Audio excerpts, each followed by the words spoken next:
D&D books. Oh, there's check. a Stream check. Hello, everybody. We're just getting stuff set up, so give us a couple of minutes. Hey, Tate, welcome to the stream. Yes, a couple of meandments. Yep.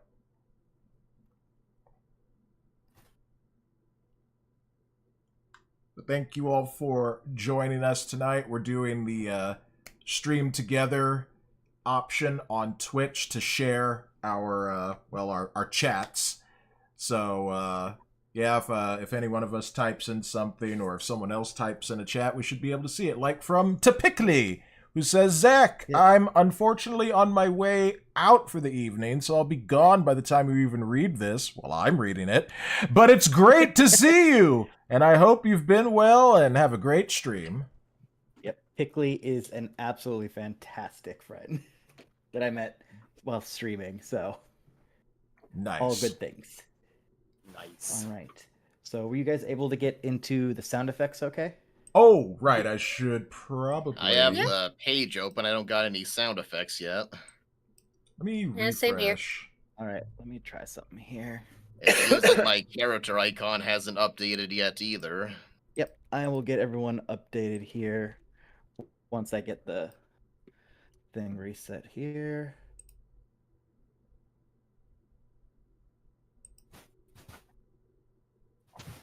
Oh yeah, I should bring up my notes as well. Oh yeah, that's a good idea.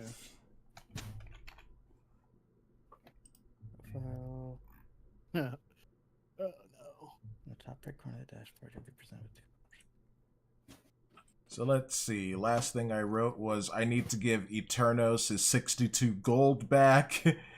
Has a great drink with Captain Harard and tests out the boots. It didn't work because I wasn't attuned to it. No. Yep, and I have, I'll get them done quick. I have a couple things,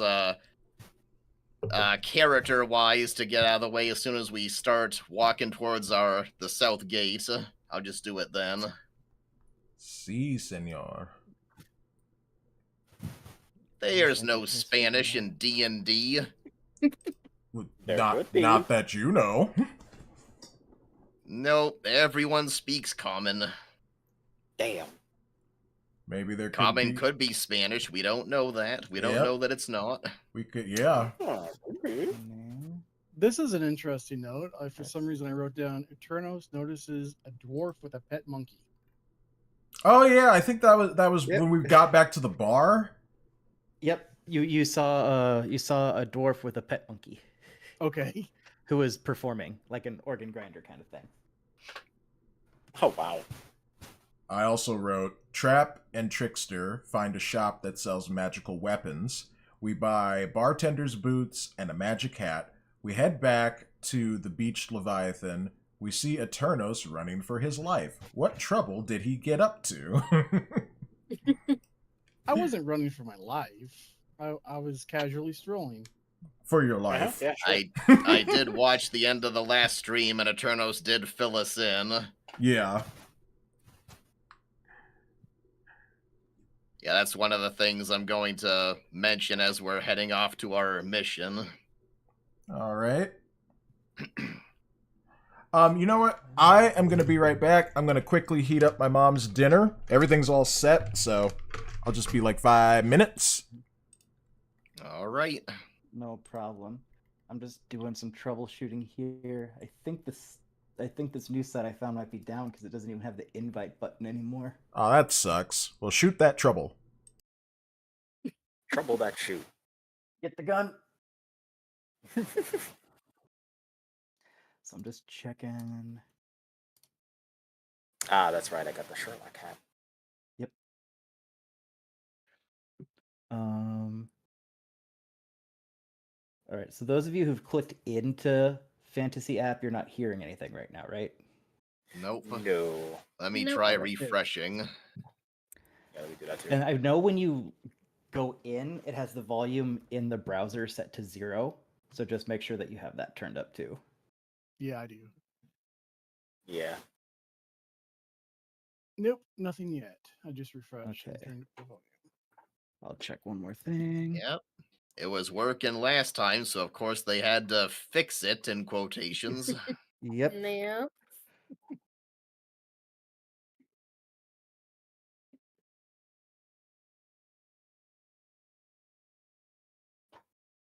Try 90 days free with code HIGH. Yep. Whoa, That's if you I want sh- to host. That's if you want to host it. That's a good Oh, place that's. period. I thought maybe that was a paid tier where it actually works. That'd be great. Locking behind working programs. Yeah. Behind a Lock paywall, that that's behind a crazy. paywall. That's a very EA kind of thing. Yep, good old EA. Anyone besides me old enough to remember when EA was actually all right, when they used to be like EA Sports, it's in the game? Yep. EA Sports. Big. I freaking love SSX. I miss them.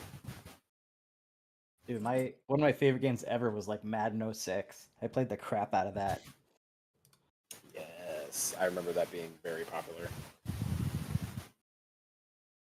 All right, let's go here. Let's go help in new tab. Oh, right. I might want to turn off my fan so you guys don't hear it. That's my light. There we go. Mhm. Yep, and yep, my subscription is up to date, so we're fine there.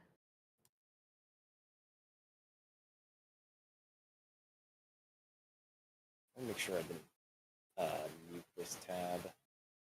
Yeah, it's not muted.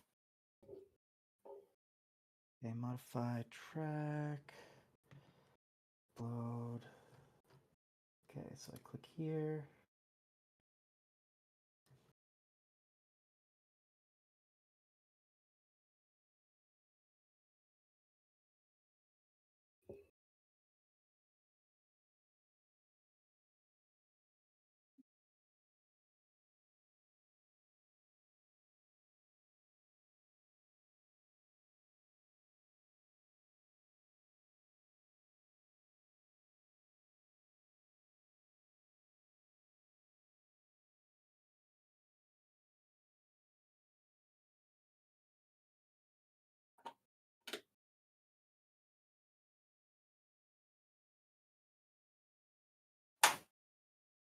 Right.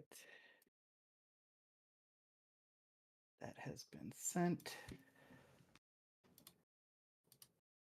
Yeah, I think something's up because as I've been checking, I've noticed that it's showing that -1 people are in my room right now. No. Huh. That doesn't sound Uh-huh. right. The math don't math. I count me as at least -5 people. I'll do a quick sign out.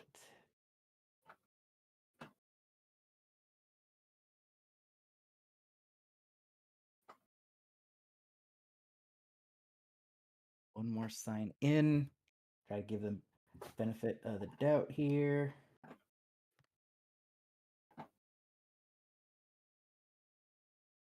I remember this being a beta thing as well, so maybe it's just having problems.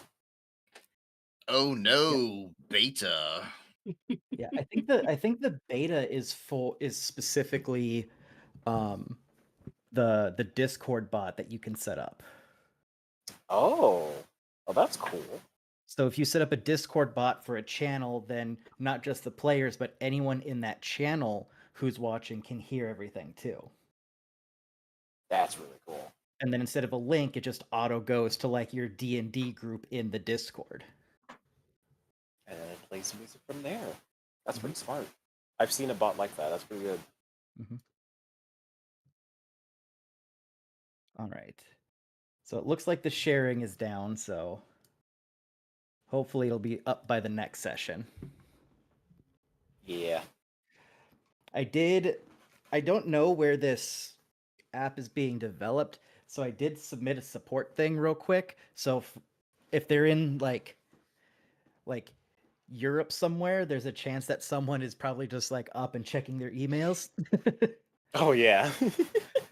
And if it's in California, well, it's like 6 o'clock. So Maybe we'll wait and see. they'll see it and be like, oh, I'll get to that tomorrow. I'll get a little ping on my phone. It's like, hey, you're a dumbass. You just need to do this. And then it'll be caught live. Man, I wish customer service call me dumbass more often. I would honestly respect it. Exactly. Call us out, man. Yep. I also think that once a quarter, there should be one day where like the government puts out a note to everyone saying, this one day, like just short of like punching you in the face or like causing you physical harm, a retail or customer service worker is allowed to openly and freely speak their mind without repercussions. It's like purge before insults. Yeah, it's like an emotional purge. Exactly.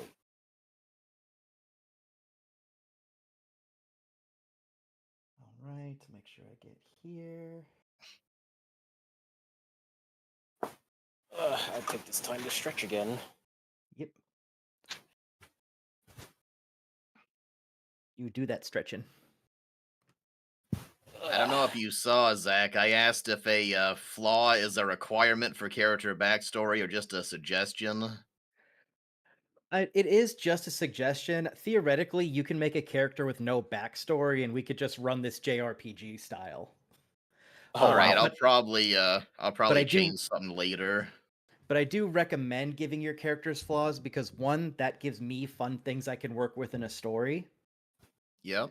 And two, that can actually open a lot of pathways because by having a flaw that your character would follow, then you could stumble into things that you wouldn't normally when you try to play D&D like a video game. That is very Okay, true. well, I'll think of something and run it past you. What I have in mind could be a flaw. It depends how you look at it. Let me pull up your character sheet here so I can look at what it is here. Right now, the flaw is I have little respect for anyone who's not a proven warrior. Like it didn't occur to me, but that could apply to like civilians and like people who have been victimized. So that doesn't really seem to fit him. It should be something more like those who cannot defend themselves must be protected. That's why I said, like, depending on how you look at it, it could be a flaw or it could be not. Yep. Well, I think that flaw works perfectly fine. I think it's just a matter of the context for it. So you can still defend those who are defenseless with that flaw, but as far as people who claim to be warriors or adventurers, or people who are professionals of a given thing, then Yeah, that could be a problem. Or you can still defend those people, but you inherently have a slight distrust, at minimum, a slight distrust of them, just because it's like, why didn't you teach yourself like these basic things? yeah, that's how I was interpreting it to begin. I just kind of second guessing, but yeah, that's kind of how I see it. So yeah, I'll probably stick with that. All right, I'm back. Welcome back. Thank you kindly. Well, it's about time, just like StarCraft 2. Yes. Yep. So Trap, just so you know, so it looks like the share thing on my end is down right now. So if you want to put up your Legend of Zelda music, you're more than welcome to, and it won't clash with anything.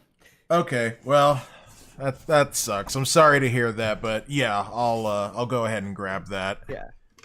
I mean, it's not the end of the world. I'm assuming they did some type of update, and they just haven't caught the bug yet. So it'll probably be better in the future. And for all I know, I could refresh this halfway through, and they'll fix it. So. Sure. Oh yeah. Yep, I was thinking of refreshing every so often just in case.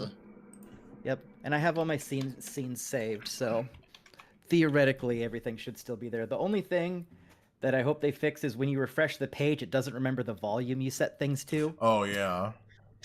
Oh man. So we do that.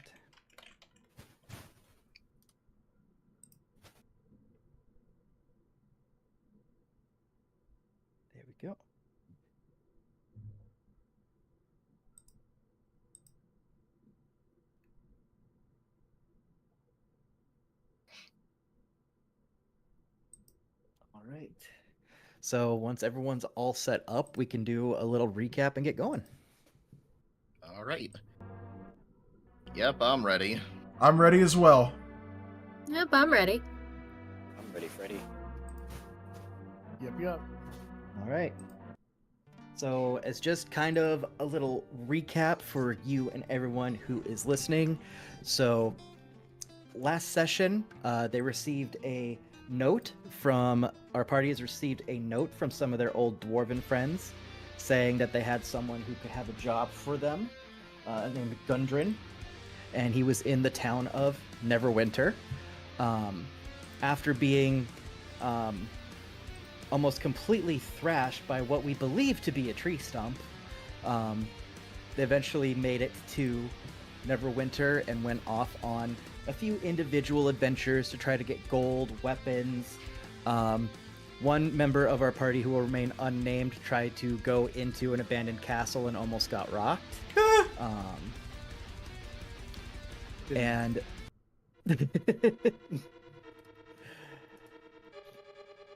and then from there, they have all kind of reconvened back at the tavern where the rooms have been paid for, where they spent the night. They did accept the job that was given to them. They will be helping escort some items to the town of, gotta remember the name of the town, to Phandelver. And then upon receipt of the goods, they'll get paid for it. I think that's kind of the quick and dirty recap. All right. So from there, we will pick up at the start of the next morning. The only other real thing of note is Gundren said he would have all the materials waiting for you at the south exit first thing in the morning, so it's probably safe to assume that if it's not there already, it will be there pretty soon. All Yeah, right. we were gonna head out momentarily. Did you refresh my character icon, or do I need to refresh on my side? Nope, I have to refresh it on my side. Okay. It's doing the... Alright. So, be gone. Be gone. He's gone. My friends, they're disappearing. He's gone. Gotta learn how to say. I'm gonna have to do something about the background, but there's D&D Beyond Foos now. Best I could get him looking. He looks Yeah. good. Yeah, I think he looks better than the previous icon. It's a little hard bit to more make him, personality in his face.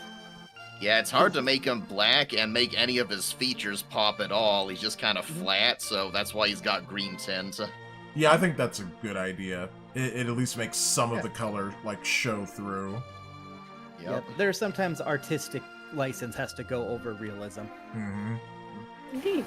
So, Dungeon Master, I was thinking that instead of my character, waking up and being, fully rested in his bed in his room, I think since he tried to test out the boots on the captain, I think it'd be funnier if the captain, pulled one over on my character, and my character passed out drunk at the table and just slept there the whole night. Granted. Thank you. That seems like something Trapp would do, and from how the bartender is, that is totally something he would do. Yeah. This is gonna go along with what I have planned momentarily, so I guess when Foos comes out, he sees Trapp passed out at the bar, and he's like, this guy again. I'd be like, oh, not so loud, please. Under Trapp, good morning! Oh, you bastard. You know what? Trapp, since you're that drunk, would you do me a favor and just roll me a Constitution save? You got it. Let me come off of this. Roll high, bro. All right, where's my... There it is. Okay, so where it says +4? Yep. Okay. 12. All right. If that So- ain't gonna make it, maybe Jen will guidance you. Well, Jen's not there right now. No, it's just us two, so yeah. So, yeah. So, you definitely are feeling the hangover. You're luckily you're not. You know, you're not like St. Patrick's Day in Ireland gone, No. but you are hurting pretty good. So I'm gonna say, until about noon today, Mm-hmm. you have disadvantage on your checks. Okay. Is that something I have to enable, or is that something... No, you don't have to worry about it. Disadvantage just means until about noon in your travels. Okay. If you want to make a roll, you need to roll twice, and we take the lower one. Okay. Yeah, I just think like this is a great way to start the adventure. Yep. Foos goes up to the bar and he orders a large coffee or whatever the fantasy stand-in is, perhaps Rectigino. And he takes it and he places it in front of Trapp with just enough of a bump so that Trapp feels it in his head. He puts the big mug of coffee down for him and kind of puts his hand on his shoulder, tap tap, and then kind of waits for the others. You know what, Foos? I don't hate you. Well, this is the difference between kind and nice. Kind is put the mug down and kind of be like, "You idiot." Mhm. Nice would be, I'm sorry you're hungover," and just walking away. Yeah. I'll take what sympathy I can get. Oh, that captain. Oh.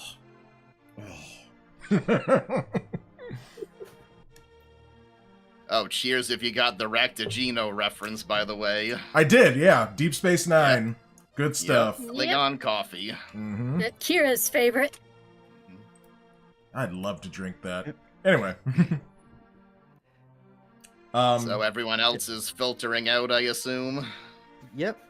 Yep. Unless, everyone can filter out unless there's something super specific they want to do.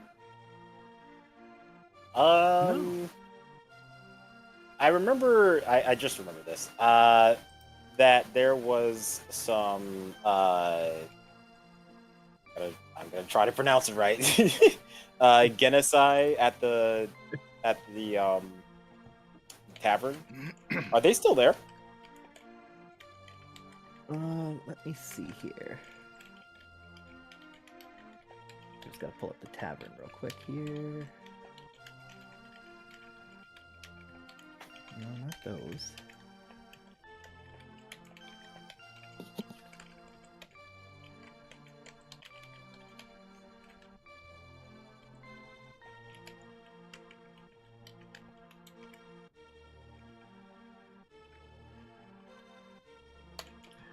And I'm betting the captain, Yep. you know, after he left, just, you know, patted me on the shoulder and told the staff, like, don't bother him. He'll wake up in due time. more or less. Yeah. You're surprised at the fact that he seems to be, you know, between, you know, not, if he's not twice your age, he's probably pushing it, Mm-hmm. but he is as spry as if he was half your age. Yeah.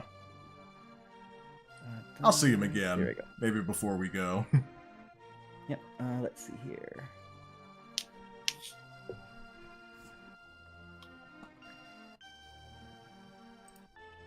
All right. So you look around, Dexter, and you do notice that one of the water ganassi that you saw the previous night is there. Ooh.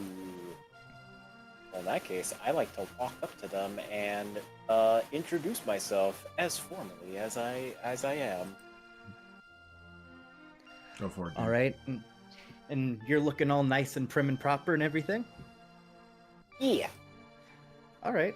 So how do you? So you see her, and she's standing at the bar, waving down Captain Harag to get to drink and some breakfast. How would you like to approach her? Okay, let's see. This is probably the first time he's seen any of his kind in a very long time. So he definitely wants to make a good impression. Let's have him. I gotta turn my gears for this one. Stand back, give him some room. He's thinking. Just imagine you're gonna go up and talk to a pretty girl, and there's no one else to stop you. Ooh, okay, I got it. Maybe he'll walk up to her, tap on her shoulder to get her attention, and when she turns, he'll appear a bouquet of flowers, and the flowers are shooting out like a sparkling water, shooting out like a tiny little fountain. It looks pretty. All right. So, you do that, and she turns the head to look at you, and you notice she has several large scars going across her face. Uh-oh. As you look closely, you can see that she also has some scars on her arms and hands. But even with all that, she still is very attractive. Nice. Yes, scars tell a story. But she kind of looks through you a little bit. Kind of has this look of, oh boy, another one I have to deal with. Simp! It's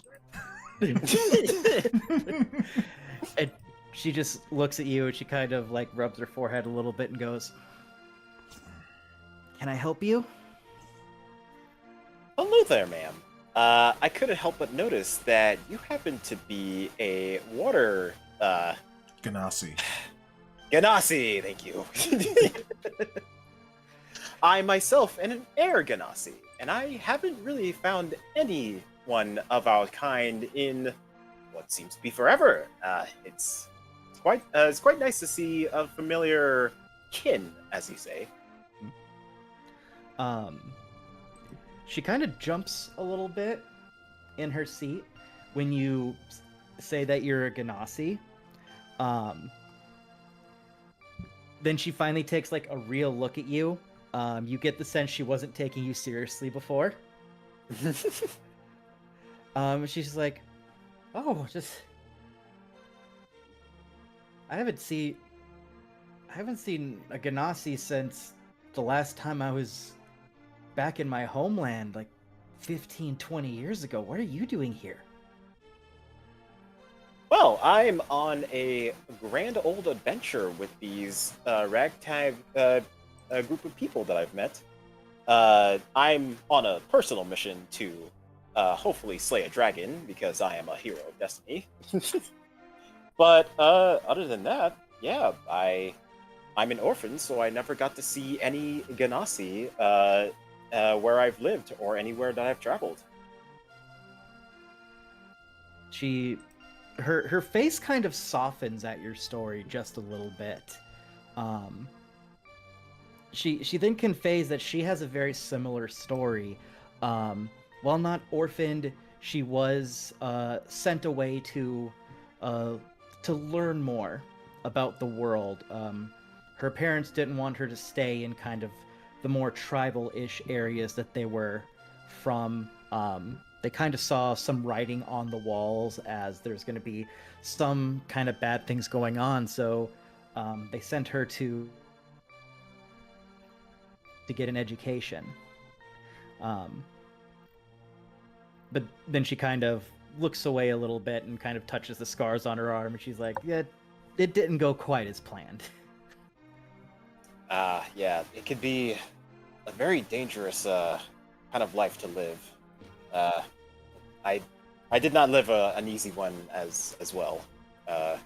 As being different colored skin, we tend to stand out too much, and certain people do not like us. And on top of that, I'm a magician. Not many people like magicians.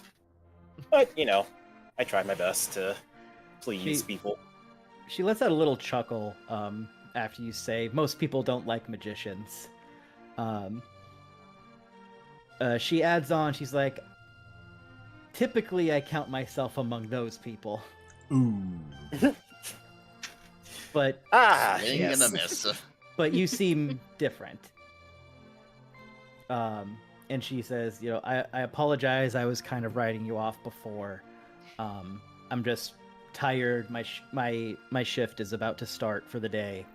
And I'm just trying to get some breakfast before all of that. And she turns and leers at Herog. She's like, emphasis on the word trying. And she reaches out her hand. She's like, I'm Lenjay. I'm the harbor master here. Ah, I am Trevor Trickster. So glad to meet you. On the side note, what's a harbor master? She runs the entire docks. What? But what? Look at you risen Yeah. up the harbor master. Yeah, you're basically Holy- yeah, like this is the person who like runs all of the docks in Neverwinter. She's the one who keeps everything in check. She's the one who makes sure taxes and bills and tariffs are paid. She's the one that controls the guard for the area. Like, she is, if you are going to spend a lot of time in the docks, she is the one you want on your side. Okay, that is definitely something I need to note. What was her name again? Lin J? Lenjay, Len-Jes. Yeah, Foos comes by and he says to Trickster Trevor, we have to leave soon, my friend. And then he puts his hand on his shoulder, leans way down, and whispers, you've set your sights high, haven't you? And then he walks off. I tend to get myself into this. So, Lenjay sees that interaction happen. She's like, look, I have to go to my shift too. You have your adventure going. She says, if you ever find yourself back here at Neverwinter, I stay here at the Beach Leviathan pretty regularly. Feel free to stop by so we can catch up more. But of Yeah, course, we plan on coming back after our current assignment. yes, of course. It was lovely to meet you. Yep. And right before you take off, she goes, "Oh wait, I forgot. Just in case I am, in case I'm not here at the time and you're trying to find me, you can also look for my cousin Umi. She's also a water Ganassi." Oh, right. I did see two of you. I would love to meet her as well. Yep. She then explains to you that Umi is the helmswoman of the area. So she's she is basically kind of like a high-ranking bouncer almost, but in more of like a legal capacity, not just for the tavern. But Umi will occasionally serve as kind of like a backup to the bouncers of the Leviathan if things get too rough, which you deduce is probably why you saw both of them there, because you remember the tavern being pretty well packed and rambunctious when you guys returned last night. Ah, that makes sense. Okay. Yeah, and you did your tricks, too. I may Yeah, have so been there- part of the problem. There's a sister, huh? You guys remember that episode Listen. of Seinfeld with the switch, right? Where they're like, the switch can't be done. No, I'm drawing a blank. Oh, I'm sorry. It's a good one. Okay. No problem. Alright, so has Turnos filtered out as well? Yeah. Okay. I guess we're all here then. You guys ready to head out? Unless you Mm, guys want to go back to the castle that I was at. Well, I'm gonna mention the castle. I guess I'll do that. So the 3 bridges are all by the castle, so we're definitely going to walk by it. And Foos does remember that Eternos told him he has to get into the castle, so as we're walking by, he goes up to Eternos and he says, there's something I can try when we get back. Let's do our current task and then we'll try to get you inside. Yeah, that sounds agreeable. Okay. The other thing is, as we're walking to the south gates, this doesn't have to be like the entire walk or anything, but Foos kind of motions for everyone to gather up as they're walking, and he kind of looks around. He's like, it may seem that I have little patience for some of you, but let me tell you the tale of my childhood friend Yuckers. What? I was waiting to hear something from Jen. Jen knows who Yuckers is. Yeah. I don't think the rest of you do. Oh, gee. And he tells you... Go ahead. Yuckers was a red dragonborn who happened to be born almost more of a bright orange, and to deflect the ridicule he received, he took on the role of a class clown. Always joking, always carrying on, never being serious. Even when both he and Foos joined the Lance Defenders, Yuckers continued with his typical antics while engaged in aerial combat. And in the end, that was his undoing. Flying too close to a blue dragon to stick out his tongue and make rude gestures, Yuckers caught the dreaded beast's electrical attack full in the face. Even as Foos was diving after Yuckers' body as it fell to the ground below, he could see in the lifeless, empty eyes that Yuckers was already gone.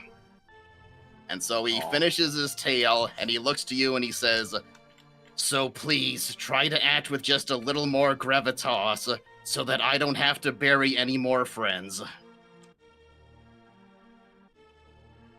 I'm just Well, looking I don't know if I can around. personally promise that. I'm just looking around. I'm pouring the coffee into a flask that I have and setting it back down and be like, oh, yeah. Yeah,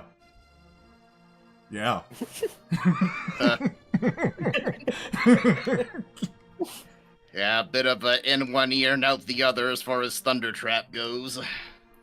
Yeah, I'm still, essentially just clearing my mind. Right. Friends. No Barry. Yeah. Well, that's Alright. good for me as we're walking to the south gate. I don't know if you guys have any other character stuff on the walk there. I do want to see the captain one more time just before we go, because this is probably going to be the last time I get to see him before the adventure starts. It's not going to be anything long. I just want to say, Captain, friend, as I walk up to him, I just want to shake his hand. Go ahead, Zach. What were you going to say? Nope, that's exactly it. So you stick out your hand to shake his hand. Mm-hmm. Yes, that's what I'm So doing. Yep. So he turns around, he locks eyes with you, and he just gives you this big almost knowing smile, and he grabs your hand and he just goes, "You're all right. You're welcome here anytime." Thank you, Captain. I'm happy to call you friend. And that's it. So before you guys get to the south gate, Gilien, I need two things from you real quick. One, if you have that written or thing about Yuckers written or typed out, if you could DM that to me at some point. Yep. Just so I have that and I can put that in my notes. Yep. And then the other, I want you to take a point of inspiration. Oh, thanks. Because Sweet. that is Foos acting very within character. So you now have one inspiration point, which means on any roll, before I reveal the results of the roll, you can choose to roll with advantage. Okay. Yep, I clicked on Heroic Inspiration. I guess it just fills in an icon. Yep, because you can only carry one inspiration point at a time. Okay. Ah. Yeah, I have a okay. couple things I need to write up. I'll try to do that and send it to you. No problem. And you can even, if you put it in your character sheet, because then I can just look at your character sheet under the notes section, and then I can pull it up as needed. Yep. Yep. And so if there's anything that you guys like want like extra noted of your character or anything special that you don't want to forget, if you put it in the character notes section, like the other section of your sheet, I can access all of those. Yeah, I still need Okay. to rework a little bit of Thunder Trap's past, just so that there's a little bit more detail to it. Yep. But yeah, otherwise, I'm good. All right. Oh, So- Jen, do you want to tell them who Yuckers is, or do you want me to? Oh, either way. Just so we're not leaving them hanging. Yuckers is the annoying little brother of Orko's love interest on He-Man. Who Ah, wears Her a name is baseball Trio. cap and is going around doing stupid practical jokes and always being like yuck yuck yuck after. oh my god. That's where the name Adriel came is the from. love interest. Sounds like a Three All right, so- Stooges bit that worked its way into He-Man. Yeah, kinda. There always had to be the stupid, annoying little tag-along kid brother. Of course. Alright. So we're heading towards the south gate now. Yep. Okay. And on the way, everything is everything is opening up and running. You hear all the shops opening up. You hear the alchemists preparing their potions and casting their spells. You hear the blacksmiths hammering away on their anvils and getting their fires started. You see the little old ladies going on their walk, sharing the gossip of their neighbors.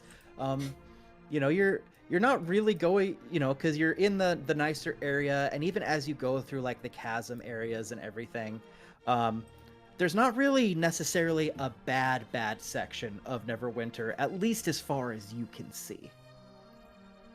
Gotcha. And you guys will get to the south gate, and once you arrive there, a guard waves you down. He yells, "Ho, travelers! Ho, ho, travelers!" Okay. Do we go over to Okay. him? I think we need to stop, yeah. Okay. So you guys head on over, and he asks, Yes. "Are you the ones hired by Gundren?" Yes. Yes, we are. Perfect. He said to look for a big black lizard and a man who looks like he has more eyes than brain cells. Lizard. Hmm. Is he talking about you, Eternos?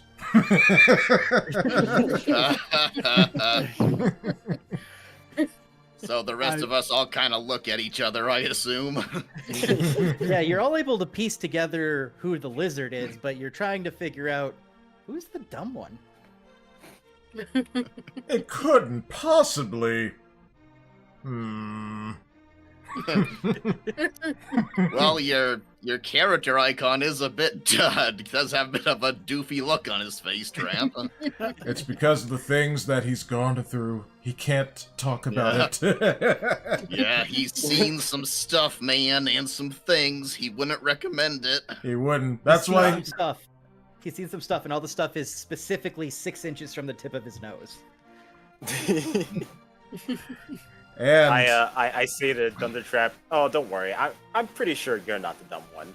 And then I use minor illusion to write something on my shirt that says "I'm with stupid" and it points towards Thunder Trap. I just for a brief second, my hand goes to my back just to reach for, my flashy new hammer, and I just no, not today, no.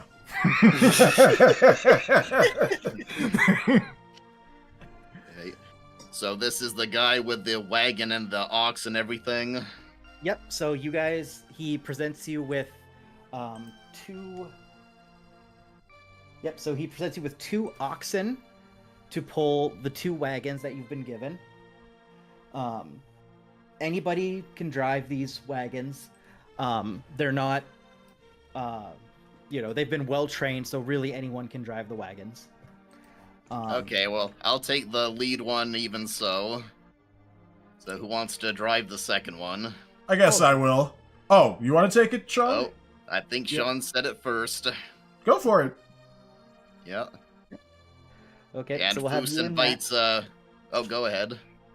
Nope, I'll just say that you guys grab that. The rest of you, there is enough room in the back of them that everyone else can fit if they so choose, or they can choose to walk alongside the wagons as well. I think I'm I was gonna... gonna say Foos invites Janeth to sit up front with him in his wagon. Yep, and she does so. I will walk for now. I need to clear my head and drink more of this delicious coffee. Yes, You know, get the I'll keep blood Thundertrap pumping. company. Oh, maybe I won't smash you after all. I'm just thinking that. Not saying it out loud. So you guys look it over, and you look over everything, and you guys see that the wagon is packed full of a lot of different mining supplies and food, at least a dozen sacks of flour, several casks of salted pork, you know, 2 kegs of very strong ale. You can actually almost smell it through the barrel. There's shovels, picks, crowbars, 5 lanterns in one of them. There's a small barrel of oil for the lanterns. And Trapp, from your background, because you have worked in mines and you are friends with dwarves, you're able to gather that this is like good quality stuff, and a lot of it. Yes. This is for something big. This is about 100 gold pieces worth of equipment. Yeah. Sounds like it's going to be a big project, and, well, these items need to be taken to their intended destination, and if they were robbed, someone could make a good amount of coin off of it. Yep. The other thing that kind of sticks in your head a little bit is you remember Gundren saying that he was like, it was for something big. But with the hurry they were in, you know that typically they probably have already started. Yeah. So if this is the top up supplies, how big is this project supposed to be? Yeah. That kind of sticks in your head. It's like, what could they be, you know, building? Yeah. What is this project? I will share some of my thoughts with Trevor Trickster. These items, you know, they concern me a bit, as well as the hurry that Gundren was in to get them to our intended destination. I wonder what we could be walking into, friend. Well, if we have any experience with dealing with strangers, I wouldn't be surprised of your suspicion. Yes. Well, keep your eyes on your hat and don't lose your pants. And then I'll keep walking. So you guys get in the wagons. You guys have been provided a map, which I have put up here to kind of show you the route that you're going to do. So basically you're going to be taking the high road straight south until you get to this offshoot trail.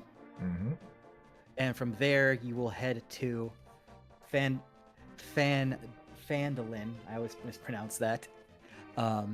Where the guy that you have been told to meet up with has his store. Once you bring the stuff, you will be paid for it. Sounds good. Sounds like it's going to be, you know, depending on how fast we can move, a few days walk. Yep, so you can get there, like, if you went nonstop, you could get there in about a day and a half. Because I think each hex is 10 miles on this map. 5 miles. Okay, so yeah, you can actually get it a little sooner, because you can go 5 miles in about an hour and a half, give or take. Yeah. Okay, so yeah. We could either move, you know, at a fast pace or more of a normal pace or a relaxed pace. It seemed like they wanted these items quickly, so what do you guys think? Should we move fast or normal speed? Well, Yeah, we should probably try to move at a good pace. Yeah, that's what I was thinking. Fast so it we don't wanna is. Draw any extra attention. Yeah. If we're moving too fast. Oh, Yeah, I if this see. was Oregon Trail, we're probably choosing a strenuous pace, not a grueling pace. Okay, so then normal pace then. All right. So you guys head out. Let me check here. All right. So as far as going down the high road, it's a mostly uneventful trip. You know, you see some things kind of pop in and out of view over the hills that are kind of on this mostly flat land. You do see the forest in the distance, but nothing really too major stands out to you. Mhm. Jen, your passive is high enough that you notice that this kind of second stretch here, as you guys approach that on the high road, it's a little weird because you see that for some reason you would expect it to be more well-trodden up by the city, but it seems to be more well-trodden kind of down here for some reason. Okay. You know, it's not something that's like super weird, but it's enough that you notice it, that there seems to be a lot of extra travel in that area or extra things happening. Okay. Guess Janice will comment on that to at least to Foos and whoever else is in our part to say, oh, I noticed this part of the road looks a little more well traveled, which is a little bit maybe unexpected. You'd think it would be near the city would be more traveled. Yeah, we don't know what to make of that right now. Foos just kind of looks around and says, well, keep your eyes open. Will do. All right. So with that, what is, just for my reference, what is kind of the general marching order you guys have right now? I guess it's you know, we're moving at a you know, normal pace, about what, 5-8 miles an hour. And More so like who's in front and oh, who's in front? Okay, sorry. Well, I had said Oh, I I think took the Foos lead was. wagon, so it's me Yeah. and Jenneth up front, and then Shaun took the second wagon. Yep. And Trapp, are you and Trickster walking behind the second wagon? Are you in the middle, or have you gotten onto a wagon by now? I think, well, for my sake, I think I would be in the middle. You know, just kind of looking around, keeping my eyes peeled.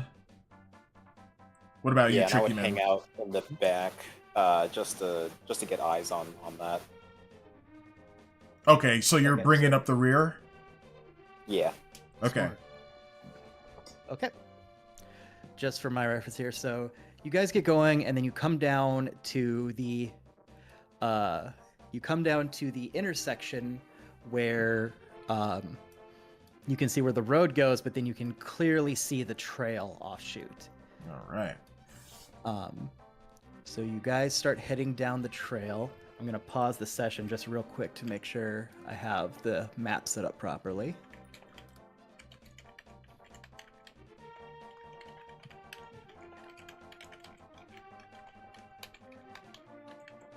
I do. Perfect. All right, now we'll get your guys as players on the map.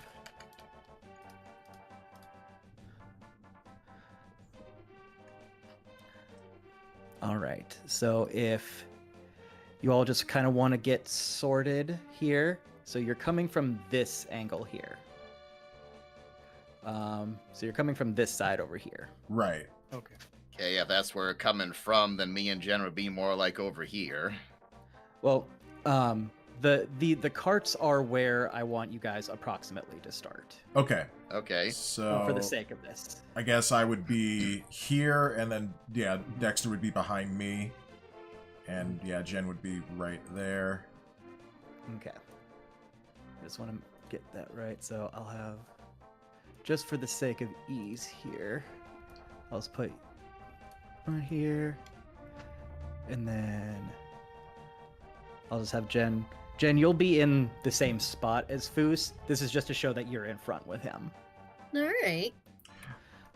Oh, and turn up here. Zach, how long have we been traveling? Has my hangover cleared up? Yes, you are past noon. You guys didn't run into anything that would exacerbate it. So your hangover is now to the manageable point. You still have a headache, but it's manageable provided you don't take like a hammer to the head or something. Well, I'll try and keep my cranium safe, but I'm gonna take one last sip of that delicious coffee. Ah, good stuff. I feel alive.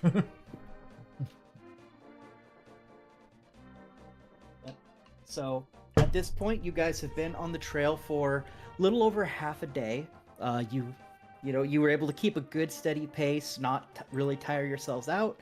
Nothing popped up, so you're able to hop onto the trail pretty easily. As you kind of come around the bend and you travel a little bit more, let me check here.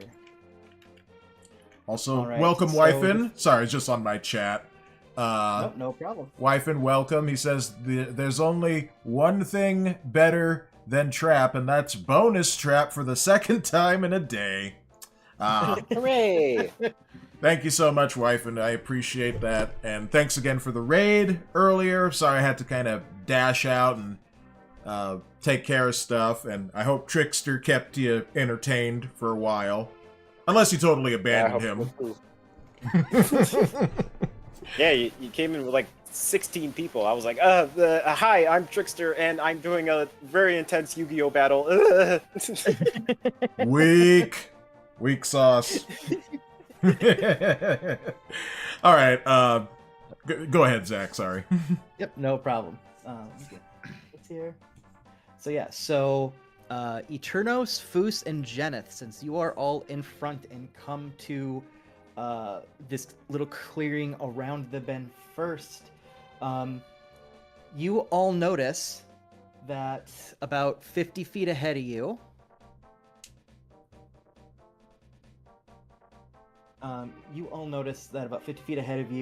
and actually kind of blocking your path forward, you see two dead horses. Aww. Oh. And you both notice that each of them has several black feathered arrows sticking out of them. Oh no. Oh Goblins. dear. Oh my. And as you can kind of see from the map, the woods are very, very close to the trail here. And it doesn't show as well on the map here, so let me draw a little bit here. So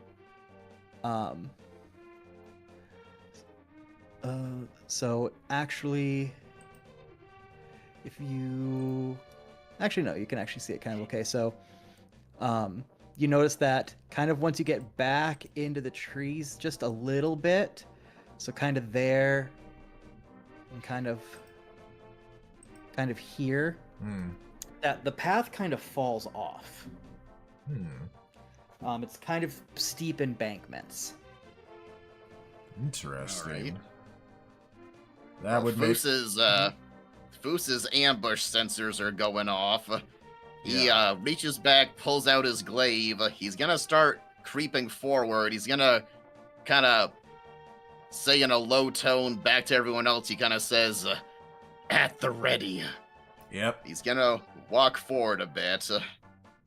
And can I do maybe a perception check? Can I kind of look around and kind of have his nostrils open and do like a deep inhale, see if he can smell anything? Yep, I will let you do that. And while he's doing that, I just want to get my hammer ready. Yep. So do keep in mind that Trap and Trickster actually do not know the horses are there yet. Okay. Unless someone has told them. No, Foos just told him, I just told them to ready themselves, so that does imply getting their weapons out, I think. Okay, there we go. Okay, then yeah, I will have my hammer in my hands. And I'll have my wand. Is Willy Jen, Wonka. back me up. Yeah. Should I come out? I would go forward a little, yeah. Yeah, I'll go about right here with my mace and shield at the ready. And I asked Foos, do you want me to stay here? Or would you like me to venture out? That's up to you, man. You can try to get some cover. You can stay put. Like, what do you think you would do? I think I would stay put. Okay. All right. So Foos, if you want to make that perception check for me. Oh, yep, silly me. Maybe I should actually do the thing I asked if I could do. Nah, it'll be fine. Perception. I've forgotten where I click for perception. Where is it? On your Passive sheet? perception. Oh, here it is. Yeah. I got a 0 for perception. No, 15. I have 2. Sorry. Go ahead. All right, so Foos, you do that perception check. You take a big whiff of the air, and you can smell something really rank in the area around you. Could be the rotting horses, could be something else. You are able to discern that it is more than just the smell of the horses. Oh no. Okay. As far as you can tell, the horses are freshly dead. This smells much, much worse. Does he know where the smell is coming from? Like what direction?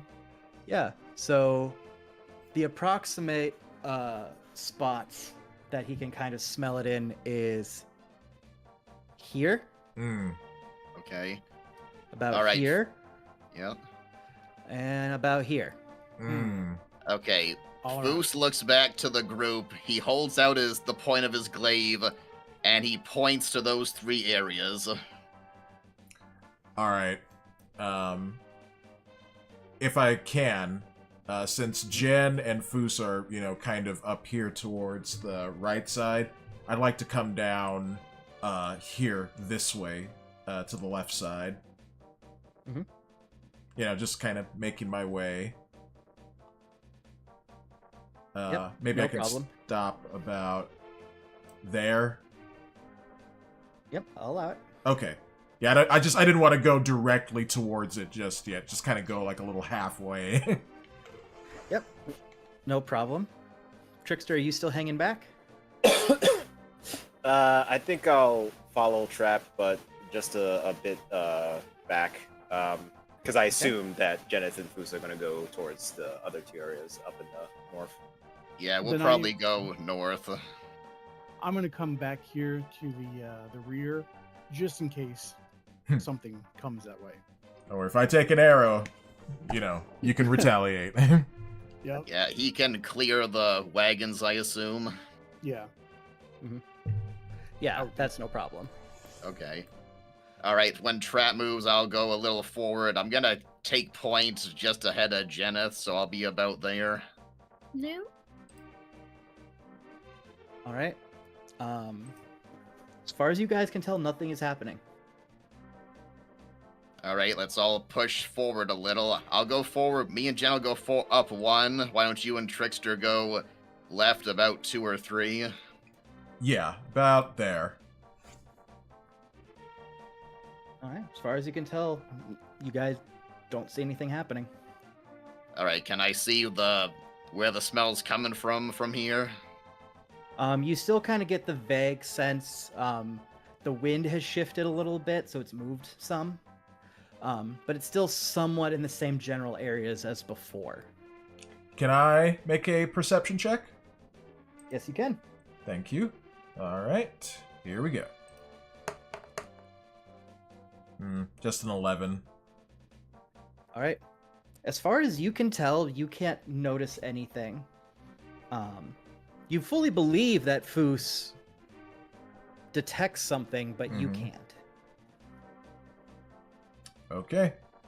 Well, that's all I can do for right now. Anyone else want to do anything? Well, yeah, Uh, about wait, I'm I gonna- forgot, Trevor or Trapp, Turnos. Trapp, you have alert, right? Yes, I do have alert, so I can't be surprised. Okay. I want you to roll advantage on your last check. Okay, I'll roll another one. 15. All right. You don't know what, but you are about 75% sure that about here you saw a glimmer of metal. Oh, jeez. Maybe I should yell to Trickster, "Get down!" If that's what you want to do, go for it. Yep. Be like, "Trevor, get down!" I hit the ground. All right. So here's how this is going to play out. First, Trickster, I need you to make a dexterity throw.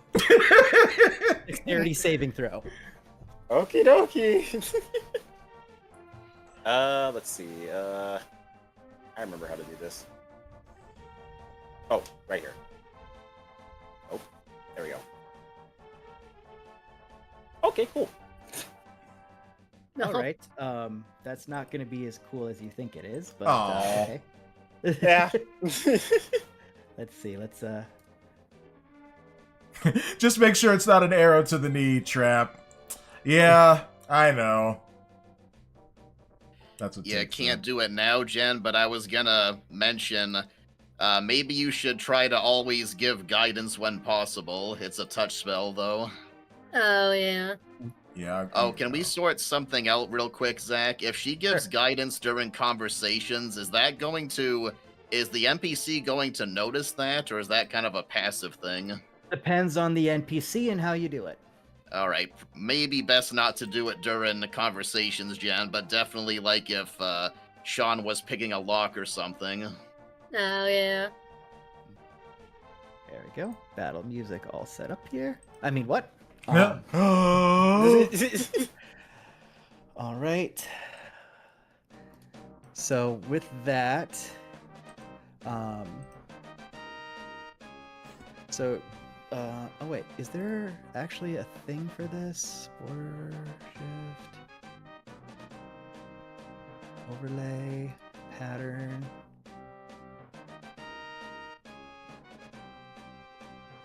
No, okay. So Trickster, I'm just gonna give you a pretty little border here for a second. Ooh. I'm glowing. So Trickster, since you, well, actually no, because you wouldn't have been able to hit the dirt in time with your roll. So we'll start here.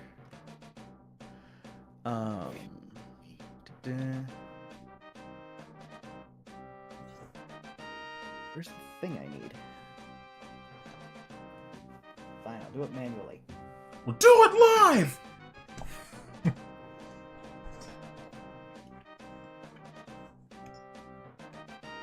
All right, let's see here.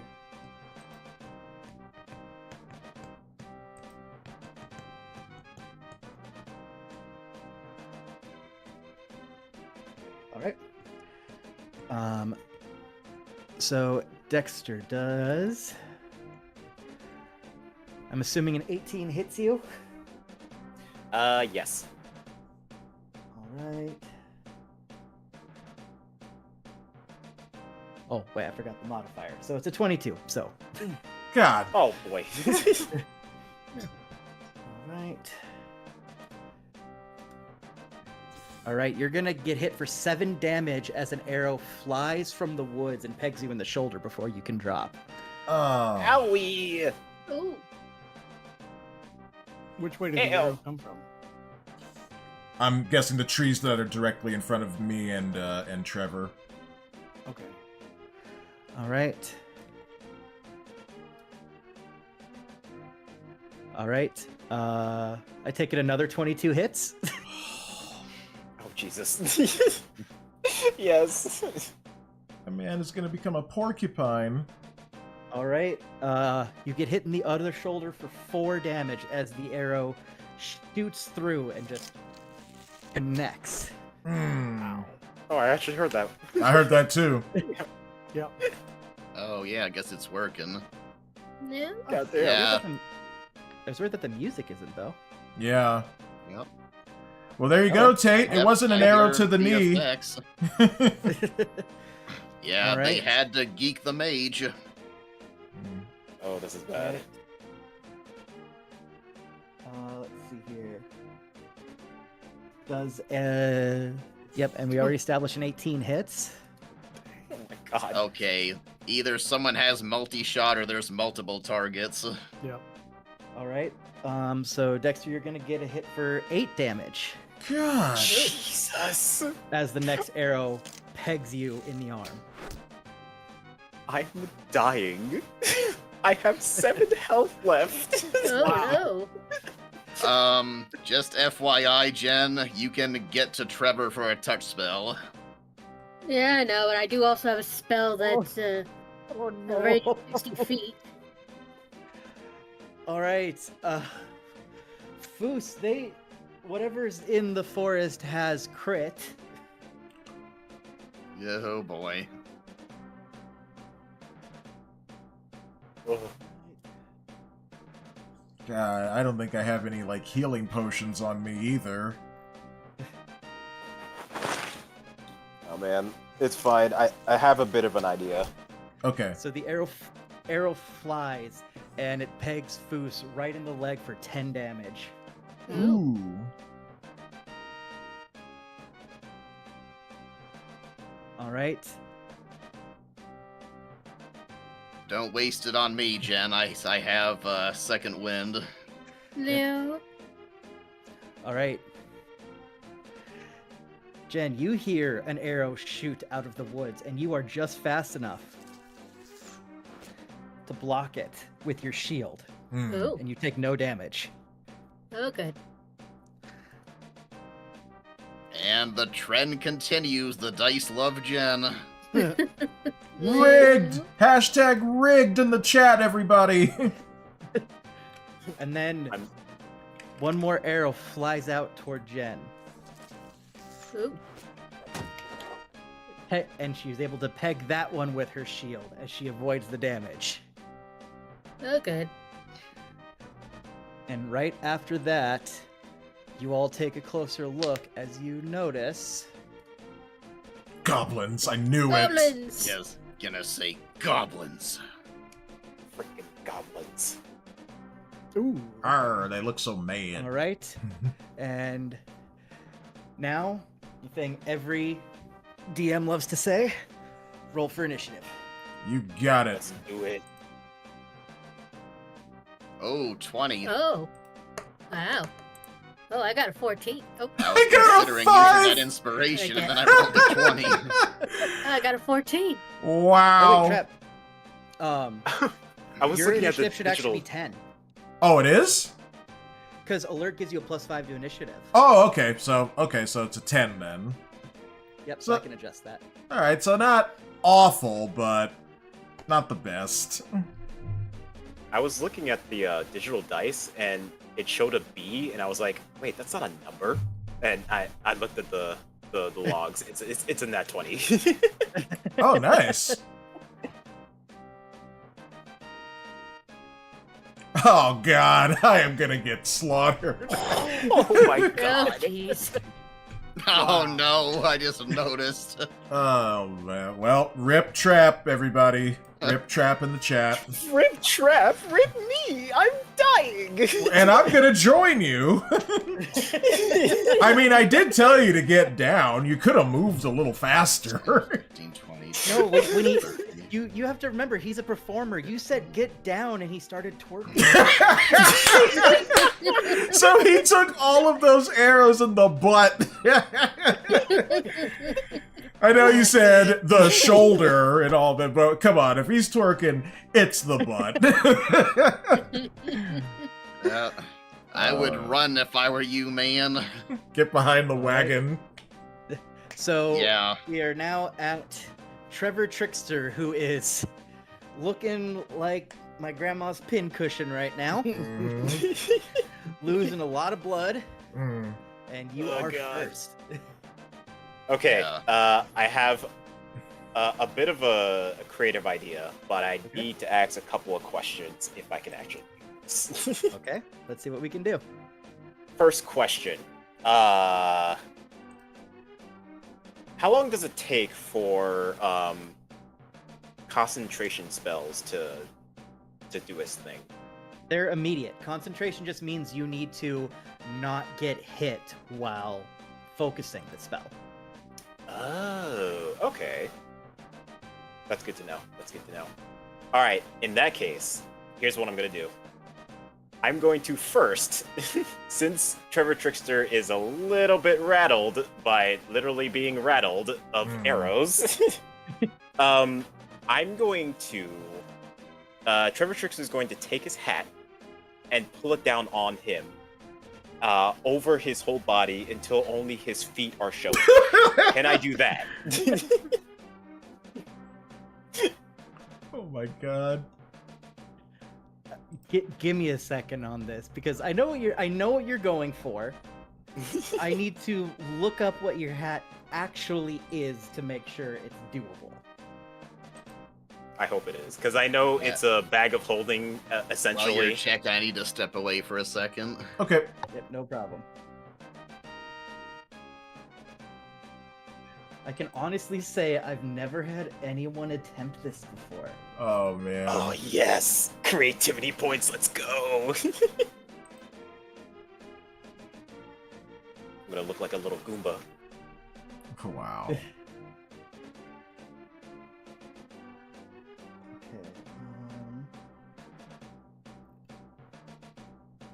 Yeah, Looney Tunes shenanigans incoming. Exactly. Yep. Coming from the animator, too. Oh yeah. Like, so you're trying to like treat your hat like at first like a bag of holding, and then I guess kind of like a shield as well. So if someone In a way, yeah. At that's least to make myself smaller, so I don't get hit as often, I guess. yeah. Hi there, Callie. Welcome to the stream. Appreciate you joining. My friend Dexter's a pincushion. I am. He's this I guy. taste iron. He's this guy up here at the top left of these characters, and he took like what, 4 arrows or something like that. Yeah, I think it was 3 or 4. Yeah. I'm dying. All right. So I have many pins. it's technically possible, but we may have to be a little creative because it's not as easy as it just happens. Yeah, I figured. A little bit of a struggle. So the thing is, the opening of a bag of holding is only 2 feet across. Oh. So, and that's at its widest point.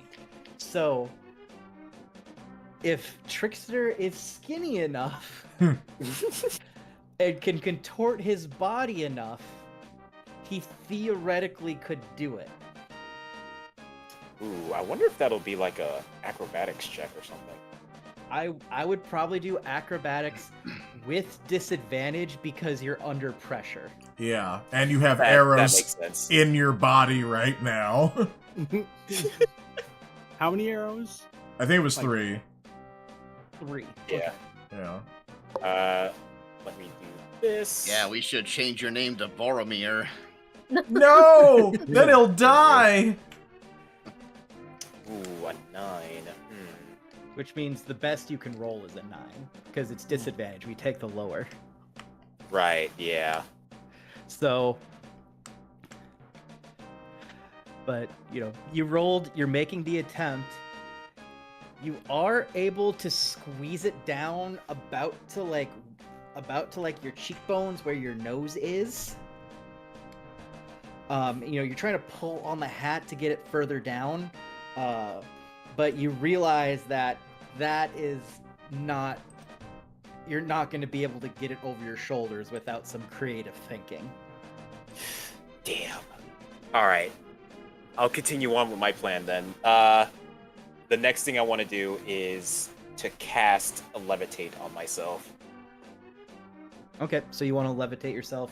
Was it like 5-10 feet in the air? How many feet? Yeah. I think it, let me check. Don't get out of range of Jen's healing, whatever you do. Oh, it can go up to 20 feet. Okay, so you want to try to fly 20 feet in the air? I'll fly up about 15 feet. Okay. And I think I can move after that, right? Let me double check. All right, so yeah, for those listening, Dexter was trying to pull his character's hat down over his body and attempting to make himself smaller so he could flee away from the goblins, but All right. Yep. it didn't work. All right, so here's... okay, so levitate reads, the target can move only by pushing or pulling against a fixed object or surface within reach. So you're essentially weightless, but if you could, like, kick off of something, you could move. Interesting. That's So pretty if this dangerous is to really do. what you want to do, I could give some kind of cheeky DM advice if you would like it. Sure. So you are... If you move next to Trap before you levitate, you can kick off of Trap. Yeah, you could kick off the back of my armor. That would work. Ooh, big brain. I like that. Yes, let's do that. Okay, so... Hello, Trap. Be like, friend, get behind me! I'll get behind you and out of here. Kick off. Ping! Yeah.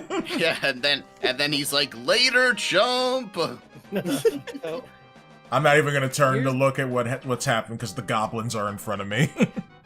so here's what I like to do. So, Trickster, where are you trying to kick yourself to specifically? Back towards the wagons. I need to get some kind of cover. Okay. All right. So here's what we'll do, because I don't like the normal levitate move rules. Mm. I want you to roll just a straight up athletics check for me. Alrighty. The better your athletics, the farther you will fly. Oh boy. This is like my only -1 stat. So Oh! let's do it. Dang, I have a 5 in athletics. Oh. Okay, not bad. So that would be a All right. 9 since it's a -1. Nope, it has the -1 already added on it. Oh, okay. Yep. So I'm gonna say with that, you make it back to the ox, Alright. Sweet. Alright, good. and that will count as your movement. Alright. That is And good. you are I still did- still hovering 15 feet in the air. That's good, that's good. Hey, So I'm in the hover air. 15. I pushed myself off a trap. I don't think I can do anything else, but I essentially accomplished what I wanted to. Alright. All right, let me get this back up. All right, Foos, it is now your turn. Okay, I'm I'll getting a be right second back. wind first of all. That's a D10 plus my level, is that right? It says 1D10 plus level. Is it a D10 or is it a D8? I better double check on that real quick. Because is second wind connected to your? No, wait, it's connected to your hit die, so it would be D10. Okay. I forget that second wind's not a battle master thing. Plus, it does say plus your fighter level. Okay. I guess that would go up over time. So that would be 5 plus 3 is heal for 8. Yep. Get that heal in. So I'm back up to 30. Then I can actually reach Goblin E right where I am with my the reach on my pole arm. So I'll go ahead and make a glaive attack. Okay. 14. Yeah, I'll go with that. We'll see if that hits. All right. So you You reach out your glaive to strike into the woods, to strike the goblin that you can see in front of you, and he's able to duck into the brush and dodge it. Blast. Okay, they got a higher AC than I thought. Okay, I'm gonna action surge. I'm going to use the Battlemaster maneuver fainting attack. So I use my bonus action to feint, and that gives me advantage on the attack. Okay. So I'll roll that twice. I'm guessing that's gonna hit, actually. Well, you can still roll again to see if you crit. Yeah, that is true. Come on, 20. Nope. So 21. All right, so roll your glaive damage. Oh, that's right. Gotta roll the damage still. That's a 2, but I add a d8 to that for the superiority die. Okay. 2 plus 2 is 4. So I see 2 plus 3 on here for 5. Yeah, I thought I saw a 5 as well. Well, it says roll to... No, why is it on roll to self? Yeah, damage Yeah, It's not is... roll to self. Let me try again. yeah, because I see the glaive damage. There you go. So it should be 5 plus 7, correct? Yep. All right. So you hit for 12 damage on this goblin. So you make a second strike of where you think the goblin was when it dodged. You plunge your glaive down, and after a brief moment, you see a fountain of blood shoot up. And as you pull your glaive out, the goblin's lifeless corpse falls at your feet. Nice. Haha, wonderful. Alright, Yep. Foos looks over at Trapp and the fact that he has 3 goblins on him, and he looks at Goblin A and Goblin F, and he's like, hold on, Thunder Trap. And he's gonna move right here, 10, 15. Okay. Yeah, it's gonna be a while before I can rage and do anything. Yeah, you're after all the goblins. Yep. That was a poor initiative roll. Okay, I'm back. Welcome back, dude. Foos made a shish kebab of goblin. Yep. Oh, Yeah. 1 down. nice. All right. So with that, we go to Jenith Main, the Hey. tiny nuke in the big nuke in a tiny package. I'm just a girl. Well, let's see. Since Trevor is levitating, I can't touch him with my touch spell, but I have Healing Word, which has a range of 60 feet. So I should be able to hit him with that, and I want to cast it at 2nd level. Okay. So normally it's 1d4 plus my spellcasting ability modifier. After 2nd level, it increases by 1d4 for each slot level. So that'd be 2d4 plus my spellcasting modifier. Yes. All right. I always forget what my spellcasting modifier is. For clerics, it's charisma or wisdom. Wisdom. Wisdom. Wisdom, yeah. Yep. Yeah, so what's your wisdom modifier at the top of the Yep. page, Jen? Oh, that's right. It's 4. Nice.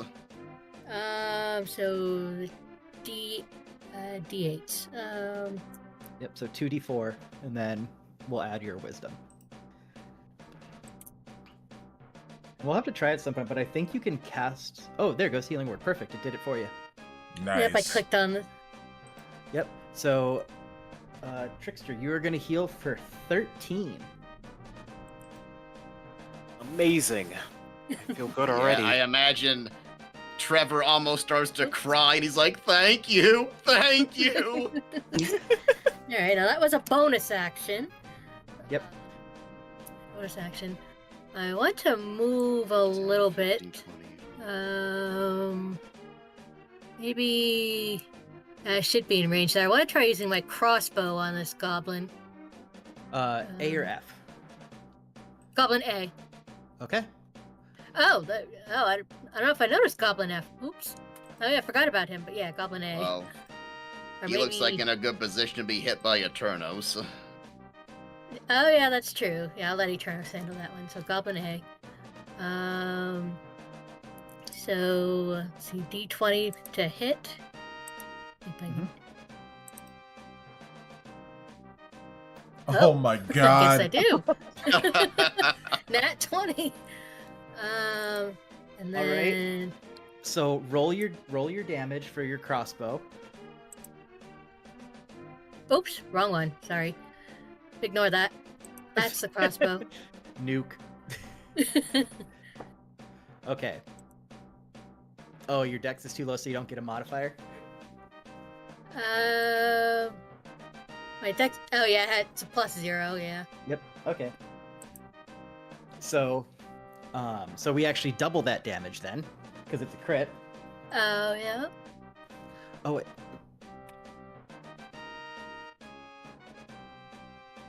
Oh wait, no. You roll. Sorry, that's the old way of critting. So you just roll me another d6 again, real quick. Critting doubles your dice. There you go. So you're hitting for 8 damage. All right. All right. So you land the critical hit. You pull out your teeny tiny cute crossbow.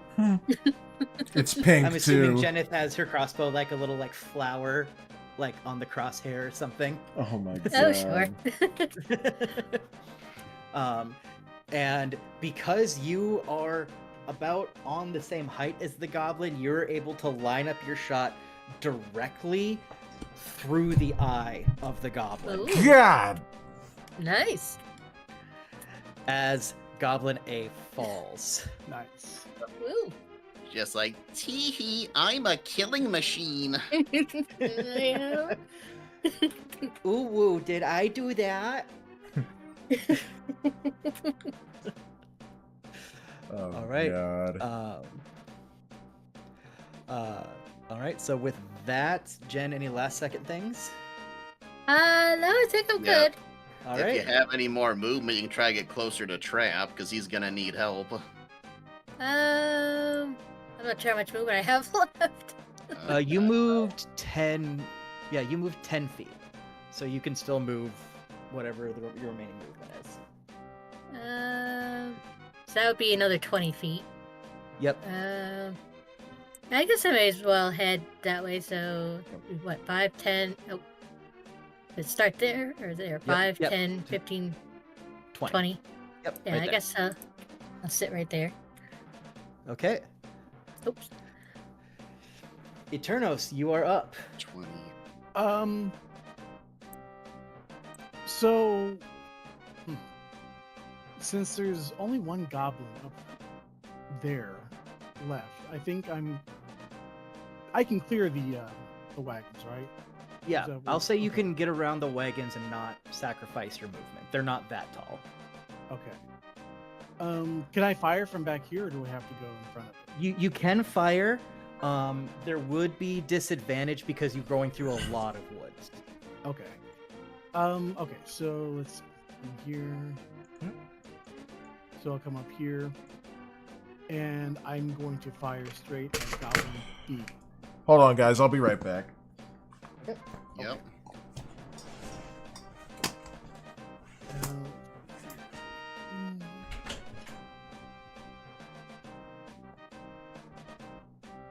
Okay, so I want to fire, or I want to roll my crossbow, right? Yes. Okay. Your crossbow 2 hit. You. Okay. I got Alright. 6. So you fire the crossbow into the forest. The goblin has just enough time to sneak out of the way and dive into the brush as your arrow just flies and hits into a tree. Well, that sucks.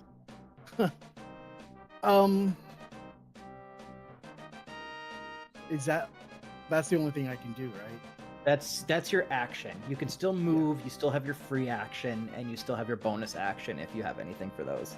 So, for example, as a rogue, you can, if you want, you could move back behind the carts and hide for a bonus action. Okay. I'll come back here.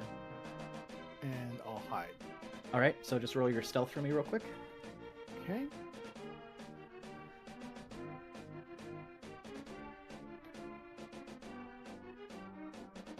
Jeez, 1, 2. Okay, boy. All right. So you Oh, it's a fire. 6. You Okay. hop out in front of the cart. You fire an arrow at Goblin F.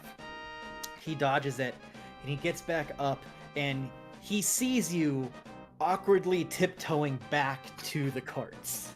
Nice. Okay, that's no good. All right. With that, now a lot of the goblins get to go. Yeah. Yeah, Oh boy. Trapp comes back and he's just dead. Yep. Like, not even making saving throws, just full on dead. All right, so Goblin B here is going to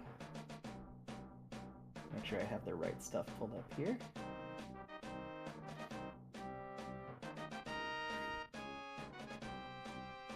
Is going to bum rush Trapp. And I have Trapp stats here, so I'll be able to see. Oh boy.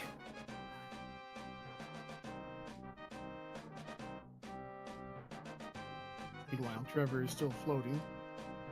Yep. I got an Here we aerial go. view. Oh, perfect.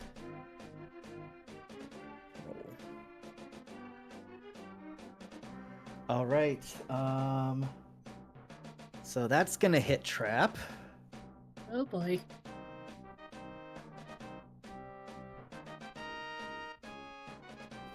And Trapp is going to.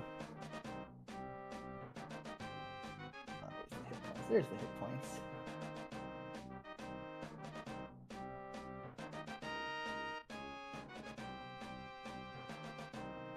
There we go.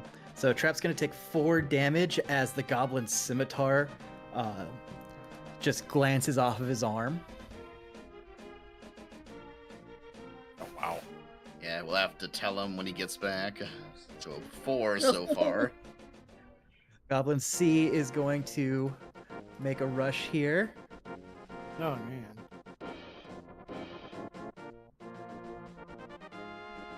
Trapp is able to deflect that one. He's able to get his pauldron up and knock it out of the way. Oh good. Ooh, nice. Goblin D's nuts. I was thinking the same thing. Okay, I'm he's back. Gonna come up to... They're So, getting rushed by goblins. Yeah, I imagine so. All right, sorry, Zach. Nope, no Only worries. 4 So, damage so far. yep, Goblin B bum rushed you and sliced your arm a little bit with a scimitar. Owie. Ooh. Just like that. Goblin C went up to hit you, but you were able to bring your pauldron up and knock it out of the way. Woo! And finally, Goblin D's nuts is Yeah. going to take a shot at you from the forest Of course. while you're distracted here.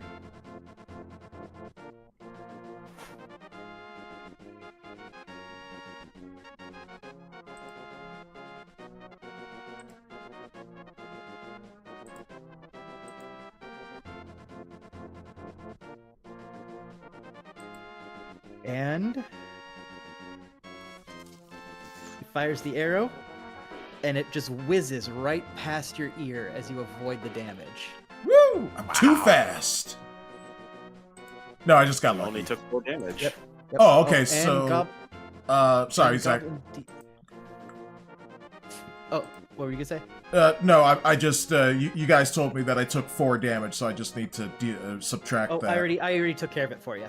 Oh, Oh, okay. okay. I wasn't sure when you'd be back, so I just was keeping track of it. Since I can control your guys' Oh, character sheets. yeah, I see. I keep refreshed the forgetting about that. page, so all right, thank you. Continue on. Yep, no problem. And so, finally, Goblin D is going to use his bonus action to try and hide back in the woods.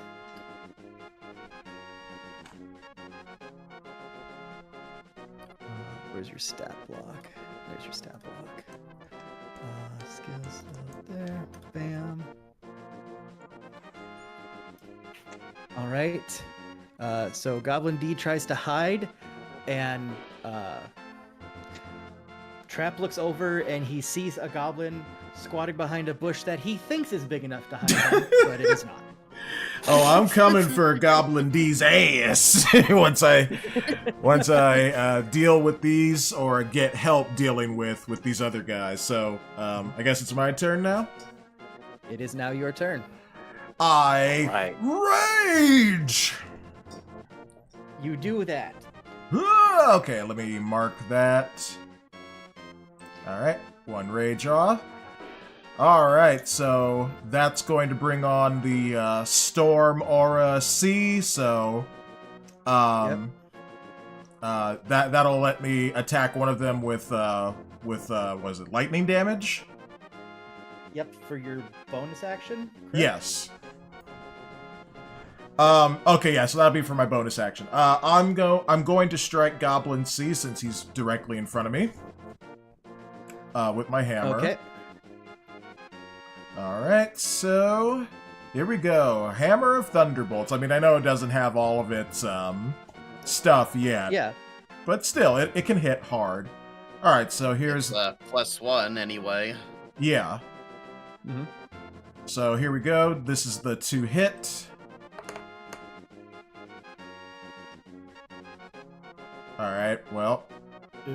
That's an 8. All right. And which one were you swinging at? Goblin C, who was directly in front of me.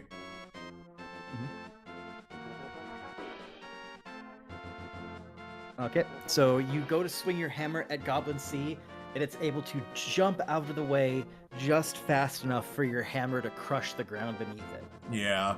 Darn it. When you enter your rage... Oh, nope, you get the Storm Aura thing for free when you activate your rage. Okay. Well, that I'll save that for Goblin B. Okay, Since so yeah. So keep in mind, this one doesn't use your bonus action. This is the one you get for free for using your bonus action to rage. Oh, okay. Yep. So you want to storm B or you want to follow up the storm on C? No, I want to storm B because he's to my side, so he could hit me while I'm distracted. Okay. So it is a Dex saving throw.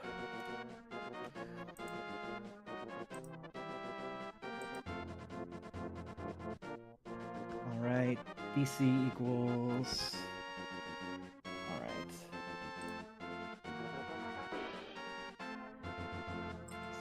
So the DC should be 8. Your proficiency should be 2. Yes. That's 10. And your con modifier is 2. 12. So... Yep. Alright, so it does pass the save. Mm-hmm. So it's able to steady itself from the Thunder Strike. Right. But it still is going to take half damage. So roll me 1d6, please. Alrighty. 2. Alright. So you swing your hammer at Goblin C as it jumps out of the way and you crush the ground. And in doing so, your Storm Aura channels through your hammer and the shockwave takes the wind out of Goblin B. Alright. Well, it's something. Alright. So we go back to the top of the initiative. Trickster. It's me. So you are still levitating. Yes, I am the flying god right now, riddled with arrows. So I will warn you one thing. So if you use a first level spell or higher, that will break your concentration and you will fall 15 feet. Oh my god. Ooh. So you can use your bonus action to let yourself down. If you want to do that. Interesting. But if you're just using a cantrip, that will not break concentration. Oh, okay. That's actually good to know. So that might be the smart thing to do, but I want to do something cool. Okay. You mean stupid? Something cool. I'm hearing the same. I'm gonna cast Chromatic Orb, 2nd level, and I'm going to yell at Thunder Trap and say, "You bring the thunder, I bring the lightning!" Cool. And I try to cast it onto Goblin B. Onto Goblin B. Nice. Alright, here. I just gotta pull up Chromatic Orb real quick.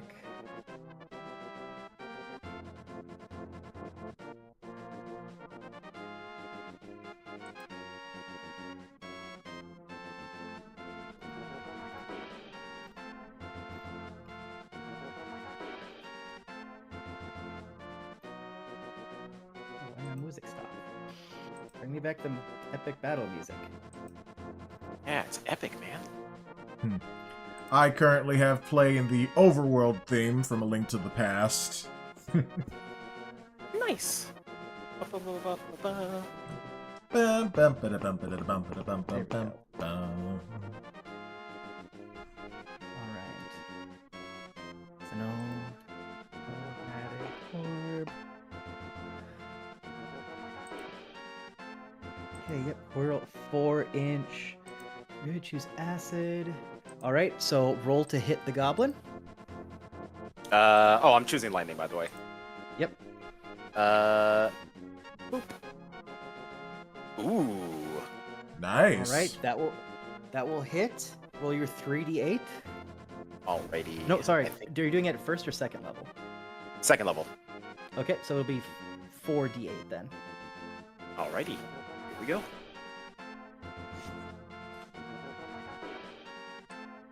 Wow. Well, as Owen Wilson would say. Yep. So, so you yell that out as you form the orb of crackling, like lightning in your hands, and you unleash the orb at the goblin.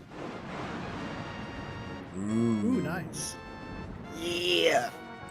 As it crashes, and Trap, as you're sitting next to it, you smell the goblin burning. You smell the burning hair and flesh and filth and grime. Trap begins to salivate. No, As it's Goblin B, Go. and Yeah. you start to hear what started as the crackling of lightning shift into the crackling of skin and flesh. Yep. As Goblin B no longer exists on this plane of existence. Nope. He is in Elysium now. Just like, oh, how did I get here? Yep. I was hoping And with to that- roll the same numbers so I could hit Goblin C as well, but luck was not on my side. It's okay. I'm just double checking here. You did a great job. Well, thank All you. right, so, and Dexter, you're falling 15 feet. Oh, God. Yep. That's the sacrifice I'm willing to take.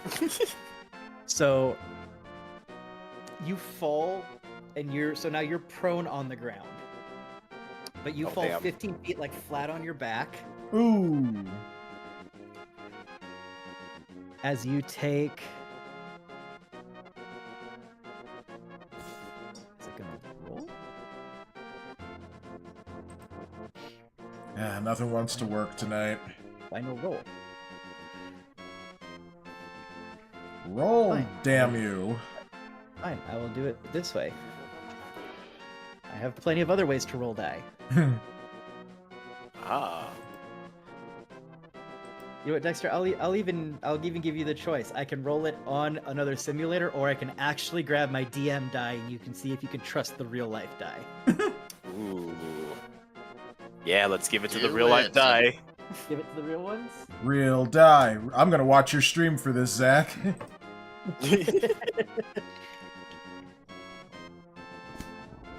Where's Twitch? There it is. Okay, clicking on Zach's stream. We have 13 people watching all together, so thank you, everybody. Yep. Here we go. DnD ASMR.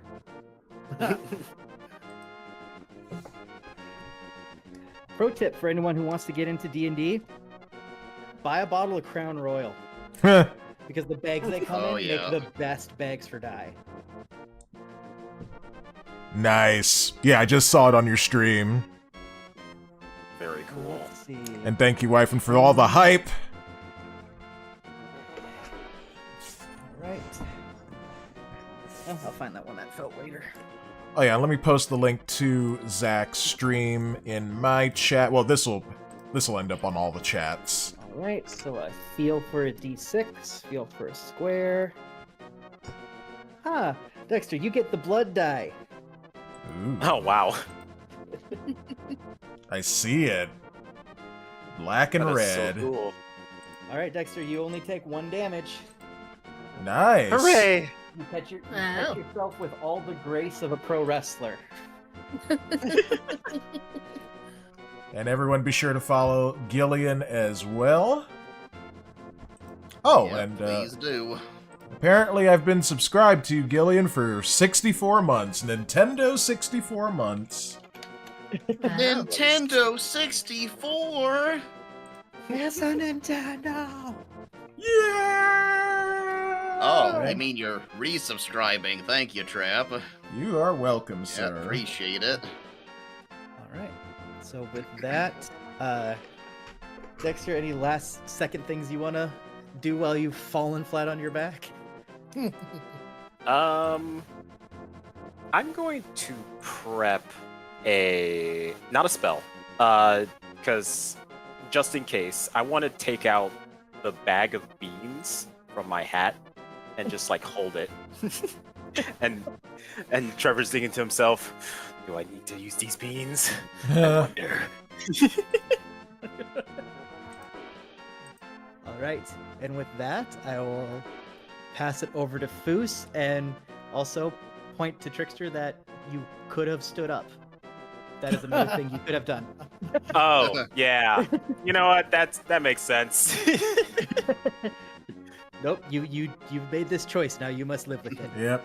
Yep, I'll just sit on the ground. You're Feel the laying on the ground like you're taking a nap. Yeah, you are fully prone because you fell. Damn. So you Oh, were man. laying on your back, and your thought wasn't, maybe I should stand up in case they fight. It was, I need beans. I need the beans. Beans. They're good for the heart. More you eat, the more you fart. Mm-hmm. All right. So now we are on Okay. Foos. Yep, so I'm gonna move 10, 20, 30. Javelin attack on Goblin D. You roll that. All right. Okay, I'm gonna use that inspiration. I rolled a 2, so I just re-roll it. Yep. So, okay, Nice. 17. I'm going Thanks to for the follow, use Shaun. Welcome. I'm going to use Distracting Strike. So let me roll the damage.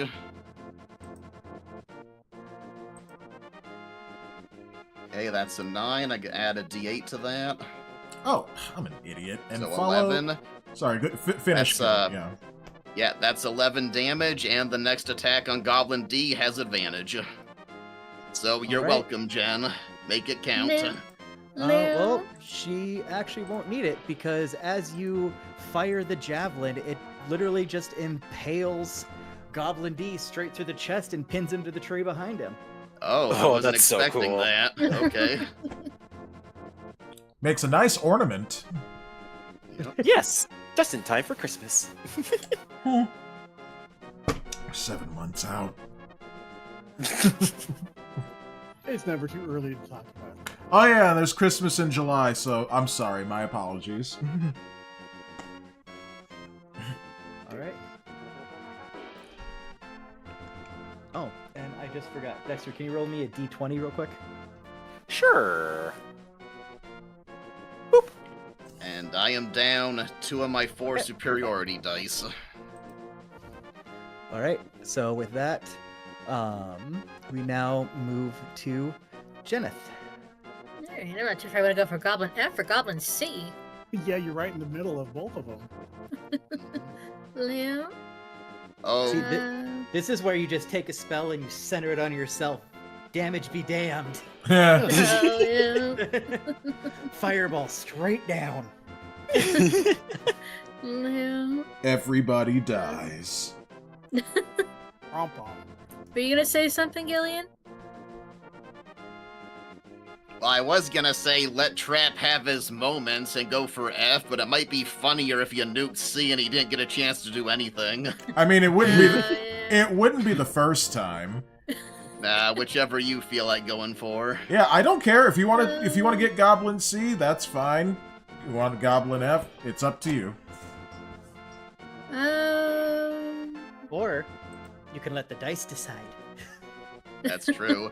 You have enough movement to make it to F, and you can use that new combo that you have with Magic Weapon.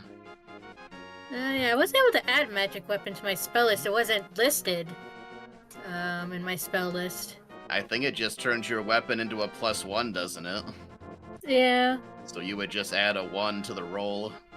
Oh yeah, Yeah. Tate makes a good point here with the goblin being pinned to the tree. He says, that's the warning to any other goblins that come along. Yep. Yeah, I guess I may as well try that. Let's see, if I'm gonna put on my mace, then I'll have to get right up there, which I can. I should have enough movement. There you go. Yep. So bonus action, magic weapon on my mace. That'd be So that gives it a +1 or a +2 to damage. +1. Yeah, it's Um, damage and to hit. Yep. Before I forget, I'm gonna mark off my other spell slot. Second level spell slot. Then it will be a mace attack on Goblin F. Yep. So roll the 2 hit. Oh, Oops. 17. yeah, +1, not that you need it. Oh, that's right. so- Yep, 18. Yep. So you got it. So you can roll the damage. 4. 4. All right. So you take your magic weapon and you're able. So he puts up his shield to block it, but you're able to hit him so hard that it actually kind of like damages his arm and it makes him stagger. Oh yeah, he puts his shield in front of his face and she hits the shield and it BAM! Hits him right in the face with his own shield. Yeah. All right. So then with that, we would go to Eternos. Finish him off, bro. Okay. So. Do I have a sound effect for that? Oh, like a finish him. So I could come out. Oh, shield hit. Ah, nice. There we go. So I could do 5. Wait. 5. 5, 10, 15, 20, 25, 30. Mhm. And fire directly at Goblin F. All right, roll the 2 hit. Let's see here. 19. God. All right, Nice. that's gonna hit. Damn. Roll the damage. Okay. 5. All right. So he sees Eternos pop up again and aim his crossbow, and he tries to run this way as the arrow slams him in the back and he falls with his last breath. Oh. Nice. What do you get? All right. Stone Then we go Cold to- Steve Eternos once again. So Goblin is going to use his Nimble Escape ability. Hmm. Oh. So he is going to use his bonus action to disengage, his action to dash, as he runs into the woods and leaves. Oh, I didn't get an attack of Ah. opportunity on him? Nope, he disengaged. Nope. Okay, okay. Yep, He goblins have an survived ability to warn the disengage. others. Yeah. Hey, And- Shamwowser, welcome to the stream. Sorry, go ahead, Zach. Oh, no problem. And with that, let's get the sounds of the forest going. This legit just sounds like a white noise machine at this point.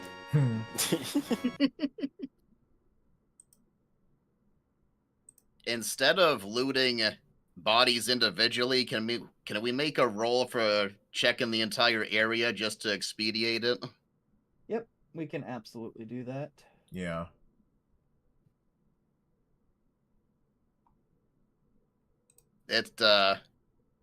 He's not necessarily doing it right this second, but over the next few minutes, you guys see Foos walk into the woods where he killed the first goblin. He's in the woods, but you see him kind of looking, and then he pulls out his glaive. You see him chop, and then chop again. He puts the glaive back, gets out his dragonborn claws, and you hear scraping and like tearing. And then he stands up. You see him kind of fiddling with his belt a little bit. And when he comes back out, he has a bloody goblin femur hanging from his belt as a trophy. Nice. Oh my. Damn. Doing some Predator stuff right there. Yeah. All right. Hmm. So, what do you all want to do now? And I'll just take this off because I'm assuming Trickster is standing up now. Yep. Unless standing. he's still just going to be in the fetal position or something. Those arrows, man. They riddled me. I want I'm like to go over to my friend and check on him. I mean, I guess I could try and do a medicine check to help, or we could just let Jen, I guess, try and heal him. Yeah, well, I was going to suggest we take a short rest. Yeah. I definitely need to recharge my superiority die. Were we gonna roll to check the area? Yeah, I was going to say let's roll to check for loot first. All right. Is it a collective roll, or is it just who's ever checking? Well, like, are you guys just doing like a general check of the whole area? Well, we're going to check the bodies, and we're going to kind of look around, see if there was anything nearby, like maybe they had a camp or something, or just discarded gear.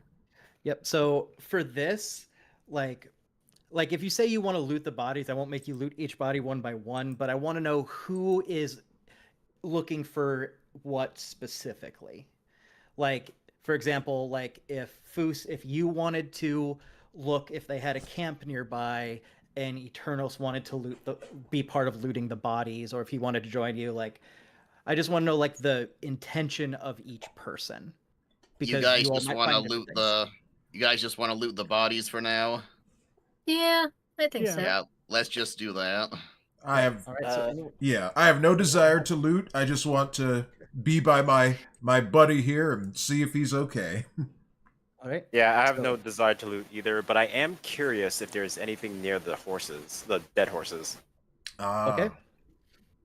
So, Trickster, I'll just have you move by the horses then. Okay. All right. Trap, are you going with him? Yes, Or- I'm going with him because, Okay. we fought by each other's side or bounced off of each other's backs. Oh, and then I say to Trap, did you hear my awesome call to action? When I threw that lightning bolt, it was great, right? Friend, it was spectacular, as well as the result afterwards. The disappearing act, my specialty. Oh, that's what you were talking about. Yeah, it was fantastic. All right, so I guess we're checking the horses. Yep. So I will have, I will actually have all of you roll survival. Okay. Okie dokie. Ooh, I have a +4 to survival because of wisdom. I have a Oh, I +2. did terrible. A 2. I got Get 17. a 9. I got a 4. Wow. I got. Wait, why is it not resolving? Oh, so you got a there we go. 21. 21. Yeah. Yep. All right. So we'll start with the body looters. So specifically body looters, which bodies do you want to be looking at? Basically, do you want to be on the top half of the map bodies or the bottom of the map bodies? Well, we're up here, so I guess the okay. top. Yeah. All right. I wasn't sure if you guys all wanted to be in one spot or split or something, so. All right, so you're looking through all of that. Foos, you're like, these femurs would be also nice to have. Yeah, they would be, but one's plenty. Uh, I'm basically gonna try to take a trophy from anything I get the killing blow on. Nice. Eternos, you're looking, and as far as you can tell, there's nothing special in these goblins. Nothing of value that you notice. Jeneth, you also come to the conclusion that doesn't seem like these bodies have anything worth looting. But in the process of looking at the bodies and looking around, mixed with the fact that you were the one who noticed the path being weird earlier, you notice that it looks like about a dozen goblins have come and gone along this trail. Oh my. And also signs of potentially 2 about human-sized looking bodies being hauled away. Oh, no. Oh.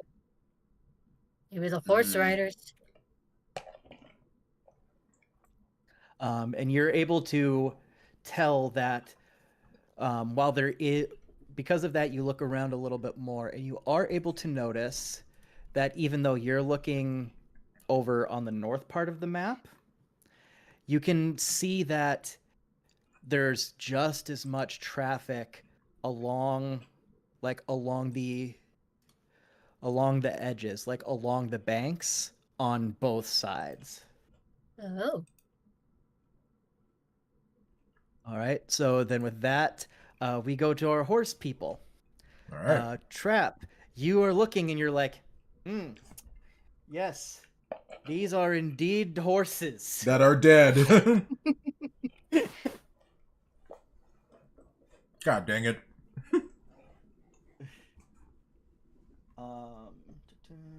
I see my usual luck is working out. All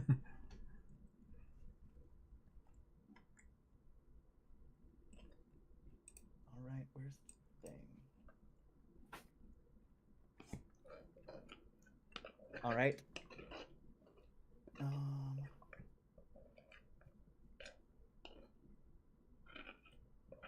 just making sure I have the right stuff here.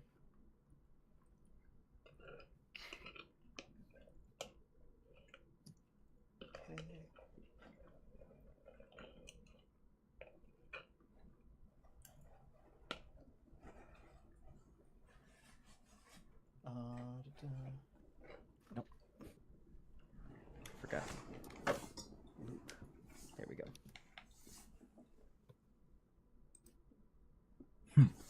Tate said, the big Bombad adventure is coming. Are the goblins Gungans now? Yeah, must be. Cha-cha, We're gonna have to use deal the with the rest of Puma. them. All right, so Trickster, you are smart enough to look beyond the horses. Beyond you- what I see. And you notice that there are several satchels and saddlebags that have fallen next to the horses. So you decide to look through those. In them, it's mostly a lot of, papers and basic stuff, but as you read it, you realize that these were Gundren's horses. Mm. Oh. And it was Gundren and his buddy, whose name I totally remember right now. Oh, no.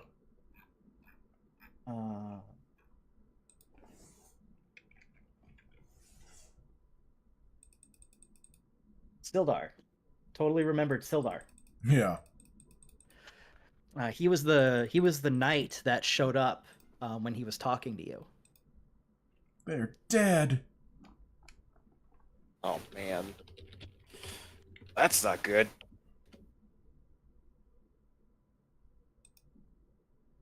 Kitty's in chat. She says, it's democracy. Hi, Kitty. It's dead bodies. Yeah. Yep. And Dexter, you rolled high enough that you see the same thing that Jen did, that the sides are very worn, that there's been a lot of goblins going through there. But you notice that the area about here that the last goblin ran through seems extra worn for some reason. Huh. Interesting. That's probably the direction of where their camp is. I'm guessing so. Yeah. Yep, and you said the bodies got drugged north. The Well, two it's- riders. Jen just noticed that there were some bodies that had been taken that way. Dexter is noticing the same thing on his side, but it looks fresher. Okay. Ah.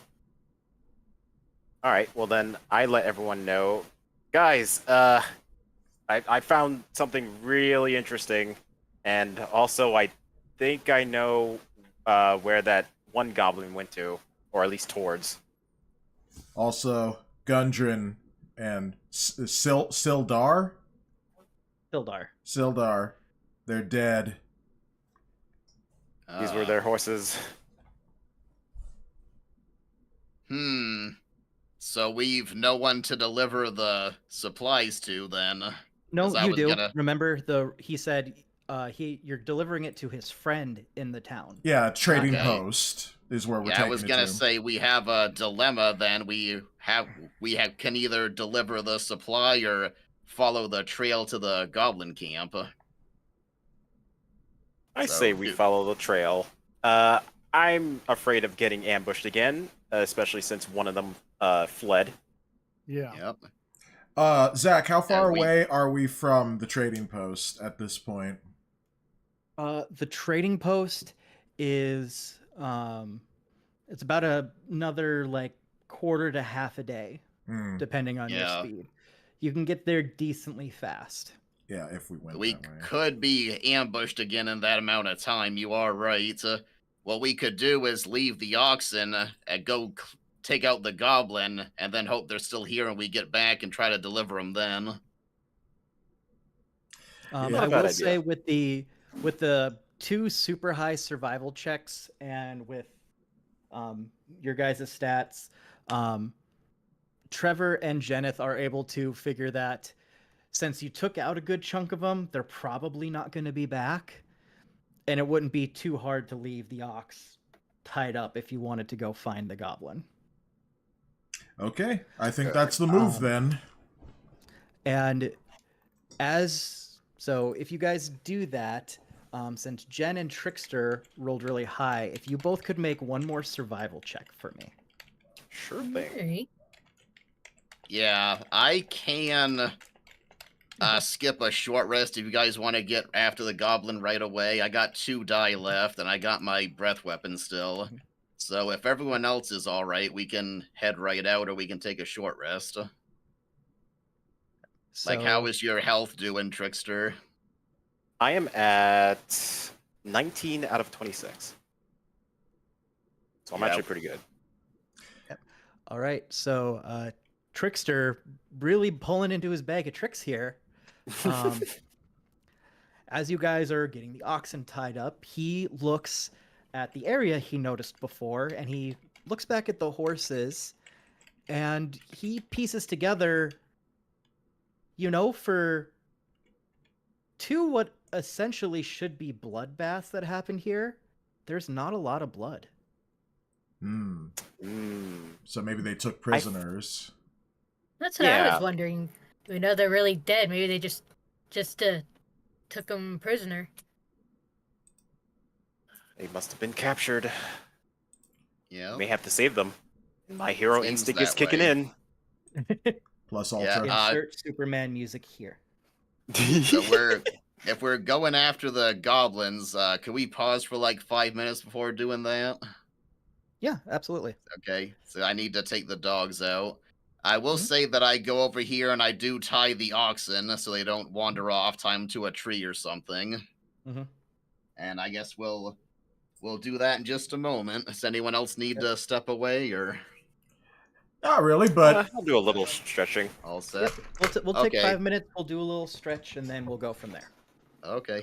we'll be back after these messages. Ba-da-ba-ba-ba. Has this ever happened to you? Oh, my popcorn fell in my pants. Oh no! A spider bit me on the butt. That actually has happened. Wow. Fair. Well, Zach, what are you selling? Where's this infomercial going? That's the whole infomercial. Just some dude shows up and goes, has this ever happened to you? Well, that sucks. See you later, folks. Oh Weird my of you to God. admit that in front of your friends on the couch, but you do you. Hey, spider bites on the butt is serious business. I'm gonna go get some chocolate. Yeah, you do This is that. happening. You'll get some You chocolate. need vacuum pants. I'm gonna get some more water real quick.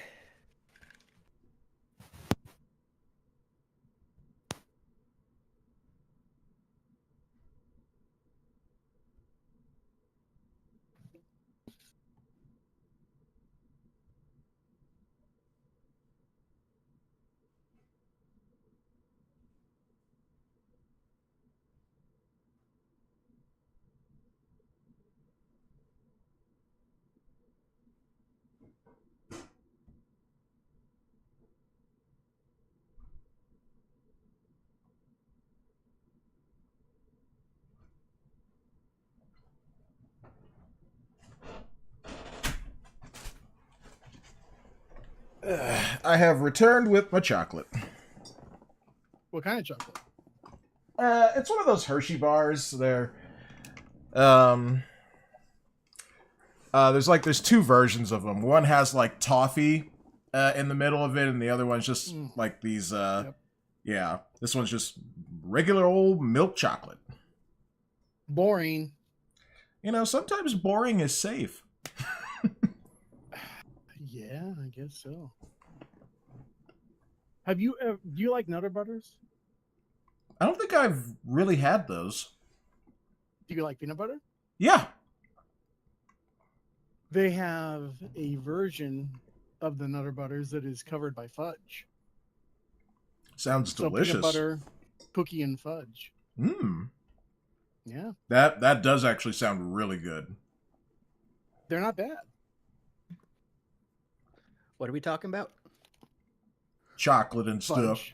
Fudge. Yeah, and fudge. Nutter butter things. Yes. Nice. Where's the eraser?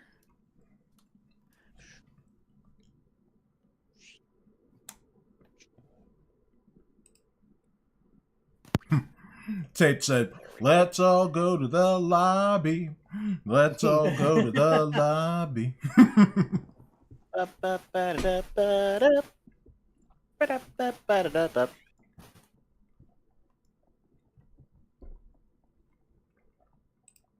So let's see. We've been at this for almost 2.5 hours. So yeah, a little break is. It is.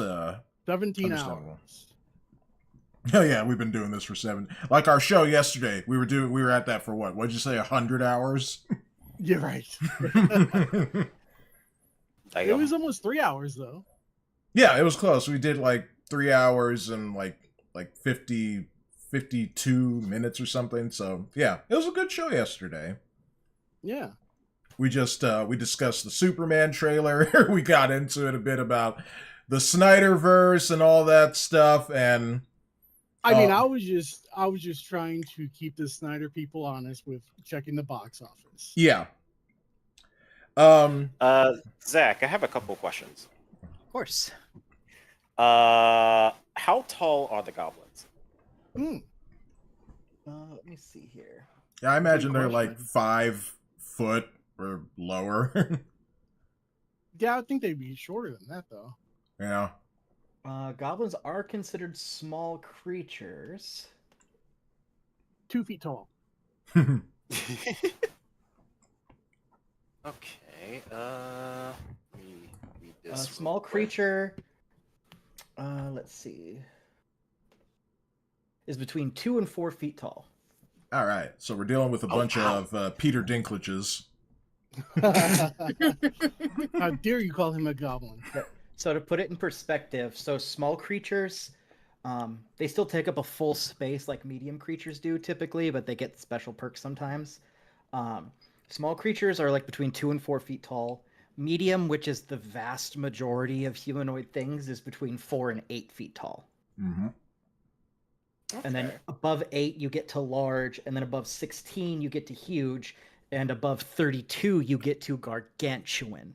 Dragons. Ooh, Giants. that's pretty cool. Yeah. Oh wait, here. There's a good example. I can do this. Hide not in library. Apply. All right. So here's an example of something that's large. Oh, wow. So Apple. they Oh, take yeah. up 4 cubes. What is that? It's an Hey, aboleth. sorry about I that. see that, but Welcome back. Yep. Welcome back. Looks like some eldritch creature from beyond all thought and dimension. hit him, Trap. Yeah, sure. I'll hit him with my hammer right now with no special features added on. But Eternos, you be the one, to get the killing blow. Yeah, Of course. I'm going away. You can basically think of these as like giant psychic eels. Whoa. Oh, kind of like the things in BG3. little bit, yeah. Okay. My next question is. Here's a huge thing. Oh God. Wow. Yeah. Huge thing. Yeah, Eternos, you got that one. And No, here yeah, that is a gargantuan thing. Oh, okay. Oh. Yep, Trevor, that's yours. And the next one is Jen's. They both look straight out of Vox Machina. Kinda, yeah. It's so cool. But yeah, my other question was, what was it? Oh, right. I was reading Alter Self, and it says I can alter my height. How far can I alter my height? Like how tall can you make yourself, or how short? Yeah. What's the limit? Alter self. Let's see here. Assume form. Okay. Change appearance. Transform your appearance. You decide what you look like, including your height, weight, facial features, sound of your voice, hair length, coloration, and distinguishing characteristics. You can make yourself appear as a member of another race. No, none of its stats change. You can't appear as a creature of a different size than you. So since you are medium, you can go to 8 feet tall. Ah, okay. And your basic shape stays the same. If you're bipedal, can't use the spell to become quadrupedal. Yeah. And at any time for the duration of the spell, you can use your action to change your appearance in this way again. So he's kind of like he's kind of like the T-1000 in that sense. Only objects of equal size. Yep. So after you cast it for the next hour, you can actively change your appearance any way you want. If you're in battle, it's at the cost of an action. That makes sense. Okay. Last question. Mhm. Can you cast 2 concentration spells without interrupting the first one you cast? No, because you can only concentrate one spell at a time. I figured. Okay. That's good to know. Thank you very much. I like how, of all the things Alter Self can do, you're like, how tall can I be? I gotta get the ladies. They love the tall. They love the tall people. Yeah. So height-wise, you can be anywhere between 4 feet and 8 feet. Yeah. He wants to Okay, be that's good to know. he wants to be the Giga Chad meme. Yeah, but like, literally under Alter Self, the paragraph before that is, You can adapt your body to an aquatic environment, sprouting gills, growing webbing between your fingers. You can now breathe underwater and gain swimming speed equal to your walking speed. Nice. Wow. That's pretty cool. And the part after that is you grow claws, fangs, spines, horns, or a different natural weapon of your choice. Your arm strikes now deal 1d6 damage, the type appropriate to the natural weapon you choose, and you're considered proficient with that weapon, and the natural weapon you promote is considered magic for the sake of overcoming resistances, and it gives you a +1 bonus to the attack and damage rolls you do. Jeez, that's actually really good. It's really fun to put on druids. Hmm. It's very thematically appropriate. Yep, that makes sense. Well, it makes sense if you don't think about it too much, because you're like, oh yeah, of course you can do that. But then you realize as a druid, you could just turn into the animal and get the full stats of those anyway. That is also true. But no, I looked, just for reference, I looked up the stats of the ancient black dragon that's in front of you. Mm-hmm. Oh boy. So to hit it, you have to roll above a 22. Oh, It I would have has, to. Oh man. yep, it has 367 hit points. Holy shit. It has a +9 to Dex saving throws, a +14 to Constitution saving throws, a +9 to Wisdom saving throws, a +11 to Charisma saving throws. It has a +16 to Perception and a +9 to Stealth. Mm. Wow. Jeebus. Yeah, so there's no way we could fight this thing at our current level. No. No. To put it in perspective, let's see. I'll just take a look at its actions. We'll ignore the fact that it has multi-attack. We'll assume it can only Jeez. attack once. Oh yeah. So, you know, it will also ignore the fact that as a legendary creature, it has legendary resistance, which means up to 3 times per day, if it fails a saving throw, it can just choose to succeed instead. Wow. Um, You know what? I'm gonna succeed. Yeah, Eternos, I think you got this. You can take him. Nope. let's see here. I'm not even Okay. here anymore. I'm gone. Where did you go? It's like, I'm Here we go. already gone. All Here's right, go. here we go. So here's just its bite attack. Here's just what happens when it bites you. So it's a +15 to hit, Oh.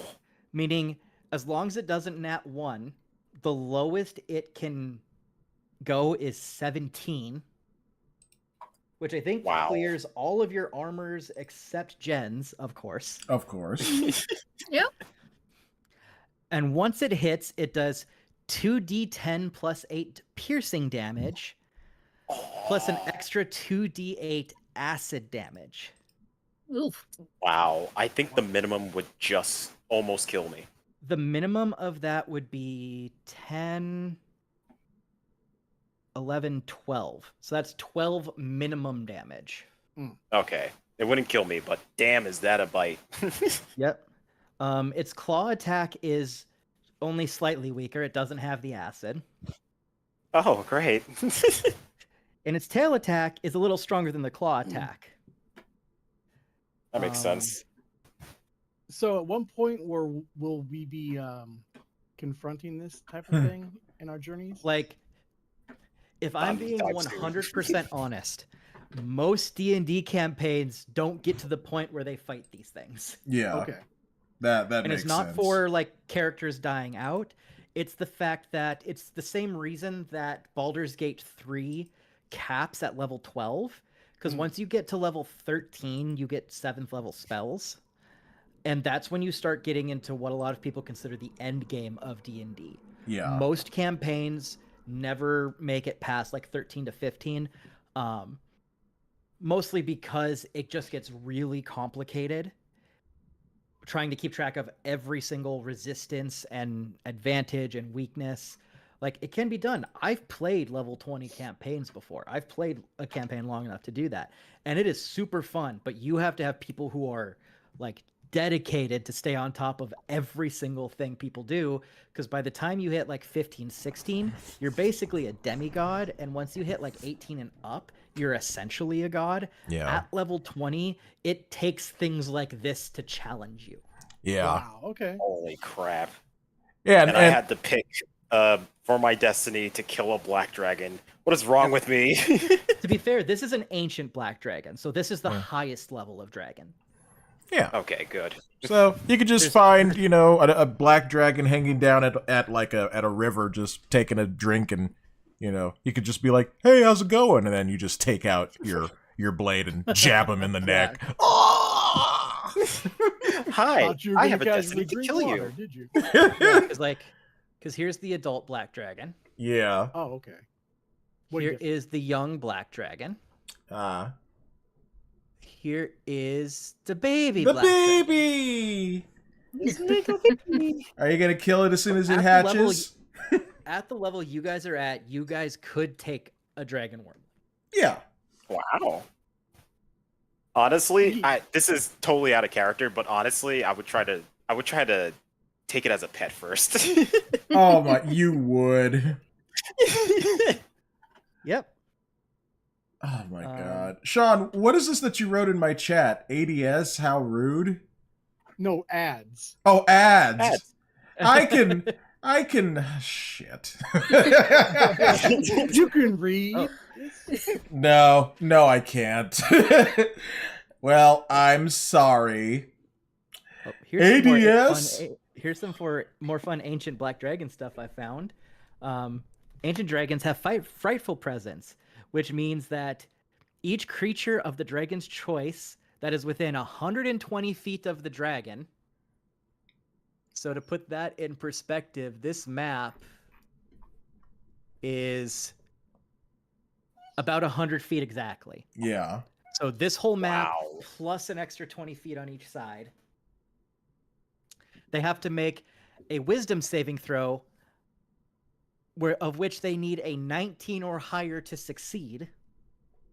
Let me just Jeez. hypothetically just roll and see if I could succeed that. So just roll in a d20.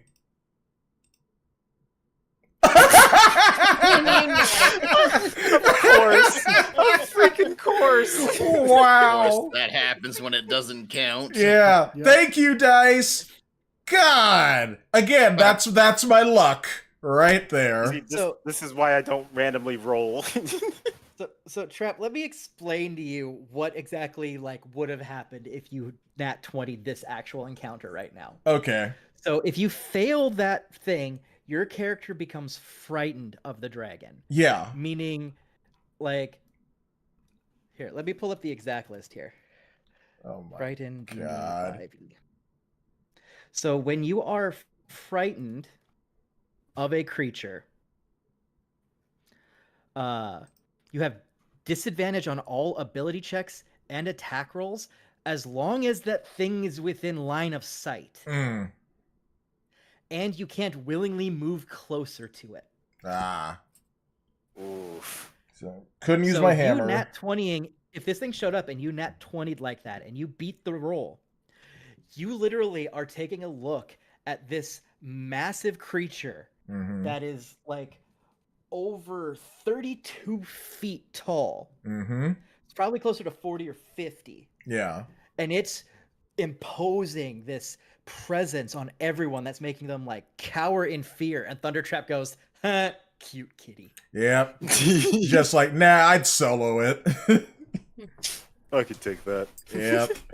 Tate is laughing at my hypothetical roll, and Wyfin said, "Yeah, we only hip fire around these here parts." Yep. I'm checking. And then Tate Yeah, earlier said the thing is bigger than a house, and it has +9 stealth. Yep. So, yep, I just double checked the stats, and if a wormling were to show up right now, you guys actually have a chance of taking it down. Yeah. Damn, nice. I mean, a Like, wormling's only well, how big is it, Zach? Oh, it's the baby. It's the same size you are, give or take. Okay, so man-sized lizard creature.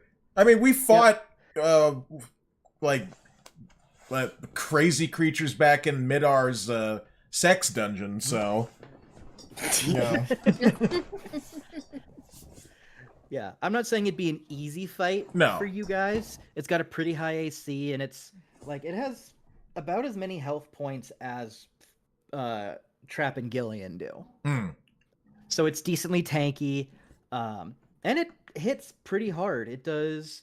Yeah, its base attack is 1d10 plus 2 plus another 1d4 acid damage. So it can hit for like, upwards of 16 damage per turn. Yeah. Damn. So like I'm not saying you guys would dog walk it. No. But if you guys came across a single black dragon or any dragon wormling for that matter, you wouldn't have to consider fleeing immediately. Yeah, with Jen's luck and Shaun's, just killer instinct, essentially, plus, whatever Dexter can do and Gillian's character could do. Yeah, we could beat it. It'd probably be a bit of trouble, but yeah. If only you would have bought me that sword. Oh yeah, I still need to give you back your money. And Tate says Jen would solo it. Oh yeah. Yep, I agree. Oh, whose doggy is barking? Oh yeah, that was Echo, I think. They want the same chew toy. Of course. I was gonna say, considering it would just nat 1 every attack it attempted on Jen, like statistically impossible type stuff. No. Did I give you back your money, Shaun? What's that, Tramp? Yeah, Shaun, did I give you back your character's money? Because I have 137 gold in my inventory. Let me see. Because I Is think your gold at 0? I was supposed to give 62 gold back to Eternos. Maybe we did back at the Beach Leviathan. So.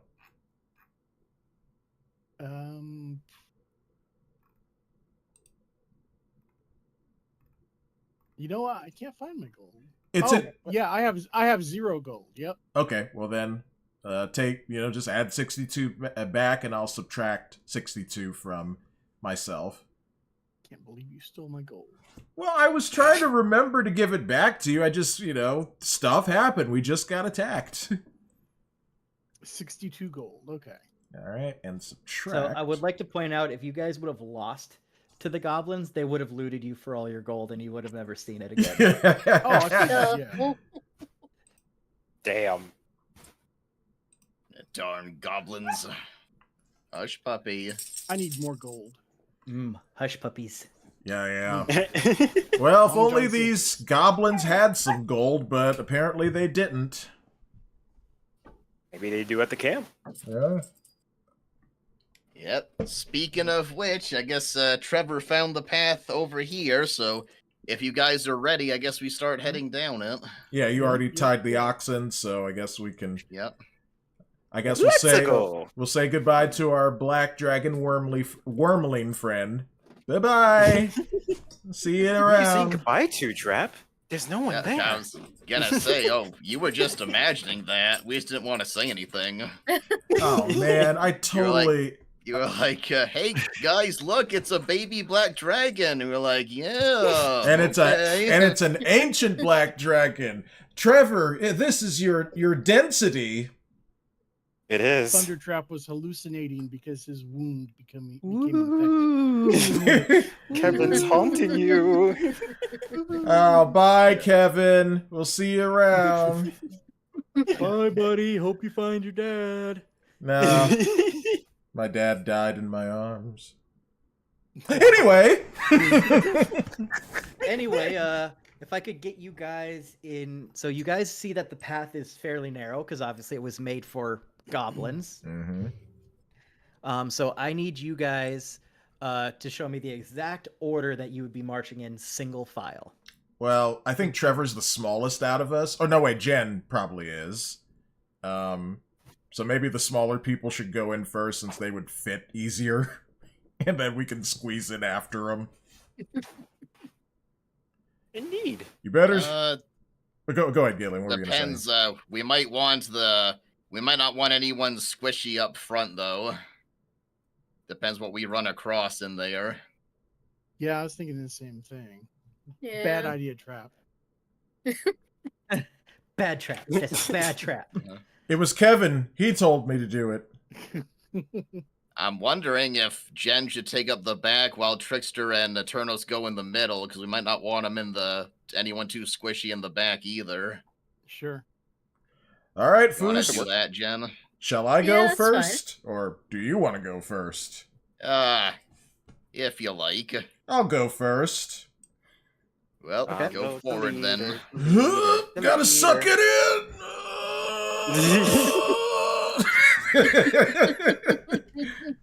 All right, so I am going to move Trap right here. If you guys want to line up to the right of him in the exact order that you are following him. Excuse you. No, Trying to move Trevor. How dare you? I know. All right, so Jen just to confirm, you guys want Trap going first. Yeah. Yes. Okay. Yep. All right. So, you guys begin marching down the path that you found. You're pushing through the trees. You're pushing through the trail.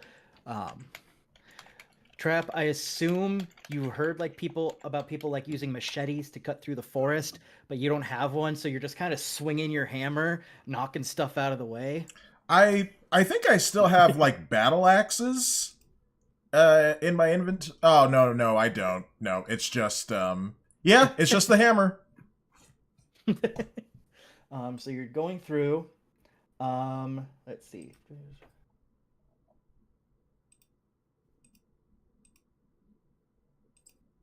All right. And so, Trap, as you get close enough to a certain area, you happen to notice that there is a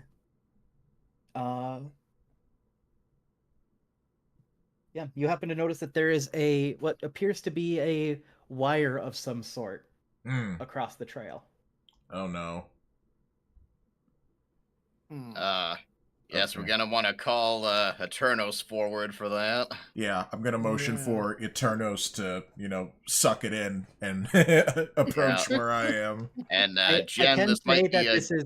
I can tell you that you can tell that this is a rudimentary trap, Yeah. and so, it would be pretty easy to just step over. We might need to retreat, so I think it's still a good Yeah. idea to disable it. Perhaps we should try to disarm it anyway. And Jen, this will be a good time for guidance too. Oh yeah, that's true. I'll cast guidance on Eternos, I need you to disable Eternos, this yeah. for me, friend. yeah. All right. All right. Hey, I gave you back your gold. Yeah. I know. Yeah. So you add a D4 to your checks now, Shaun. Yep. So just Yeah. roll your sleight of hand for me. Okay. Sleight of hand. Nice. 17. Nice. Oh. All right. You easily disable this goblin trap. You've seen these traps so many times on the streets. Yeah, As I it's said. mid. Mid is what this trap strives to be. All right, so I guess Right, now. so you guys, Go ahead, Zach. nope. Then you guys can just hop back in order, and then you guys can continue down the path. All right. Following the leader, Alright. the leader. Keep going. You keep going. All right. And you're moving forward. Let's see. And as you get moving forward, Trap, you take a step forward, and you feel the ground kind of give way beneath your feet. Mm. If you could make a a dexterity saving throw for me. Okay. Great. I have 0 on Dex. Well, here we go. Of course. Of course. What the heck? Oh. All right. So as the ground falls beneath you, you're able to catch yourself and jump back Yeah. as the road in front of you falls. Dang. Darn it! Whoa. I wanted to use And you my just rope. narrowly avoid the pit trap. Thunder Trap avoids another trap. Congratulations. You can't trap Thunder Trap. All right. And with that, you both keep moving after about another, I'd say about an hour or so of kind of coming across multiple rudimentary traps that were pretty easy to get around. After the first few, you guys were much more alert, keeping an eye out for them, knowing that they weren't going to be too difficult. And eventually you end up...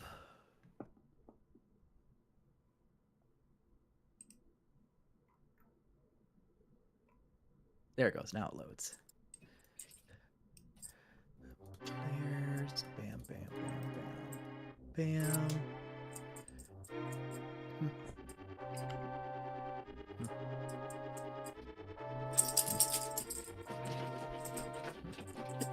And... Jeez, puppies. Oh my. I'll have to put them in the living room if they don't settle down. Go play. I have 1,000 ball bearings.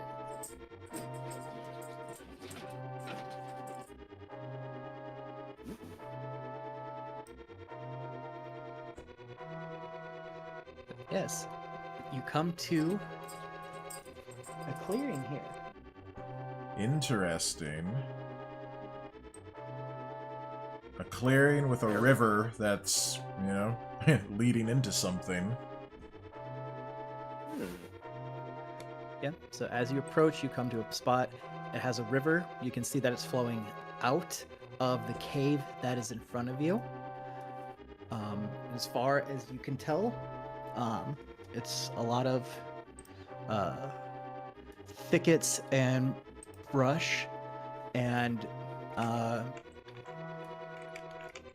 you're able to kind of glean that this must be where the goblins hang out. Alright, so they've got a cave. Interesting. I suggest Eternos goes into the cave first to scout out, and I can use my message cantrip to communicate with him. Okay. Let's see. Oh, This there is we where go. this would be where a feature that I would really love to see them put into this is if you were able to do individual maps for characters. Ooh. So then, like, on top of the master one, so like if someone goes off, then you could like copy the map and then uncover it for just that character. Or if the party splits, you only uncover the parts of the map that they find. Yeah. Different instances. I like that. That would be pretty cool, yeah. Yeah. Let's see. I am. Yep. So you aren't in combat, so you don't need to worry about Oh, okay. movement. If you do go too far or trigger something, I will stop you and do so accordingly. Okay. Yeah. So I need to come. I can't go up this way, right? I have to go through this way, or?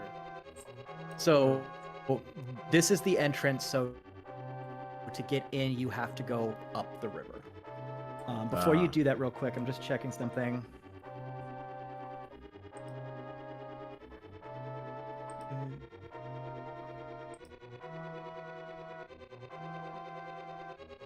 Okay, so before you guys do this, because I want to make sure I was reading message right. So,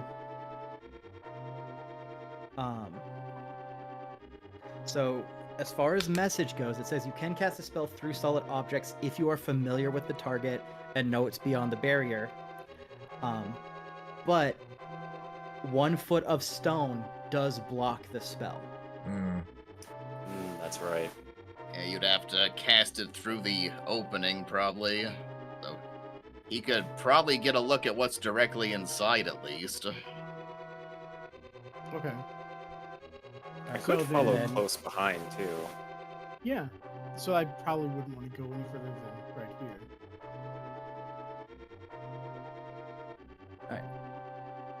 So is this kind of where everyone wants to be before he goes in? Yeah. I mean, those guys are taking the lead.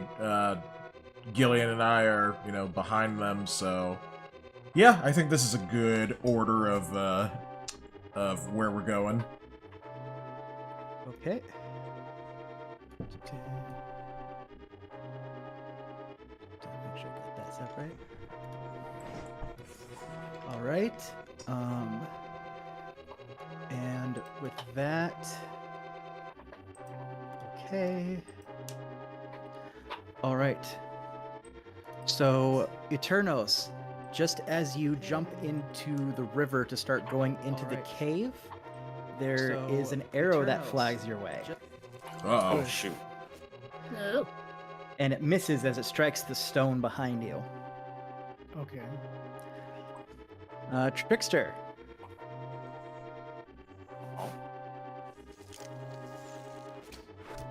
Ooh. Ah, Not again. Not another one! Not another one! God damn it. View step block. So there was no other way into this cave other than going through the water? Correct. Oh. Okay. So, All right. yeah. And with that, Dexter, you're going to take 7 damage as an arrow strikes you. Man, I am just attracted to arrows today. You're an arrows man. As the 2 goblins that were hiding in the hidden grove Mm. heard you splash into the river and took that as their sign to attack. Man. Damn. I didn't even think to look over there. That's so good. But so bad for us. Yep. Oh, nope, not that. I need to redo that. Clear it. Let's clear that list. Okay. The list. We are in for it now. Right. No, I don't think it's a spoiler to say that there's more than 1 goblin No. in the cave. Yeah. And I accidentally clicked the add all to encounter button. Huh. So it was Oh going my to God. put everything in the cave in the encounter sheet. Jeez. Jeez. All right. So with that, roll initiative. Here we go again. We go.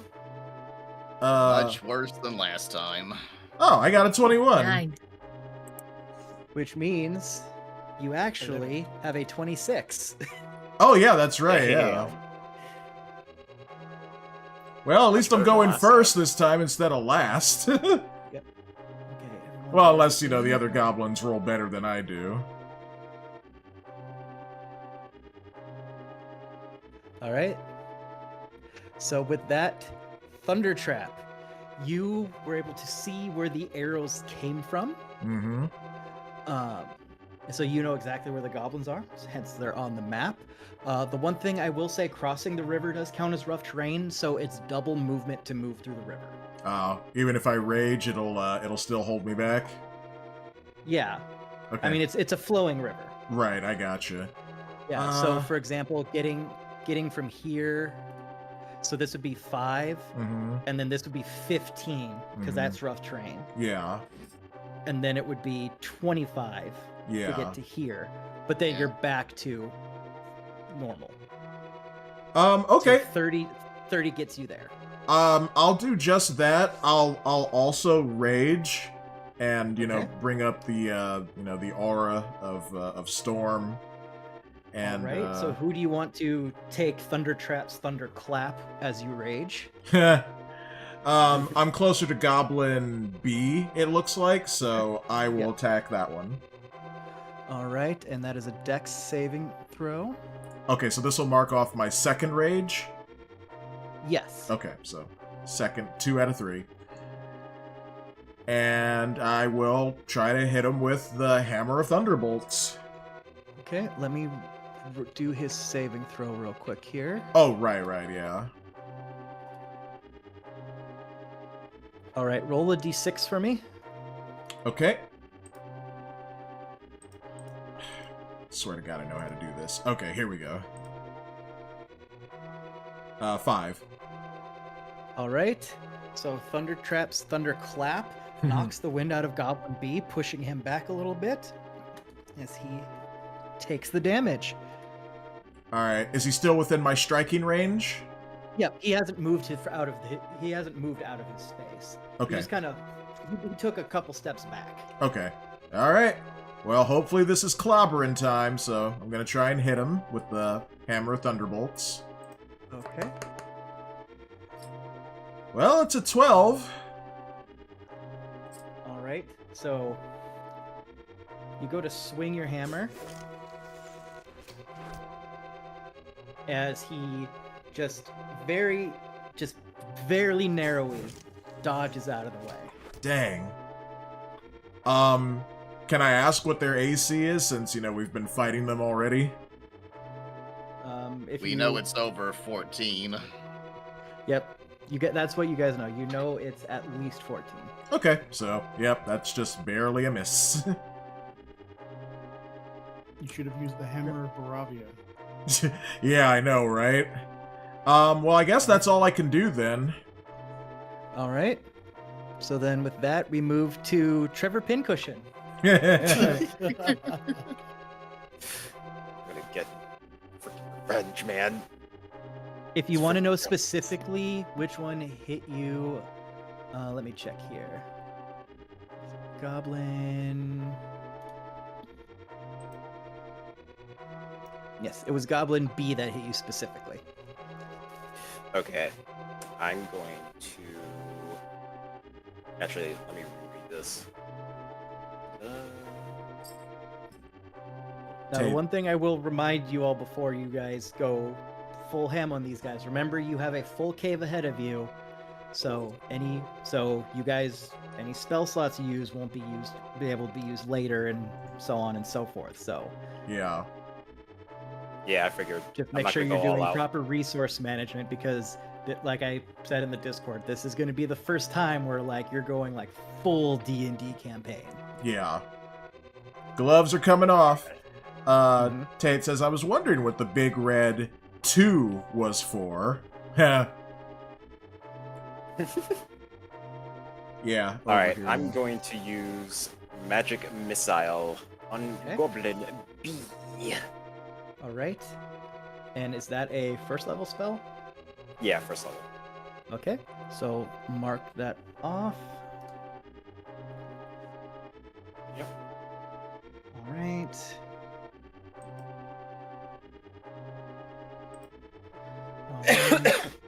Each dart hits a creature of your choice that deals 1d4 plus 1 force damage. So just roll me 3d4. Alrighty. That's 1, 2, and 3. There you go. All right. So, Trickster, you've just had enough of all these mother flippin' arrows in this mother flippin' field. So you haul off your magic missile. The 3 darts glow around your hand, and you launch them into the tree, and they kind of vanish in the brush. And then you hear,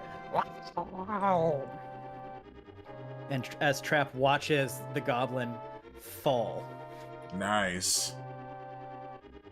And in doing so, your missiles actually broke something. As now, Trickster and Trapp, since you're there, you notice that this whole section of trees is fake. Mmm. Oh. Uh-oh. So it's like when it falls down, like a big, like, facade. Yep. So Trapp, you came in on like the one section that was like kind of real. Mm. But Trickster broke it and was like, oh no, they planted all of these here together to make this barricade. They intentionally set up this ambush. Okay. Well, I mean, they're somewhat intelligent. So. All right. Credit. So with that, Trickster, do you want to do any final thing before we move on? Just in case Goblin Man wants to get revenge for his buddy, I'm going to go over here and hide behind this. Okay. Yeah, let Foos take the arrows. Someone else should take the arrows for once. All right. And with that, it is now the Goblin's turn. He is going to run over to Thunder Trap Of course. and make a swing. All right.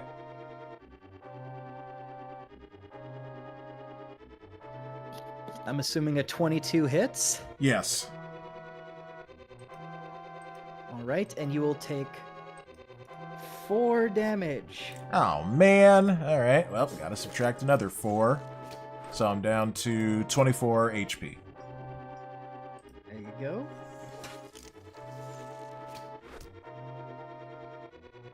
And with that, he is going to use his bonus action to disengage Of course. and run back over this way Okay. into more trees? Question mark. Hmm. All right, Eternos. Okay.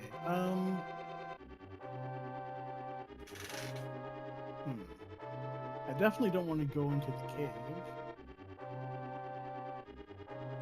So.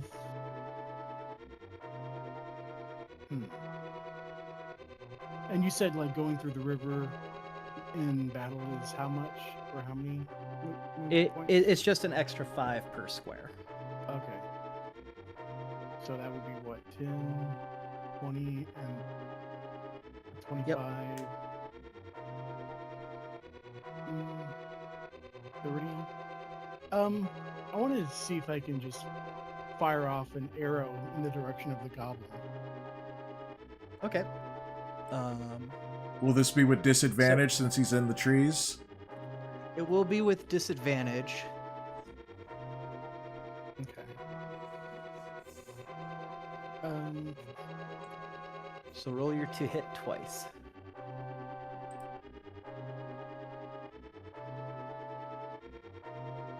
Oh. Well, there's that. Yeah. Slippery mother trucker. Yeah. Yep. So yeah, so you can't get better than a 7. So you fire your 2 crossbolts into where you think the goblin was, but you don't hear anything. Typical. Okay. Then I will just move down here by Thunder Trap, and that will be my turn. All right. We'll get him, friend. Yes. Wow, think we all my should sounds just investigate played at that. once. Oh dear. All right. So with that, Turnos is done. Jeneth. Alright, so I guess I'm gonna try to move closer. I guess it would be, what is it, 5, 10, that'd be 20 in the river? Yes. 25, I guess. Yep. So you There. do get to the edge of the river because you're round. And is this part here where she's at, is that part of the facade? Yes. So this whole section that you guys are in right now, you all know that it. So like basically everything this red circle is touching, you know it's fake, so you can easily get through it. Okay. And also over there by where the goblin went, that is possibly fake as well, right? Possibly. You don't know for sure. Okay. I don't know if I can really see the goblin, but I would was wanting to try Sacred Flame. You Burn you him can out. see him well enough. Alright, so I will try Sacred Flame. He must succeed on a dexterity saving throw or take 1d8 radiant damage. All right. Dexterity saving throw. He fails. Nice. Damage.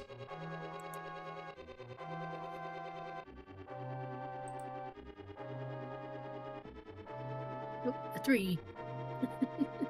All right. So that's 3 damage as just above the trees, a little sacred cloud starts forming.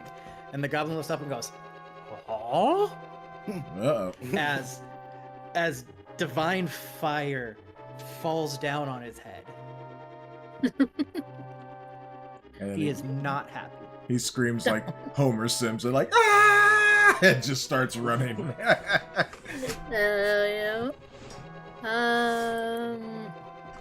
See, that was an action, my cantrip.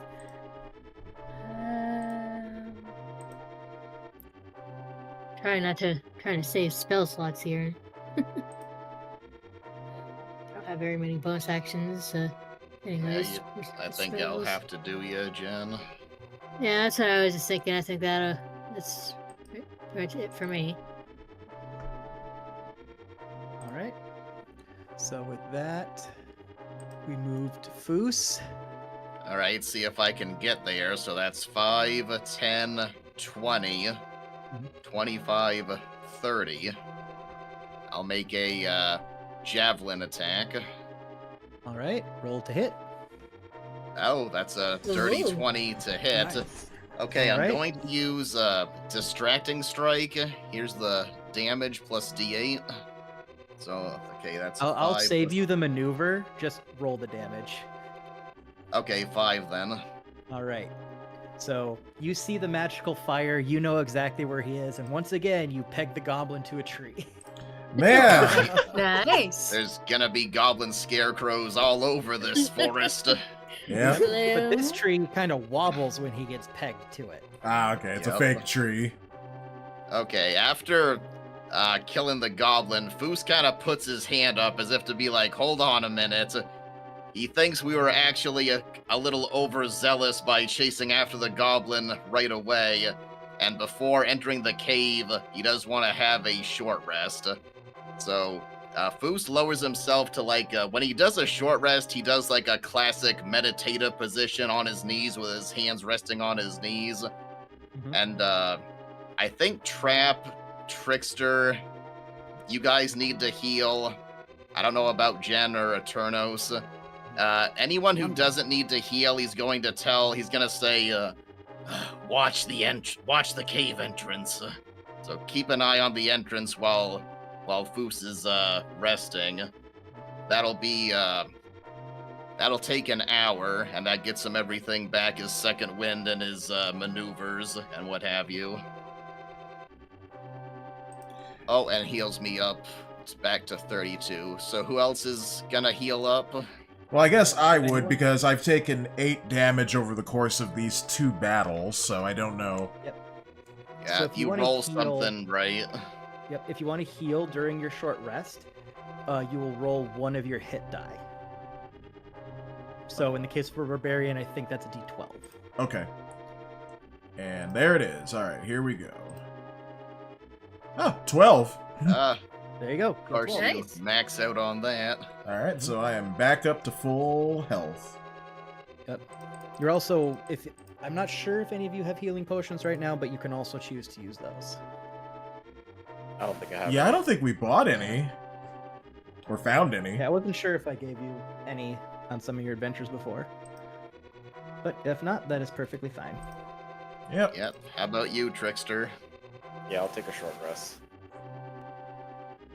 You gotta heal up too, buddy. Wait, did I do that right? I did not do that right. I don't know how this works. Does he roll a d12 as well? No, it'll be No. whatever his hit die is. I think it's 1d6 because it says it right here. Hit die. Yep. It says I can choose up to 3. Is that correct? Yeah, so you can burn more hit die if you need to. But the thing is, then if you short rest later, then you won't have the hit die until a long rest. Ah, got it. Okay, I'm missing 14 health, so I might want to burn 2. Here we go. That could just be 2, though. Okay, you're good. Yeah. Hello? And Jazz is just Nice. gonna move up here to be in sight of the cave entrance. So Trevor just pulls out the arrows from his body. Just I like to imagine he just kind of forgot to remove the first ones. Oh god. Until now? He's just like, why do I have this weird pain in my back? Back, shoulders. Jeez. Just a lingering pain. All right. Is that everyone who needed to heal then? Yeah, So. I think only Trickster and I took damage, so yeah. Okay. Yeah. All right. So Foos rises back up to his feet and he looks over at Eternos and he gestures with his head towards the cave entrance and says, "All right, go take a look."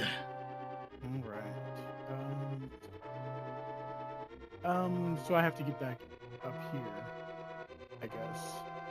Do I have to go in, or I can just peek in from here? Right? Nope. So you can peek in, and because you have dark vision.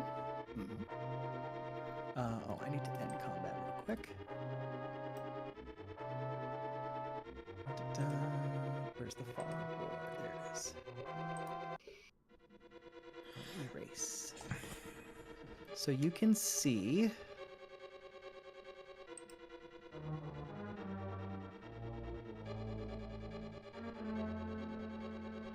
So Eternals, what you can see from your area is you can see the river that is cutting through this cave. You can see that it kind of has a small little series of kind of steps. You can see that the river gets a little bit, it's a little rougher near the end because of how far it's had to fall. But it's pretty easily walkable. It's only about 2-3 feet deep as opposed to out here on the riverbed, which was a little bit deeper. You notice a set of stairs to a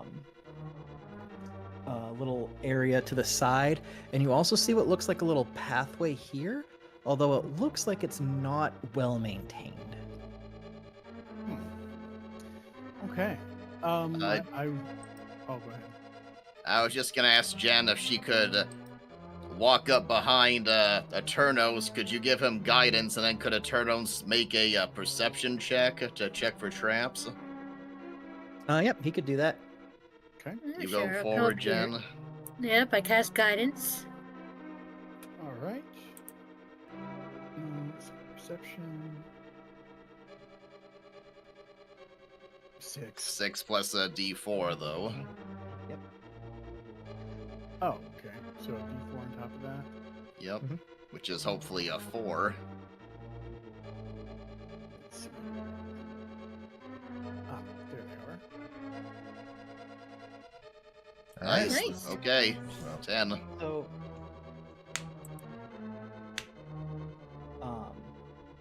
as far as you can tell, you don't notice anything offhand. Okay. All right, we're gonna have to go with that. So, do you want to push forward, Shaun, or do you want the heavy guys to take point now? I'll let you guys go ahead, but I'll be right behind you. of course. All right, come up here, Trap. Who died and made you leader? Okay, let's go. Alright, I'll go first. If they shoot any arrows, hopefully it'll just ping right off of my armor. Or it'll go in my head. Or Yeah. bounce off of your armor and right to me, Yeah, because and- that's my luck. It might hit you on the head and not hurt anything at all. That's Wait a second. You know, were the dumb Foos, one. I think you're trying to say something, but I'll figure it out later. Alright, so how far up can I move?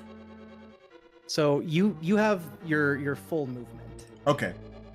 So Yeah, we're out of combat. Yeah, the main go thing far is, enough. so if you look in the bottom left of the map, there is like a little key here for you guys. Ah, So you can kind of know what a given tile is just by looking at it. yeah. The only ones that will give you rough terrain will be any areas of rubble and any areas specifically of rapids. So if you look at the river in front of you, if you were to cross through that specific square, it'd be rough movement just because there's little rapids there. Yeah. But there's that pathway, so you won't hit it. Okay. And then the only other thing to keep in mind is you'll see as you go in, you'll find more stalagmites on the ground. You can use those as cover. Nice. Yeah, maybe go as far as the stairs on the right so we can shuffle in behind you. Sounds good. So I'll move over here. Mhm.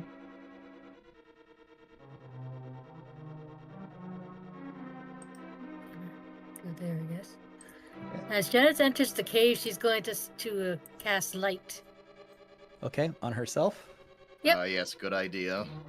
Okay. Our radiant nuke shines again.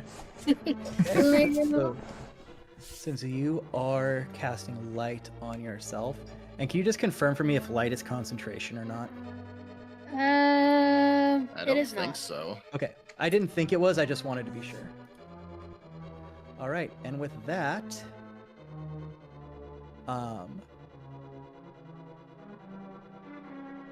you can now see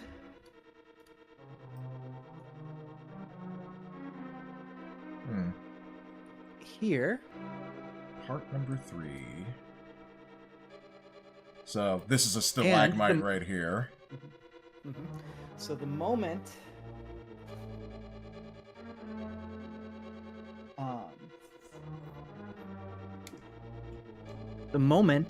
that the light fills the room, Trapp, Foos, and I'll say Jeneth is close enough to notice this too. Oh. Oh dear. Boy. Oh no. Oh. Oh no. Maybe they're Well, nice wolves. So just inside the cave mouth, you guys find these few uneven stone steps that lead up to this small, kind of dank, dark chamber on the east side. In the cave narrows to where you can only get maybe 1 or 2 people through at a given time, and it's filled with this stench of animals. Once the light hits, this room fills with this savage snarls and snares. Snarls and the sounds of rattling chains, where you notice there are 3 wolves chained up just inside the opening. Each wolf's chain leads to an iron rod driven into the base of the nearby stalagmite. Oh. Trevor, take them all as pets. I was just gonna say, does anyone have a high animal handling? Probably Jen, because it's wisdom. I have 4. My animal handle. Oh no, it's 0. Mine's Damn. +1. Yeah. I'm +2. I was thinking if we free them, they may just run away if we're lucky. Well, we would have to get out of their way too because we're kind of blocking the entrance of the cave. Yeah, do we want to kind of all stand up here and give Jeneth have her try to undo the chain and see if they'll be so good as to just leave? If they're snarling at us, I think once we free them, they're just gonna attack us. I was just gonna Yeah, say. They could be snarling because the goblins have been abusing them, though. They might be That's happy true. to just get out of there. Yep. And then they're gonna attack us. But no, I think we should try to free them. Yeah, why don't you try doing the animal handling check first, Jen, and if they seem like they're gonna calm down, then you can try undoing the chain. Alright. Alright, I shall get out of your way. I'll go. I don't really want to get too close, but And Tate says, anyone bring some Scooby there. snacks? I was just about to ask if we had like food on us. I think we do You have guys do have rations. rations. Yeah. Yeah. oh, Yeah. 10. which I If assume Jen, is like jerky and stuff. I if think- Jen tosses them some food, would that be good for advantage on that check? Because she got a 10. You got to tell me what you want to do. Yeah. Well, you want to try that, Jen? It's up to you. Yep, I That does won't- seem like a. It does seem like a good idea. Try tossing some food. Okay, so you want to throw some of your rations their way? Yeah. All right. So you throw the rations their way. What are you trying to do to calm them? Speak sweetly Good to them. question. Sing Yeah, I them a was gonna say song. Yeah. We like talk gently to them. Okay. Hush, little Oh, baby. hello, little puppies. I'm going to try to help you, but if you don't cooperate, I will slaughter each and every one of you and not lose a single minute sleep over it. Yep, and my friends Okay. will wear your furs as coverings for the winter. All right. So with that, the wolves eat the rations. They hear Jeneth speaking to them, and the small pack decides that you are no longer a threat. They calm down and stop snarling, and they just kind of curl up on the ground and let you do whatever you want. Sweet. Alright. All right, I guess we free them Well- now. Let's take Yeah, them we'll as go pets. in and see what I can do about removing their chains. All right. Let's see here. All right. If you want to try to, are you trying to pull the stake out that has them pinned in, or? Well, I thought of that, but I wonder if it'd be easier if they're gonna let me to try to remove whatever is around their necks or attached to their necks. Oh, like the chain collars, yeah. Yep. So you look at that, and they are not coming off. They are locked on tight. Oh. We might find the keys for it if we go further in. It might be on one of the goblins. That's true. So maybe we should come back to this. Are you sure, Foos? I mean, with our strength combined, we could probably rip out, the stuff that's pinning them in. Yeah, if that's good. gonna be good enough, if they're just gonna run off with the collars and the chains still attached, I mean, that's better than nothing. That could make a lot of noise, though. We've made I a will lot say, of. when Go you ahead. guys entered the cave, you do notice that the sound of the running water up from the river really fills the cave. Okay. So, noise carrying is not going to be as much of a problem as you think it is. Okay, you good. could still probably listen into the next room if you tried really hard, but there is a good amount of noise covering up the majority of your movements. All right, well, let's Yeah. go for the immediate solution then. Like, me and Thunder Trap will go in and double team pulling the stake out of the floor. All Okay, right. So in this case, we'd be doing an assist. So I need to know which of you is going to be like the main pull. Well, I Forward. think, Gillian, your character is stronger than mine. But I have a strength of 19, I think. Well, it says 16 plus 3. Yep. That's your modifier, isn't it? Yeah. So because you're going to be doing an athletics check. Oh, an athletics check, not a... Okay. So I one have, of you will be the base, and then the other person will be assisting, which will give that person advantage. Yeah, so you Yeah, should... I do have proficiency in athletics, so I'll go ahead and roll with advantage. Yeah, and my athletics is plus 5, so... Oh, Okay. mine is... Okay, I guess we're both proficient in it then. So that's a 17. Okay. So you yank on it, and you do feel the post wiggle free just a little bit. All right, so am I already assisting Gillian, or is he doing this by himself? No, so that advantage was you assisting. So Okay. you're both pulling on it. Like, Okay, so it just wiggled free. Can Jen guidance us, or should you throw a D4 on top of that? Well, you can't on top of what you have. If you want to try to pull it again, than you could. Yeah. Let's give it another try, Yeah. Trap. Heave. And Jen, how about some guidance here? Yep, I'll cast guidance. Thank goodness cantrips are free.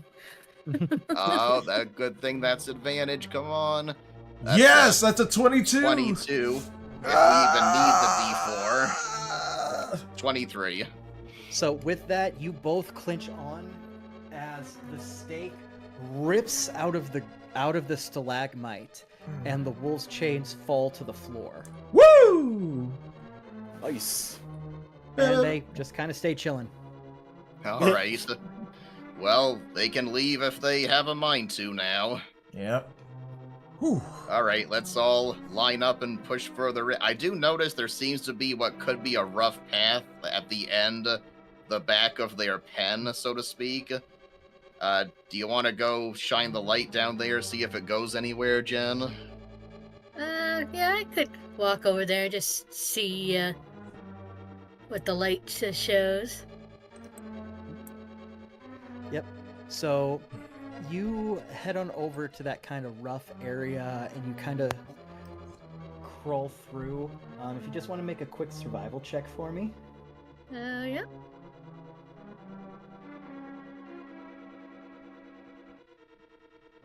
$13. All right. So you shine your light over into that area.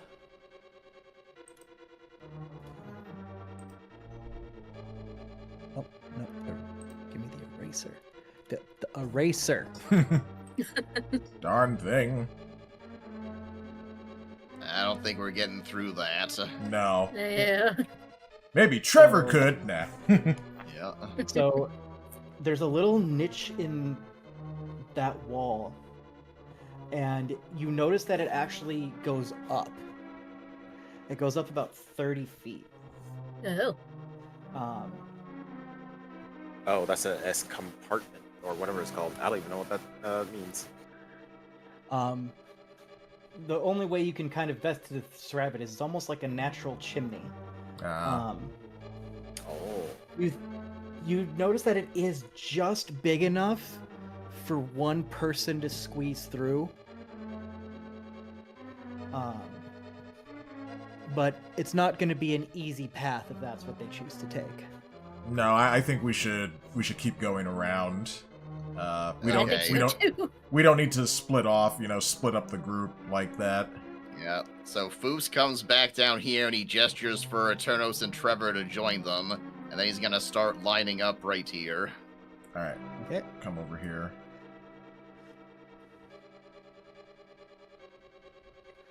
All right. So I will say that Jen's light is behind the wall here. Oh, And you guys are about to go deep into a cave. okay. Yeah, Well, then better we better. swap places with Jen there, Shaun. Yeah. Go ahead, Jim. Yeah. And I'll move out of the way too. I'm gonna pet the dog Alright, or move pet up. the wolf. All right. Trap, roll your animal handling then. Okay, sure. 0. Okay, I bet I get another high roll. Nope, that's just a 3. Nope. I'm getting a bite. So you come in what you think is calm, but the wolf recognizes you're not the person who fed me Oh. and makes a small bite at you. Oh. It's okay, friend. I understand. I ain't mad at you. misses. Huh? Offer It some misses food, as Trap. it snarls at you. Yeah. And you can tell that the other wolves may start getting riled up the longer you stay.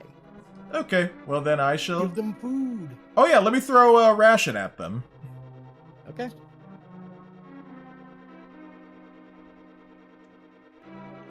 Alright, does that calm them down? No, Okay. you already made them mad. Darn it. You just lost Yep. beef jerky for nothing. I'll get some more. All right. Yeah, get out of there, man. Well, okay, this is far, because, Shaun, do you want to go ahead of me? Yeah. Okay. I'll go behind you.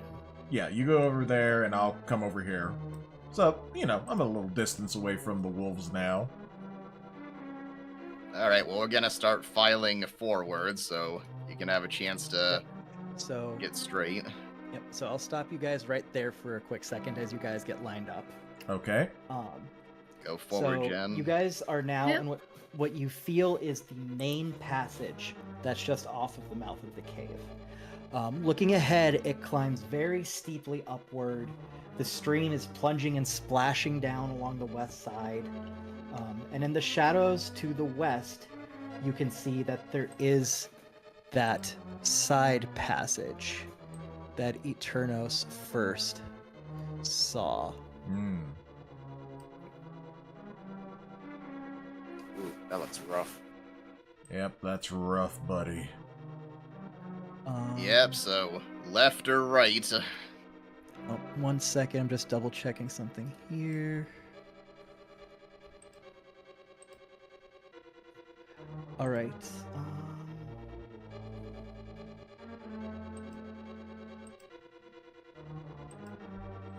By the way, everybody, thanks for watching on all the platforms again. Really appreciate it. We have a combined audience of 18 just on Twitch. Let's go.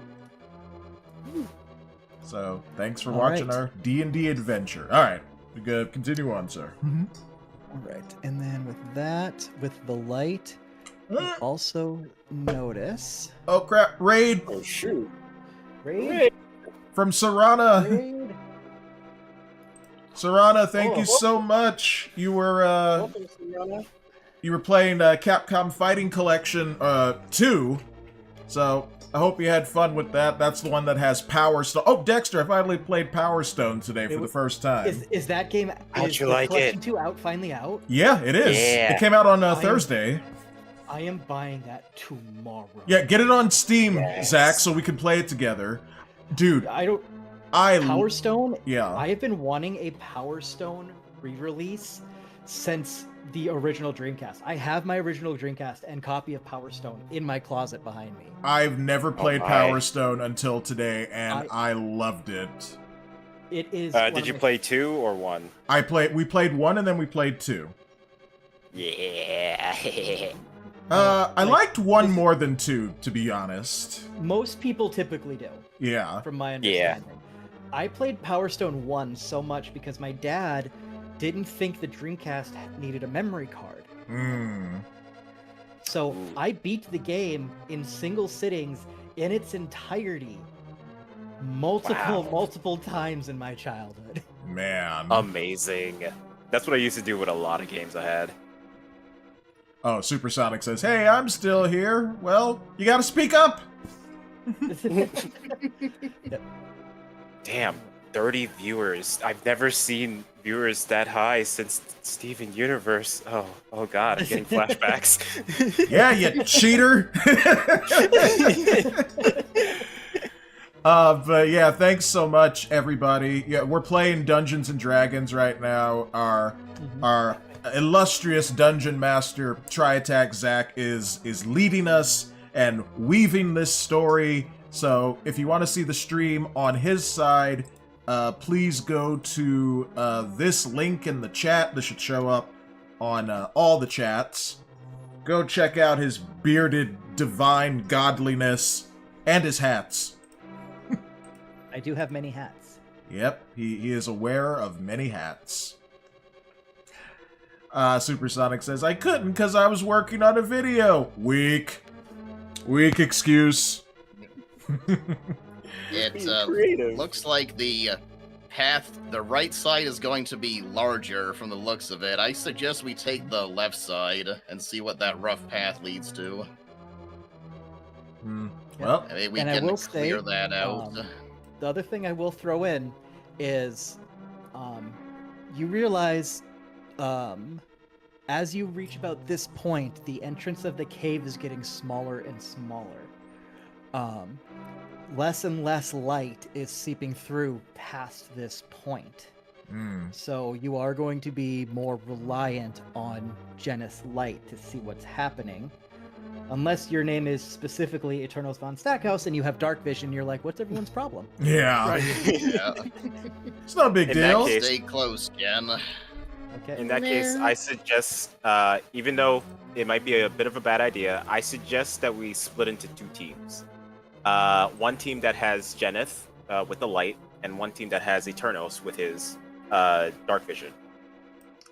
Well, you're right. That's a bad idea.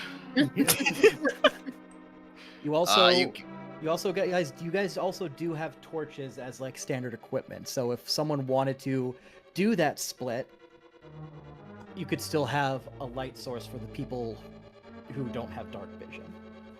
Yeah, if you guys want to do that, you can. I would suggest if you're going to do that, then try to stay stealthy and try to have Eternos just take a look and not try to engage. Yeah, I don't think I have dark vision, because I'm just... Eternos is the only one here who has it. Yeah. No, I think we should stick together, honestly. I mean, it may be slower going, but if we get ambushed and we're cut off from each other, then yeah. What do you think? If you want, you can go off on your own way and see what happens. I think I would advise. I'm tempted. I'm about to hell dive this. And you're gonna end up with more than arrows in your body.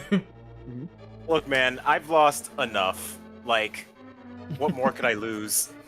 Your life? But what's a life but a measly existence? I mean, it's your choice if you want to re-roll a character later. Trevor Trickster Jr. I will Come avenge over my here, father. Jen. No. Okay, Alright. So you two are trying to climb that? Okay. Yeah, we'll try this this offshoot over here. Okay, give me 1 second here. And yes, if anyone follows us, thank you so much. We appreciate it. We stream a lot between all... Well, how many of us are here? 6? So... Let's see here. Where's the... I literally just clicked on the thing. Where did it go? It should be here. But yeah, thank you, Serana. Let's see. I think I can give you a shout out on Dexter's live stream. I'm a mod over there. I have those powers. I believe so. Powers beyond mortal men. It's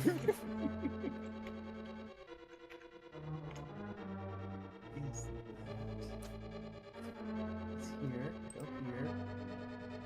I literally just have to pull up. There's that.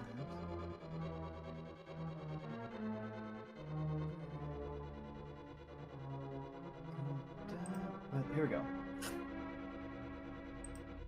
So, as you guys look at that path to the west, it's fairly steep. There's multiple ledges that have these kind of deep escarpments in them. So that's kind of like when you get those cliffs that are kind of like concave, like they almost look like stone waves. Okay, so not everyone might be able to make the athletics check then to get up here. And that's why I suggested the split. Thank you very much. Just roll high, man. All right, so we...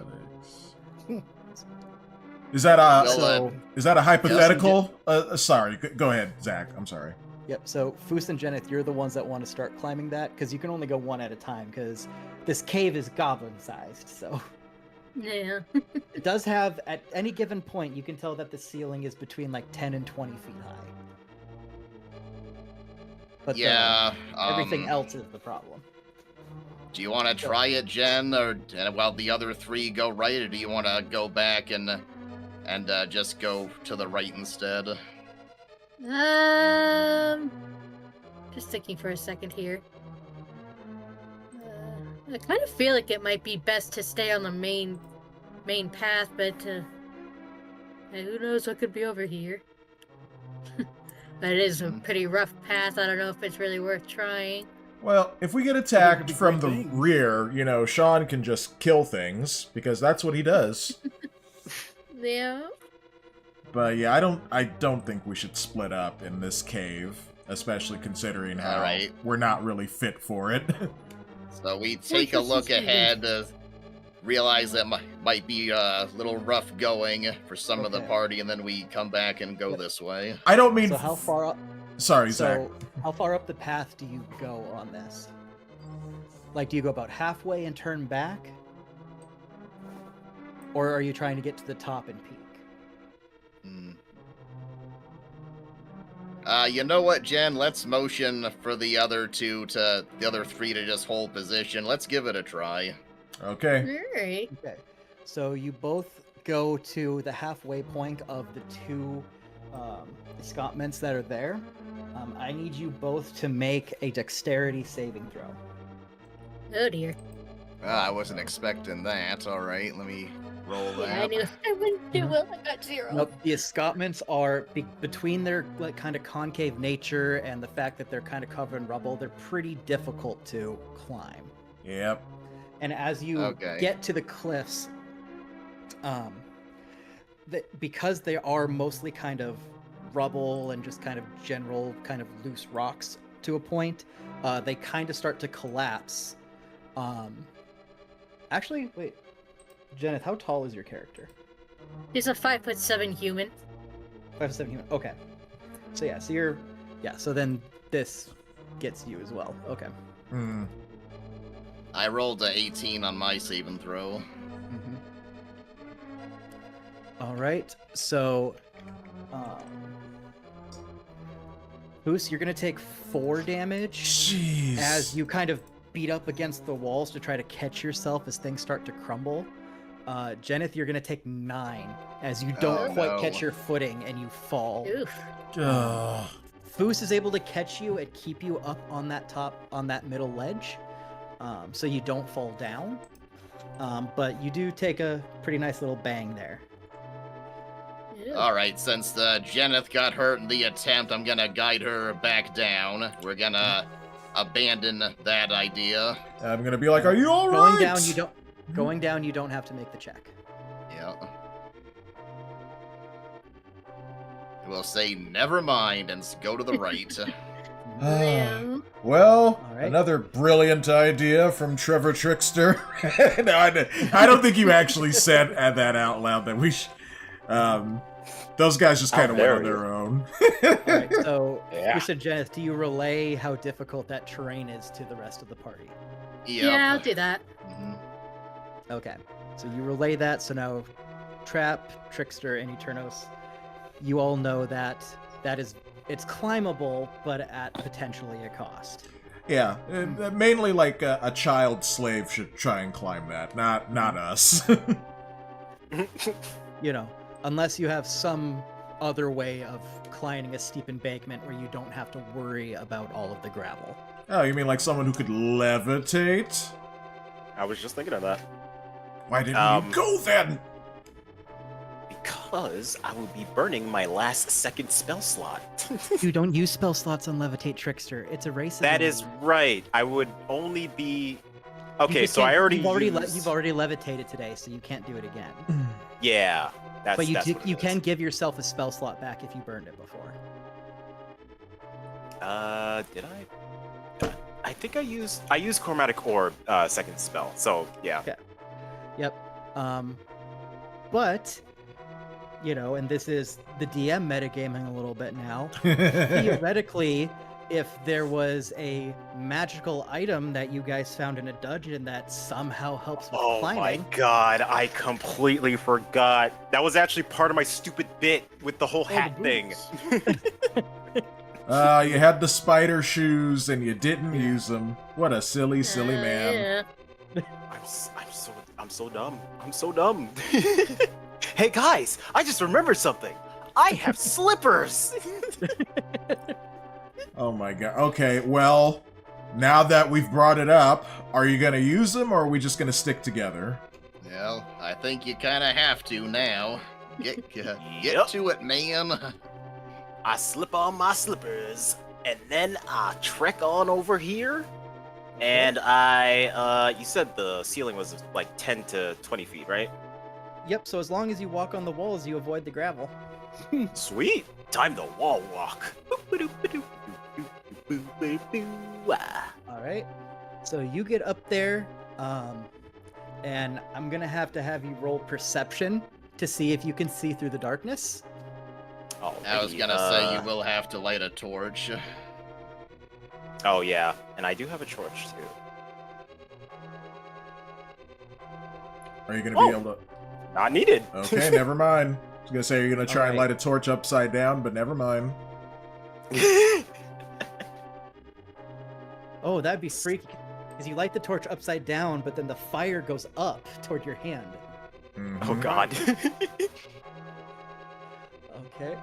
So, because you don't have dark vision, you can't quite make everything out. But you are able to see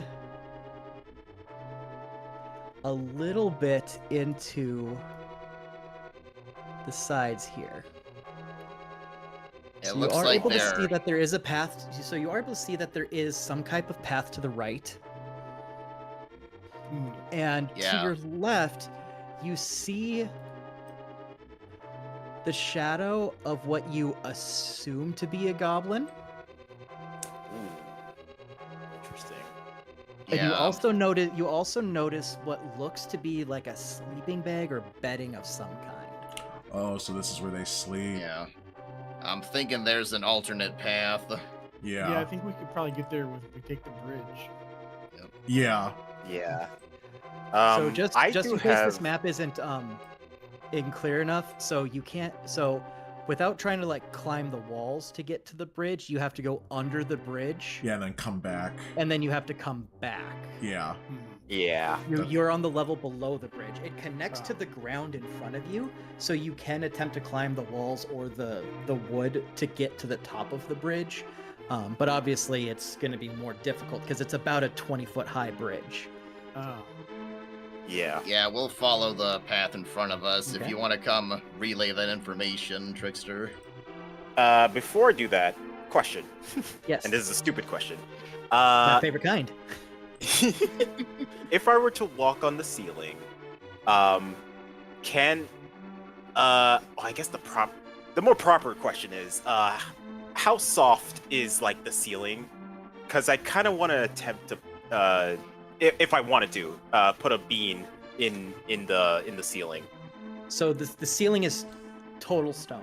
You're deep in a cave. There's stalactites hanging from it. So you kind of have to spider your man from stalactite to stalactite at a certain point. Damn. All right. That is good to know. In that case, I shall head on back and relay to everyone. Hey guys, I found where they sleep. Great. Well, we can't get up there from here. We'll have to go around someplace. You can't get there From here, yeah. Yep. That's right. Well, Tate says, have Dexter Spider-Man up the bridge and then drop a rope. We could do that if you guys wanted to, or we can follow the path Yeah. and loop around. I do have rope. That is not a bad idea. well, Okay. Give it a try. yeah, maybe in this case, this is where we could kind of split. Like, some of you guys could climb, and then a few of us others could wind around and, Sure. meet you up there. Just in case there's goblins waiting for you up there. Yeah. All right. In that case, should I go this way or the other way? Okay. Well, if you want to get on the bridge, like, you would be, probably, right here, and then you drop the rope from there. Yeah. Yeah. Okay, so I think Eternos, you and I should loop around. Like, you take point because you have dark vision. Yeah, you do that. If I light a torch, we'll just give our position away. And, Jen and Foos... Well, Foos, could you climb the rope? You're kind of a big guy. I have a high athletics, though. I should be able to. I assume we're gonna be rolling for that. Okay, so then, yeah, let's do that. Eternos, you and I, we go around and come back up and meet Well, them. yep. And then the others, they climb the rope. Yeah, let us get up on the bridge first, though, before you So- go ahead. Sure. As you guys start to approach the bridge, you hear what sounds like the river getting louder. Uh-oh.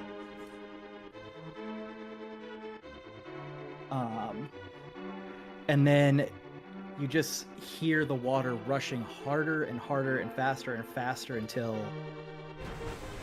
Oh, crap! as a surge of water starts pouring down the river. Oh boy. So, first off, I need all of you, since you're all nice and clumped together, I need you all to make a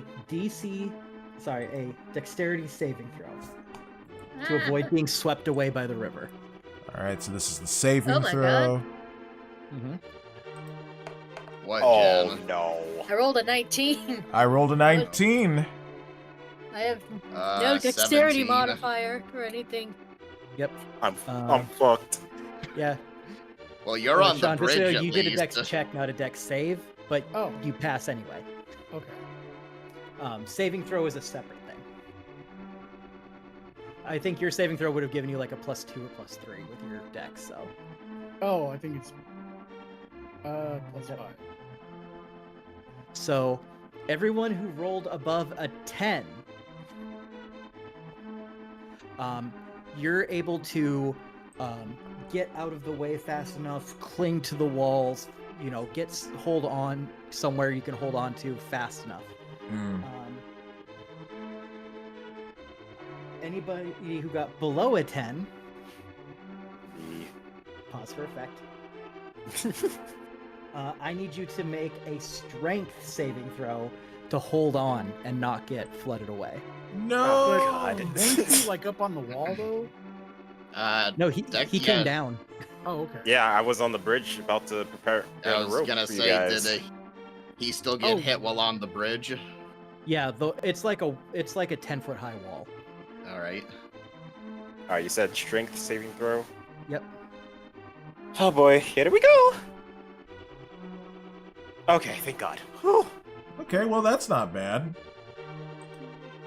All right. And with that, No! Man, today's just not my day. you're also going to take 2 damage as you beat against the wall on your way out. Oh, Ow. Yeah, Ow. and we all we stand here and awkwardly wait while he makes his way back in. So Trickster, I do want to tell you this because I find this absolutely hilarious. If you didn't have a -1 in strength, you would have passed. oh! God damn it! My poor lanky boy.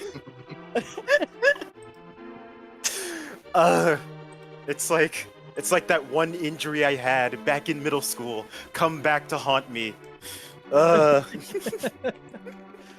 So, a few minutes, however long it takes later, when Dexter rejoins us, Foos kind of looks around. He's like, "You know what? Let's all just move forward. Yep, We're gonna I'm not just gonna walk blame under you." the bridge." yep, just go and come around. All right, so who's going around and who's climbing? Are we We're still... we're not gonna do that yeah. anymore. We're all gonna keep following the path. Yep. Okay. Come on back up here, Trickster. I pat him on the shoulder. That's it. I just pat him on the Hey, shoulder. man. I don't even say anything. His clothes squish and splurt out a little water as you touch his shoulder. A little. I take So- off his Body feels hat. like it's wrapped in a wet sock. I take off his hat for a second just so some more water can just spill out on the floor. Yeah, because it's a bag of holding, you flip the hat up over and it just keeps pouring out like gallons and gallons. Wait a second. Yeah. I need to Oh. do a quick roll here. Oh, Thunder Trap, you smell like barbecue goblin. You're standing too close. Right. Well, maybe this could be my shower. All right, I set the number and I rolled it. So Trickster, in the time that you got swept away, your hat actually fell off for a short amount of time before it washed up on shore next to you. Upon looking into your hat, you realize your hat now has the equivalent of a small torrent of water inside of it. Oh. Ooh. So now at any point, if you reach into your bag of holding to grab the water, you can essentially do a miniature version of what just happened to you. Nice. Okay, that was worth it. All right. Well, I'm gonna hand him that right back because I don't want to I don't want to wash him away. So. Yep. And to be clear, how the bag of holding works is you think of what you're going to grab, and then okay. it will bring that to you. So until someone reaches in looking for specifically like that type of water, it won't just come falling out. Okay. That's useful. All right. Well, I was just So trying as soon to as like. you touched his hat, I'm like, oh shit, he's wearing a bag of holding. Yeah. And I just hand him it right because I was gonna try to like sort of like dust it off for him and just put it back on his head. But then I see what it is, and I'm like, no, you have this back. I don't want to mess this up. I wonder if this is just me being curious, because I'm not sure how in-depth D&D is. If you were to get doused in water from, say, a water attack, and then someone else, or if you do like an electric attack, does it do like more damage since they're soaked in water, or is that not a thing? It doesn't. It's not an inbuilt mechanic for a lot of things, but that is up to DM's discretion. Okay. So if it's very obvious that's what you're doing, and I think it meets the requirements for it, I may allow it. Sweet. Alrighty. You want to come forward, Jen?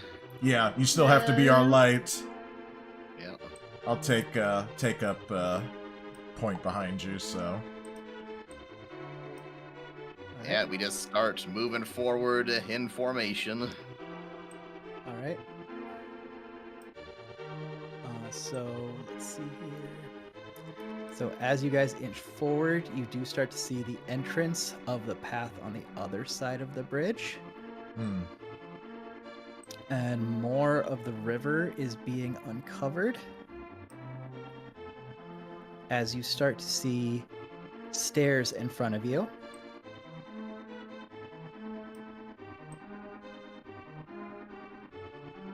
We're going through the mines of Moria. Okay, not really. All right. So there's that. Okay. So this eraser. Let's see, that is here.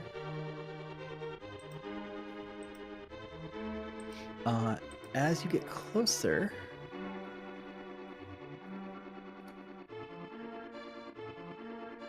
there we go. This will make it easier.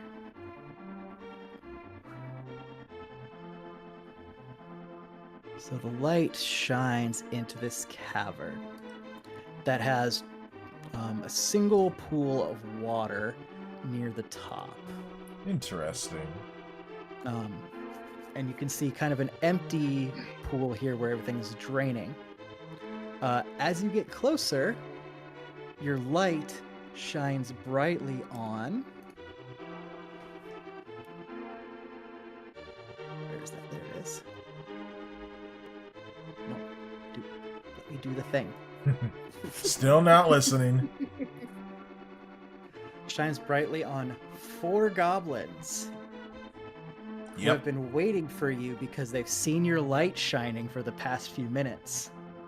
Yeah, I had a feeling that could be a problem, but I was like, I think I'll do it anyway. Before you have a chance to even gauge what happens, this goblin runs up to the stone dam that is holding back the water, and he pulls a stake out. Oh no. As you start to hear, here we go again. No! Oh. Ooh, since you are far enough in front, you avoid it, but everyone else, I need you to make a dexterity saving throw. Here we go again. Here we go again. As the second pool rushes toward you. Well, once we deal with this, I do 18. notice a path to that hidden chamber at the far side. 25. All right, let's see here. All right. So whether it is sheer luck or the fact that you were ready for it this time, you all make the save and avoid being swept away. Yeah. Oh, good. Surprise, mother truckers. Before we roll initiative, I just need to check one other thing here. God, this cave adventure has been just BS after BS.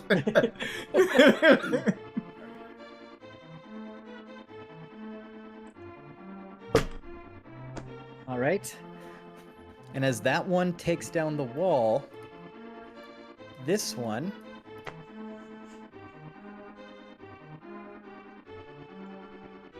runs up a set of stairs.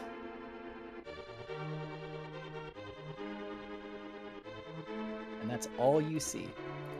I'm guessing he's gonna go around to the upper path to the bridge and wake up his brothers.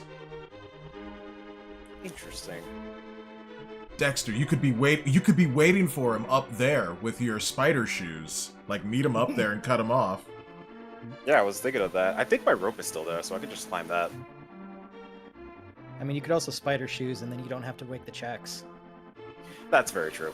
I might as well just do that. All right, so Dexter, I will have you on top of the bridge here. Sweet. And now,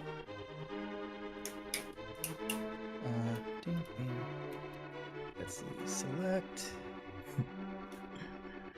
select.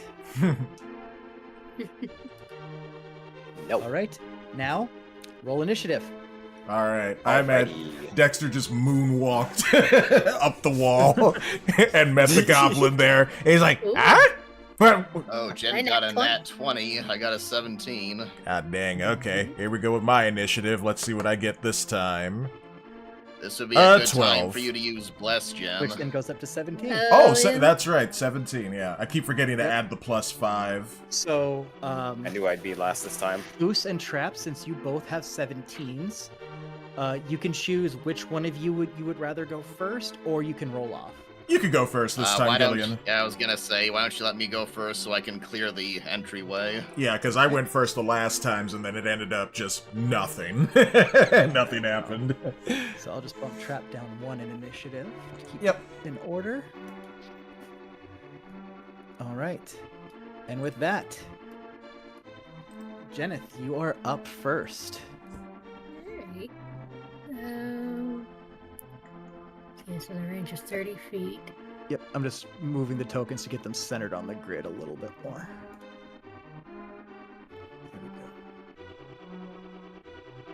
There we go. I'm gonna cast Bless. Let's say up to 3 creatures of my choice within range. So Foos, definitely. It's a range of 30 feet, so I guess it would hit Foos, Trap, and Deternos. Yeah, Okay. we're all in range. Yeah. Now, whenever any of you 3 make an attack roll or save throw before my spell ends, which it lasts up to a minute, you can roll a d4 and add the number to your attack roll or saving throw. Alright, sounds great. Yeah.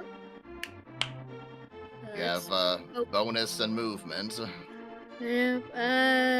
Although you can't cast another spell, so you can't use your heal, so I guess no bonus then. Yeah. Just a second. I gotta mark off the.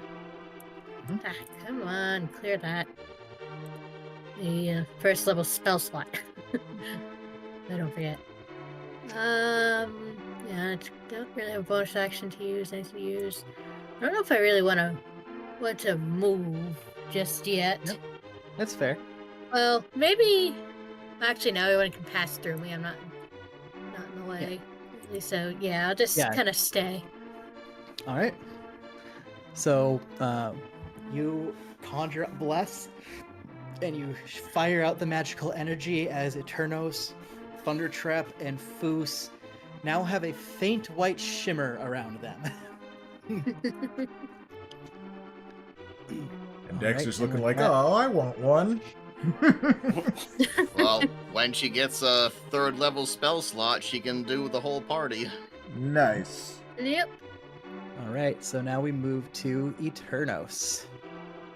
So that little ledge or that little area right to the right of Foos, can I stand on that? No. That is a solid wall going straight up. Yeah. Okay. So I guess you'll have to go past him. Yep. But because the water now is no longer being dammed, the water is easier to move in now. So you can move through the river mostly unimpeded, except for, like I said, the few kind of more rapid spots that are marked. Okay. All right, I guess you could go around. Well, so I could do 5, 10, 15, 20, 25, and I could fire on Goblin A. Yep, you could do that. Okay. Let me roll my. Yep. Does him being there remove the fog of war there that's on the left of him? Yep, let me grab that real quick.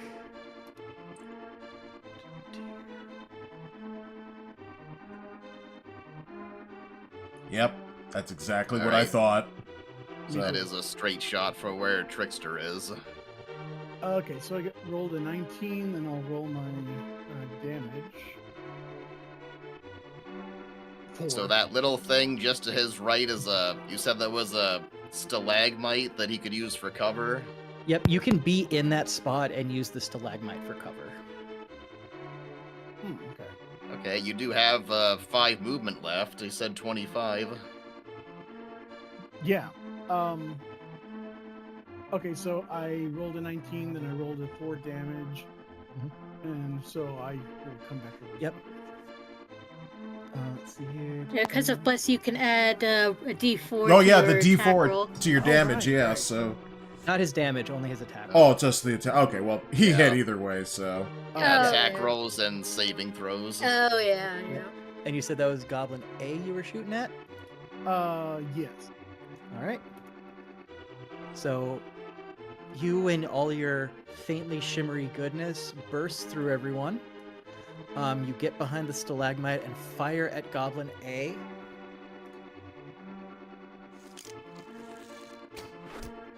As it launches and it gets him right in the chest. Didn't quite hit his heart, so he is still up. And Eternos, since you're the first one to like really enter this cavern, you notice how insanely loud it is in here from the waterfall on the back. Okay. So you realize it's going to be very difficult to hear things in here. Good to know. All right, Okay. and with that, we move to Goblin A, who is mad. Yeah. Oh, boy. So he's going to run up, and he is going to take a swing at you.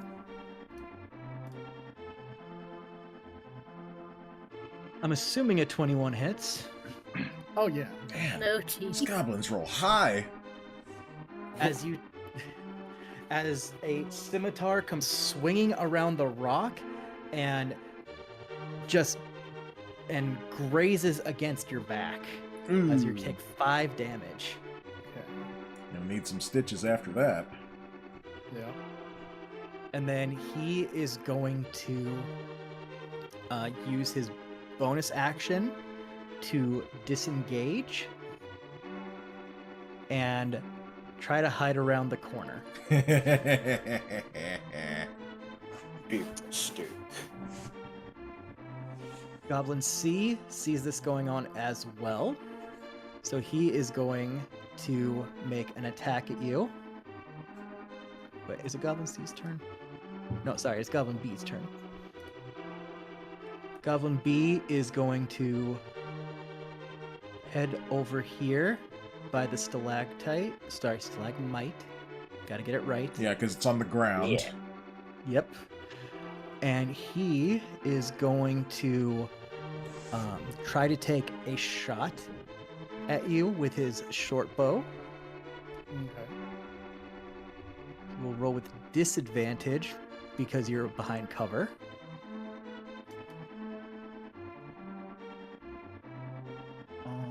Let's see. If I'm right, a 14 hits you? Yeah, just it's one above me. All right. So the arrow loses a lot of momentum from pinging off the stalagmite, but you still take 3 damage. Okay. And Goblin C is going to take 1 step in to get a little closer and swing his scimitar at you. And he is not as coordinated as the other two, so he's going to swing his scimitar, and you're just going to hear it ping off the rock as you duck behind it. Okay. And then he's going to take a step back. He doesn't take an attack of opportunity because he didn't leave your immediate area. All right. All right, Foos's turn. All right. Foos looks at all this going on. He looks at the goblins and he says, enough of this. 5, 10, 15. It's going to use his acid attack. Breath weapon, there it is. Okay, on both C and B. Yeah, he's aiming at C and B. That's a 10. All right, what's the save they have to make on it? The save is DC 12. What type of saving throw? It's dexterity. Okay.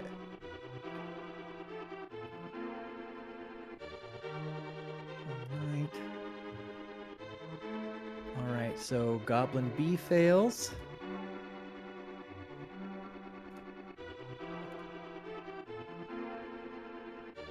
And Goblin C passes, so it's half damage. Yep. So he takes 5, B takes 10. Okay. So C is starting to look like the Toxic Avenger. Oh, man.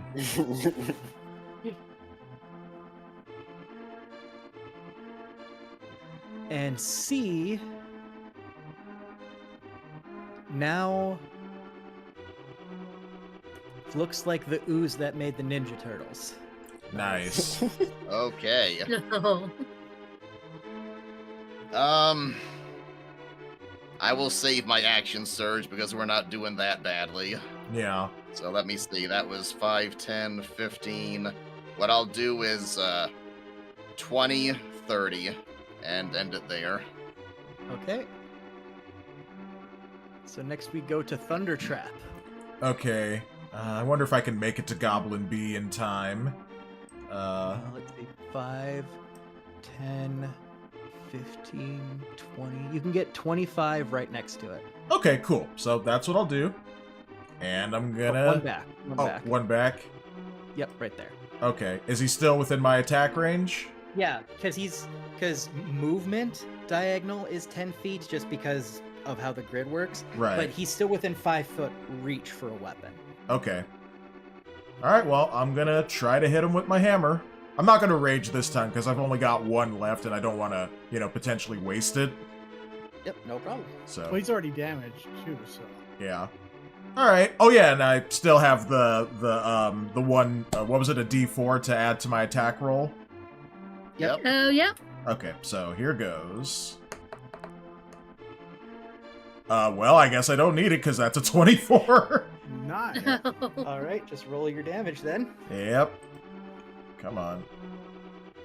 Come on. There we go. 10. All right. Trap, are you familiar with Gallagher? Yes. Yes, I am. I know where this is going. All right. Because he was half melted from the acid to begin with, that's what he does. Mm-hmm. Splat. Just a splatty, disgusting mess. And this is my first kill of this session. I'm gonna be like, oh, this is going to take forever to get this out. And with yeah, go ahead, Zach. that, Mm-hmm. yep, no problem. So with that, it moves to Trevor Trickster, who you can see down the hallway because Jenna's light is coming around the corner, so you can see the shadow of the goblin not paying attention to you. Perfect. Let's see. Oh, actually, I need to do one thing for the goblin real quick. Okay, nope, he's fine. Alrighty. Right. I think I'll use. I got some. That's one. That's four. Yeah, I got enough slots. Let's use another chromatic orb, first level. Okay, roll your to hit. Nice. All right, roll your 3d8. Or is it 3d6? 3d8. Okay.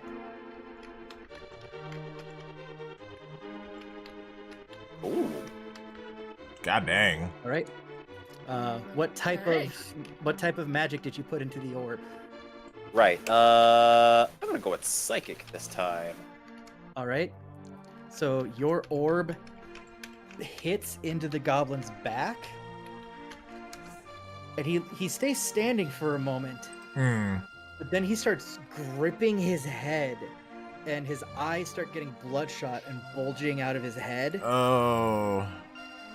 And just as the life leaves his eyes, just foam starts coming out of his mouth as he collapses into a lifeless husk. Damn. My goodness, Trevor. I didn't know you had it in you. If you're wondering, Okay. I made him see something very cringe, something very, very bad. Ah, like Godzilla kissing Kong. Exactly. You know that Jen's, gif, that gif of Mario and Sonic making out? Oh yes. Oh, Oh god. God. Yeah. Okay, Jen's bless is ticking down, so I'm gonna try to run after the goblin that ran this way. I'll get to there. Okay, you can't really see into the room. You can try to make a check for it if you want. Yeah, is that perception? Yep. Right, let me... 10. All right. Oh, that's it's- the check, so add a d4. Oh no, saving throw, never mind. Yep. Never mind. So as far as you can tell, this is a black room. You can maybe see like a couple feet in front of you, but you can't make out anything. Okay, well, looks like And it's gonna run out, so I turn around and gesture for Jeneth to bring the light forward. What were you gonna say, Shaun? Oh, I was just gonna. Yeah, I forgot she had a light. I was gonna say I could go up there, but yeah, that's better. And then just to let you guys know, we are out of combat now. Yeah. Although there are more sleeping goblins, you know, on the other Yeah, side. well, I but, was hoping you know. to run across wherever that last one ran to, but it's probably too late now. So you still want her to shine her light into here? Yep. All right. Oh, I should probably catch up to them. All right, so she shines her light in the room. There it is. Oh, that, believe it or not, that's actually not the one. Oh, okay. That was an accidental goblin. I clicked too many times earlier, and I'm like, I know I clicked too many times. So just ignore that goblin. He is Okay. not part of this. Okay. He's just like, hey, I'm not even here. Bye. Alright, so we move into this chamber. Hold on, go back to where you were. I'm not done. I was just Okay. fixing the goblin. Sorry. The bell doesn't excuse you, I do. Oh no, teacher, come on! It's Friday afternoon. We want to go home. The first time I heard a teacher say that on a Ooh, Friday, I panicked. Oh, I was like, I want to go home. We could have loot here potentially, gang. yep. Yeah. So, before you guys go in, so as Genis light shines and illuminates the room, you see a fireplace that still has a fire, that had a fire put out a while ago. You see sacks and crates of loot and provisions that are piled up on the south side of the cave. On the west side, you see the floor that slopes to kind of a narrow opening. Yeah. And yeah, you just have the roar of the waterfall behind you, and you can see that the fire is still like smoldering as if it was freshly put out. Let's go loot. Yeah. That goblin was an extra one. That wasn't the one that went running here at the start of the encounter, though, right? No, it was the one that was Correct. trying to go up the bridge, and Dexter, found him. Well, his back was Oh. turned to him. Okay. Alright, so let's move in and spread out and see what we got. I'm just gonna come in and see, the loot and just be like, I was hoping we would find Gundren here. I was just thinking there's been no sign of prisoners, but there is one room left. All right, so as you guys enter the room, all right, let's go. There we go. All right, so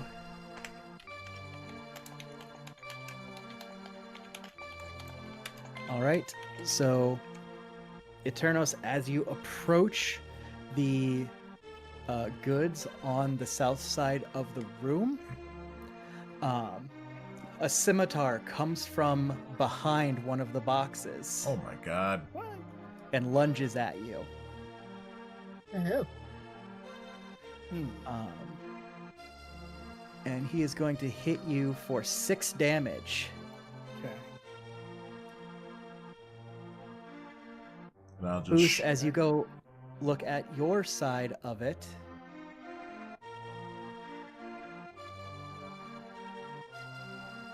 Okay, that's one. Alright. You have one scimitar that pops out from inside of a barrel to strike at you, and you're able to avoid it just narrowly before another one gets you Ooh. from where you weren't paying attention, Oh man. as you take 7 damage as it stabs you. Pesky goblins. As Thunder Trap. Oh, wait, no. So,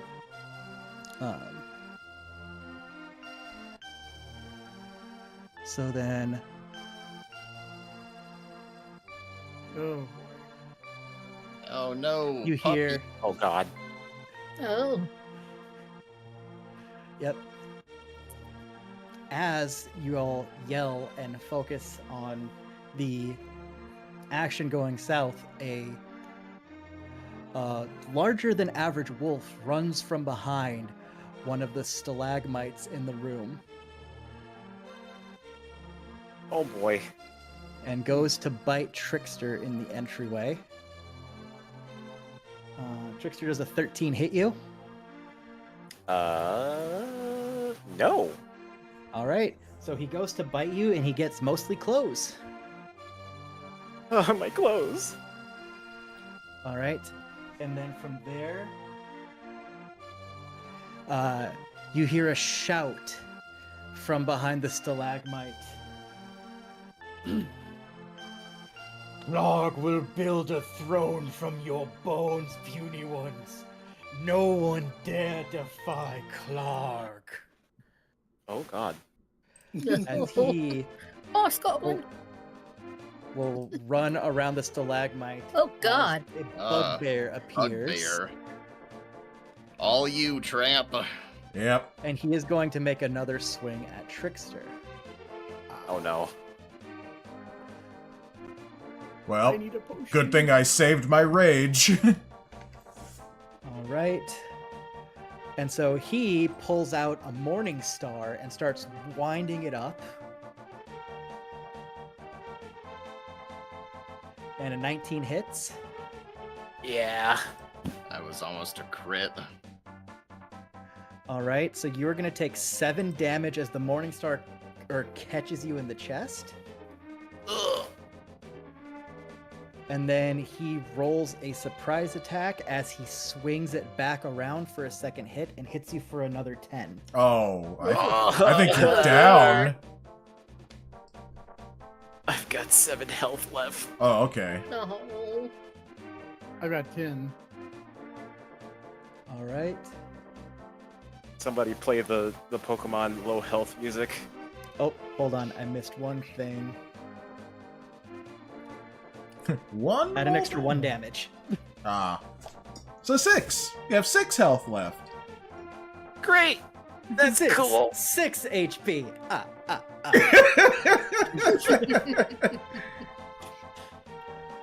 And with that, roll initiative.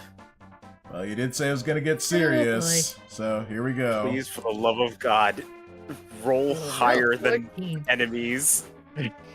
All right. 19 plus 5, so 24. I rolled a 4.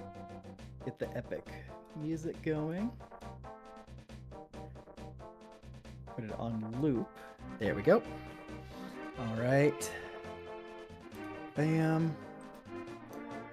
All right. You all got your rolls in? Yeah. I got a 24. Perfect. All right. Oh, good. You got a 24, and that's before your +5. Oh. Okay, so a 29? Yeah, you were. Yeah. So basically, you are like, no, I go first. Yep. Not this time. All right. Yep.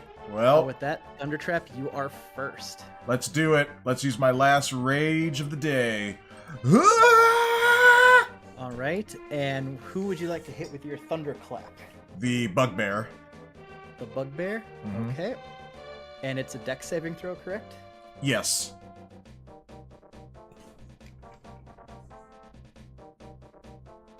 All right. He saves, but he'll still take half. Roll the d6. You got it.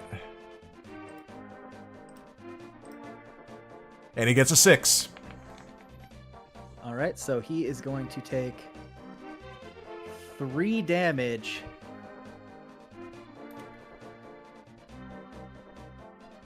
As he is struck with Thunder Trap's mighty Thunderclap. Heck yeah. And now it's time for a hammer of thunderbolts. Let's do this. Yeah, and we should still have some of Jen's Blast. I don't know how much. Oh yeah. Depends how much time was running. So since we're in a new combat, the bless is actually going to be gone. Yeah, that's Dang fine. it. Okay, well, here we go. Roll to hit. So that's a 22. Yep, and actually, since he is engaged with Trickster right now, Mm-hmm. you actually get advantage on this roll. Oh, so I can roll again. Okay. You can roll again to try to crit. Okay. Well, let's see what happens. Well, it's a 21. So Okay. I'll just take So the your 22. hammer will hit. Roll Yeah. your damage. You got it. So that says it's an 8. All right. So your mighty hammer of thunderbolts with a face on it Mm-hmm. connects with the spine of Clark Mm-hmm. as he takes 8 damage. And he lets out a Clark, angry. No one mess with Clark Kingdom. And I'm going to say, Sentence fragment, improper grammar. Friend, I don't give a damn. And then I'm ready for some more, but that's the end of my turn. Big bald man say naughty word. Profanity not allowed in Clog Kingdom. Clark will die. No kingdom. Kingdom mine. As I point to myself. All right. I take it you're just gonna hang there? Yeah, that's the end of my turn. I also have to step away for a bit to go check on my mom, so I will be right back. Alright, before we move over to Trevor Trickster here, I'm just double checking something on this.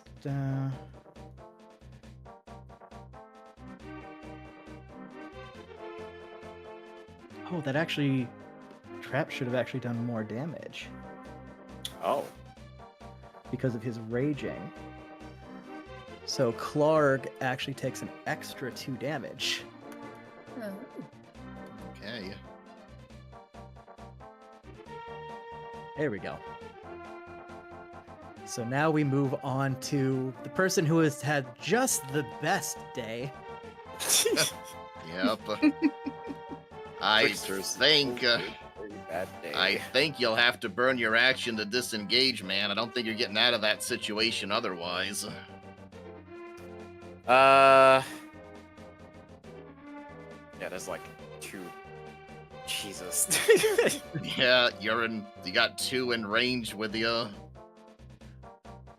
I can't exactly Rock all the creative my magic way. beans, blow up the whole room. I would do that, but I like my beans. I haven't even planted one. That and you would blow up your teammates in the process. Oh yeah, that too. You know, just good to know where your priorities are. Yep, exactly. You could disengage and run up to the ceiling. At least you'd be out of melee. Yeah, that's a good point. Yeah, I think that's my best option. I'm going to... I'm gonna be like, to the Ripper, ha, you missed! And then run away, go onto the wall, into the ceiling, and try to get out of here. Yep. So, do you want to be in the ceiling in the room? Or do you want to be just in a random ceiling in an area where you can't see because you only have a little bit of Genis light out here? That is true. Shoot. I mean, you could technically see into the room a little bit. Yeah, if you go to the right a true. little, you could probably shoot through the passageway. I was thinking of that. Yeah, I'll go over here. Okay. So there's not really like a big wall you can climb up there. I'm just trying to think. I'm just looking at your movement here. So 1, 2, 3, 4. So that's 25. And then what's your movement? 30? Yes. Okay, so you can get like 5 feet up the wall this turn, and you can get higher next turn if you wanted. Okay. I was thinking about using my poison wand. So that would be that'd be your action, but you use your action to disengage. Oh, I see. I understand now. Yep, rogues can do it as a bonus action. I gotcha. All right. In that case, I'll hang like a bat over here. Hang like a bat 5 feet off the ground. Exactly. I'm just learning my training. I have my training wings on, you know. Yeah, kind of a shit bat. I'm trying my best. All right, Clark's turn, and Clark, angry. Bald man hurt Clark. So he's gonna take a swing at Trapp.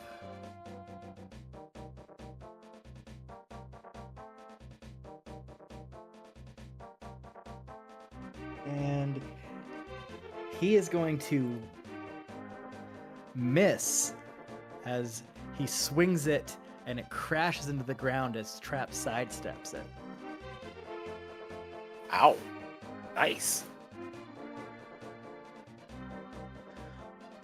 Why, bold men move. Bold men should fight with honor. And with that, it moves to his pet wolf, who you guys don't know this in game, but his name is Ripper. Oh, wow. And Clark will yell, "Ripper! Do rip!" As Ripper runs around at Trapp.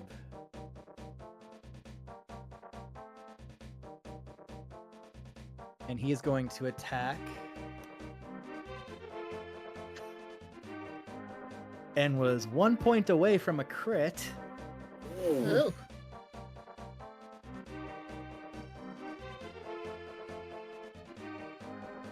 As he is going to hit Trapp for 5 damage as he bites Trapp. Is the damage getting halved from his rage? I didn't pick up on that. You're right, so it's down to 2 with the rage. Thank you. So he does take that, but now I'll put this, we'll make it purple. Yay. So Trapp is now prone on the ground as the wolf takes him down. Oh no. Oh. So I'll Oh. repeat this for Trapp too. So while he's prone, his only movement options are to crawl or to spend half of his movement to stand up. Yeah, here he comes now. Wait. All right, I'm back. All right, Welcome Trapp. back. So while you were gone, Clark swung his Morningstar at you and you sidestepped it. Nice. And then Ripper, his pet wolf, Mm-hmm. attacked you. Just did 2 damage. I already marked it off for you, so you might just have to refresh. Yeah, let me do that real quick. And he also knocked you to the ground. Oh, So now no. you are prone on the ground. Curses! So while you're prone, your only movement options are to either crawl around or spend half of your movement to stand up. Yeah, And then you have the other half of your movement to move. right. Also, if you try to attack while you're prone, you have disadvantage. Yeah. And any attack roll against you, if the attacker is standing next to you, has advantage. Mm. So Yeah. yeah, so Clark and Ripper both have full advantage on you right Okay. now. Yep, and Clark was mad that you moved out of the way because he thinks you don't fight with honor. As if a sneak attack is honorable. All right. With that, we move to Jenith. Alright. Yeah. Try it. Go ahead. And just looking at the turn order, well, Trapp needs help and Eternos needs help, so it's kind of tough. But Eternos probably needs help more than Trapp. Yeah, I'm down to 10 health.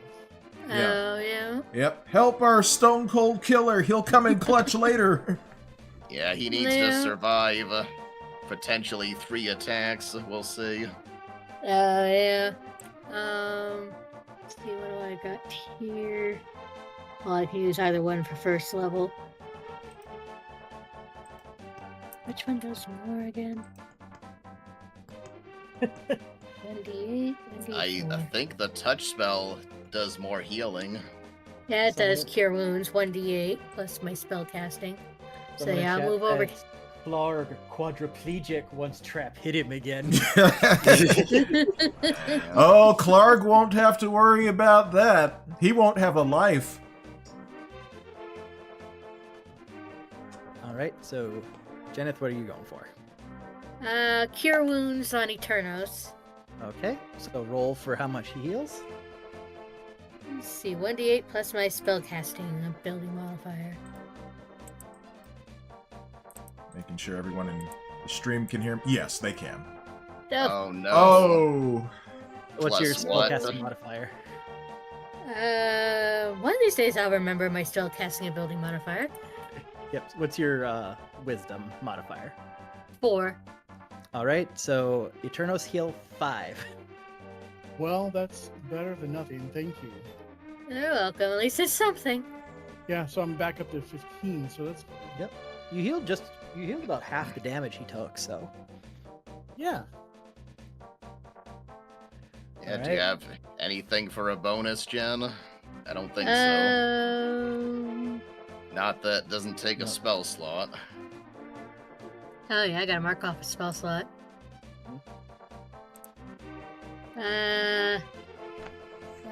No, I don't. Alright. it's all right.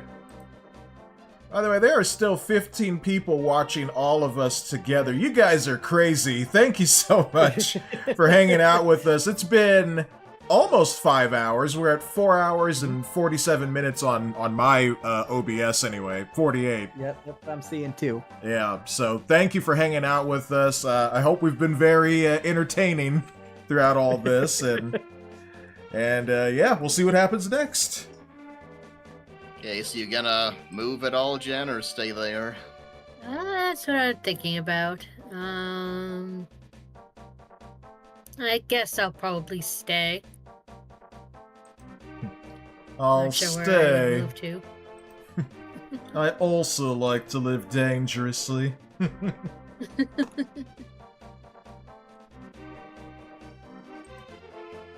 All right, so with that, we will move on to Foos.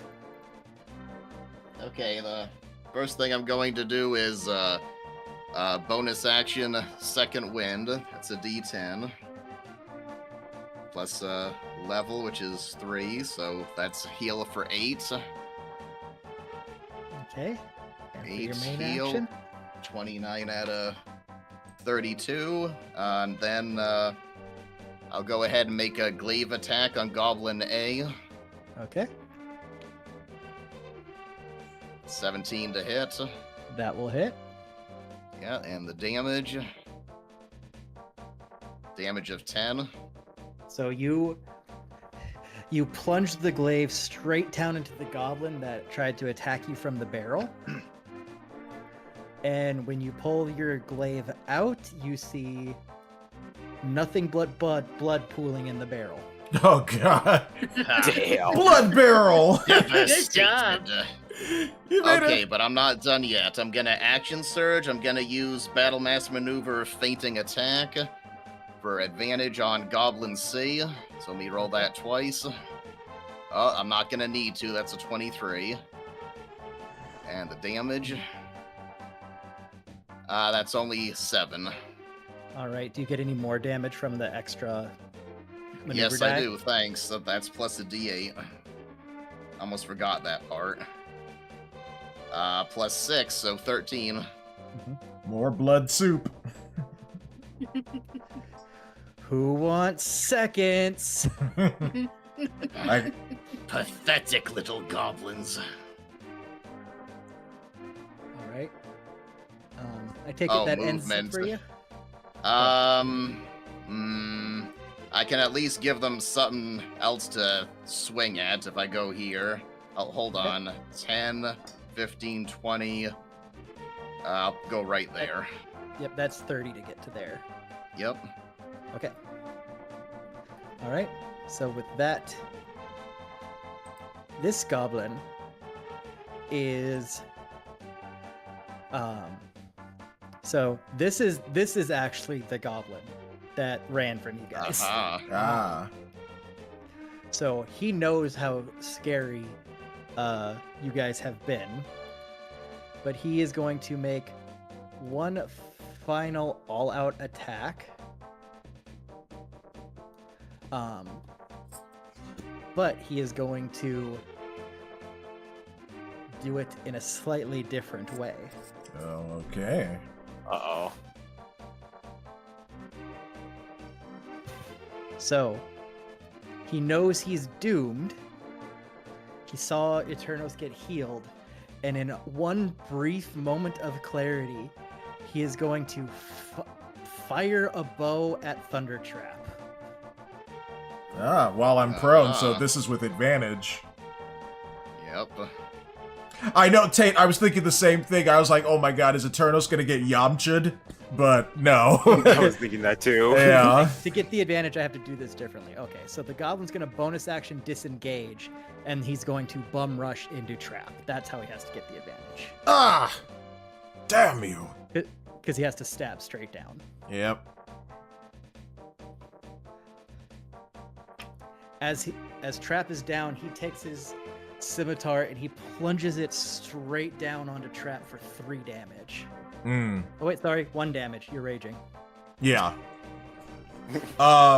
Did he So get he's past just like- my AC? Oh wait, I'm prone. Never mind. No, I already rolled. He beat your AC. He Okay. almost crit. Oh, okay.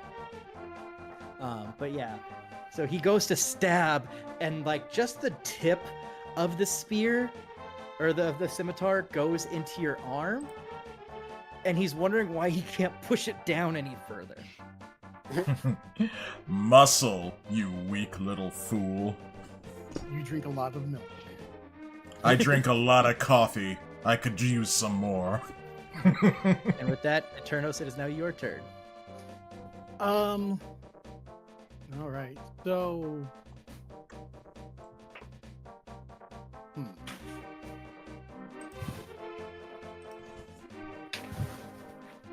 I'm gonna go right here, and I'm just going to fire on the goblin. Let's see. 21. That's it. If you want to use your crossbow, you may want to stay where you are, because since you're within that 5-foot range, you would be firing with disadvantage because you're using a ranged weapon. Oh, okay, so I want to go back. Yeah, so just fire from where you are. Okay. And let's see. And roll your 2 hit one more time for me, because you actually have advantage since the goblin is focused on Trap. Oh, okay. So, you might crit.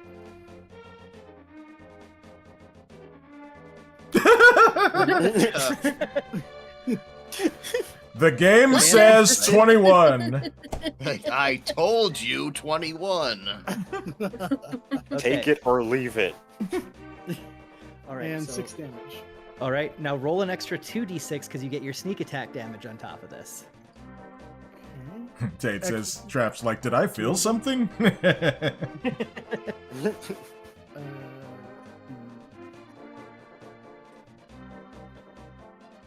it Okay. 2d6 or 3d6 at your level? I think it's 2d6. Because we're still level 3, aren't we?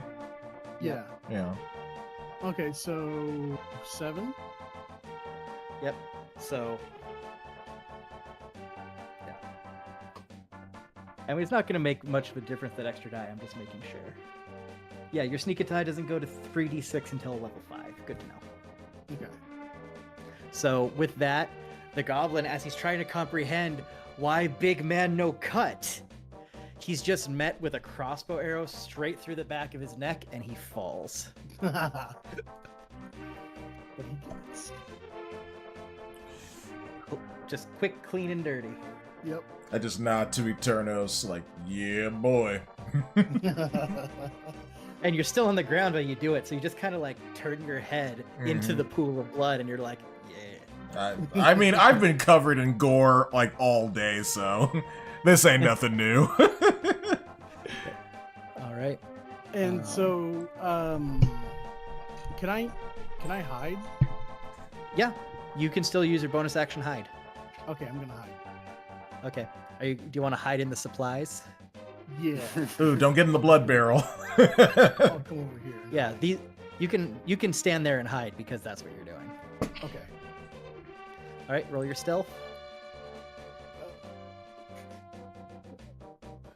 There it is. Oh, kitty cat. 15. All right, you are now hidden. Awesome. Alrighty. I and am good. With that, we go to Thunder Trap on the ground. All right, I will use half of my movement to stand up because I don't want to fight from the ground. Okay. And since I'm still raging, I get another Storm Aura attack, right? Yep, and you can do it in any order you want. You can attack, then Storm Aura, or you can Storm Aura, then attack. Yeah, I want to Storm Aura Ripper. Okay. Let me do his save here. All right, he fails the save. Roll 1d6 for me. All right. 4. All right. So as you let this guttural barbarian rage screech, the thunder energy radiates from you and slams into Ripper, and he lets out this guttural whine, just Like Saberwolf from Killer Instinct. Yep. All right. And now I want to attack Clark again. Okay. All right. So here we go. Dice, don't fail me now. Oh my god! wow. Crit. Whoa. Crit! All right. So I need you to roll your damage for me. All right, here we go. 21. Wow. Damn. All right, Trap. How do you want to do this? Oh, wow. Clark, remember how I said I'd kill you? I was telling the truth. And I bring my hammer down, not on, well, yeah, first on his back, crippling him. And then I'm going to bring it down again on his head and just Nice. smash his skull into the ground. And with that, the husk of Clark disintegrates essentially with the might of the hammer. Mm-hmm. With that, Ripper sees that and immediately bolts. If either of you would like to take an attack of opportunity on Ripper while he runs, you're more than welcome to. Yes, I would like to. He was in my immediate vicinity. Yep. Trap, he's just an animal. For shame. Some animals should know better. All right, roll your to hit. Alright. Well, that's just a 7. All right, so he leaves and he squeezes through the area here. Yeah. And you hear him dive down, and you can hear just very faintly, even with the roar of the waterfall, just the footsteps go. Oh, I didn't hear anything. Oh no, I didn't play anything. Oh, okay. Oh, that was just well timed from Gilien's side then. Yeah. No. Oh. Yep, the dog's whining. I thought, was that supposed to be Ripper? I mean, it'd be cool if it was. Yeah. Oh, not that one. Where's the one that had... Is this the one that had the... There we go. There we go. Alright, so with that, you guys have defeated Clark. You are now out of combat. We're alive. Trevor! Where are you? Oh, just living. Barely. What happened? I got knocked down and I didn't see where you went. Yeah, I got you knocked knocked down, but I got up again. They're never gonna keep me down. As soon as I said I got knocked, I was just like, oh my god, what have I done? Yeah, here it comes. Mhm. So can we take a short rest? Yeah, I think we ought to, because we If still you'd got like one to. room left. So everyone roll for your healing. Well, All right. Which die is that for me? Your hit die. So it'd be your D12, and then you'd get your Constitution modifier added to it too. Okay, so that's a 10, and Constitution +2, so 12. Yeah. So I'm back up to full strength or full HP. Okay, so I got 9. Well, Eterno, so you don't have a D12. Yours is something different because you're a rogue. Oh, right. Yeah. It'll tell you if you hit the short rest on your character sheet. Okay. yes, mine's 1d8 plus 3. Oh, was Yeah, that okay, 6 or yeah, it's 9? 1d. I think that was 6. Yeah, okay, there we go. So I heal 4. Nice. Yeah, this is just Eternos and Trevor is just, this is not their day.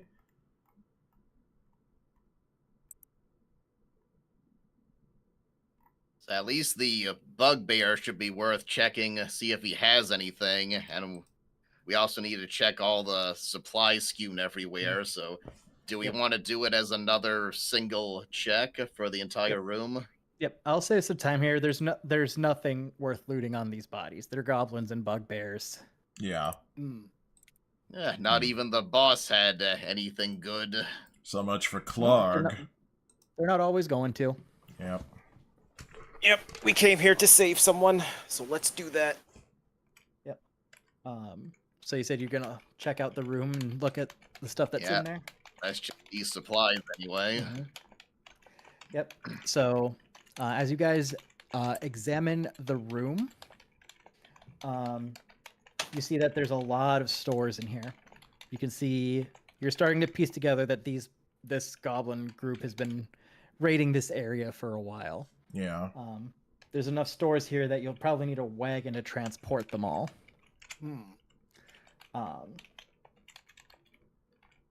Well, we'll have to tell maybe oh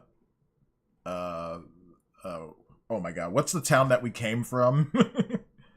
Neverwinter? Neverwinter. We'll probably have to tell the authorities at Neverwinter about this so that, you know, they can send some people to pick all this stuff. Because we still have oxen with things that we have to transport. You do have space in your wagons to fit the majority of this if you want to bring it with you. Okay. All right, Is well, there Probably any- a good Is there any idea. gold? So the other thing is, as you're searching, you guys find that Clark had a hidden treasure chest hidden amongst the supplies. Ooh. As you open it, you find that in it there are 600 copper pieces. Oh. There are 11 silver pieces. 2 potions of healing. Oh, okay, you guys yay. need that. And a jade statue of a frog with tiny golden orbs for eyes. The frog statue is small enough to fit in a pocket or pouch or satchel. Or a bag of holding. Cool. All right. Do you guys just So- want to split this all up evenly? Yep. What I'll do is I'll post that in the group chat so you guys can figure out how you want to split it up. Yeah. Okay.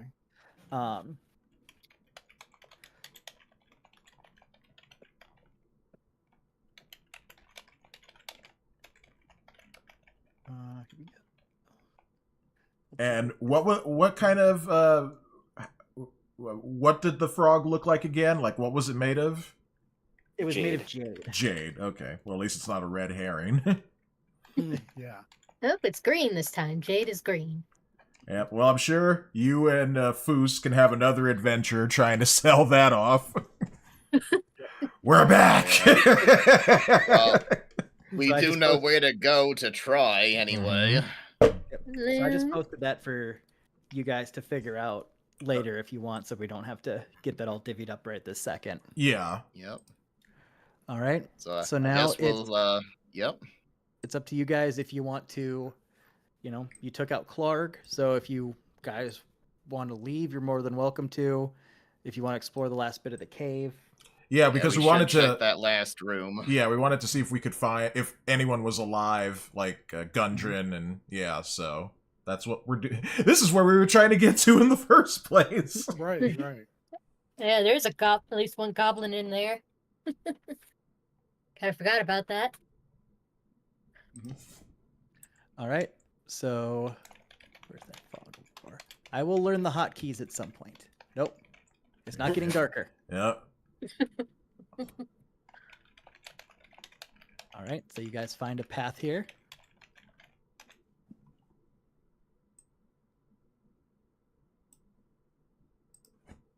What? No one wants to climb the other well for a pincer attack? Nope, not this time. We saw what happened with Foos and Jenna, so. Aw, you're all learning. All right. I am a slow learner. All right. So, No. Stop darkening things. All right. So as Foos and the rest of you start to approach down the narrow hallway, and the light shines in,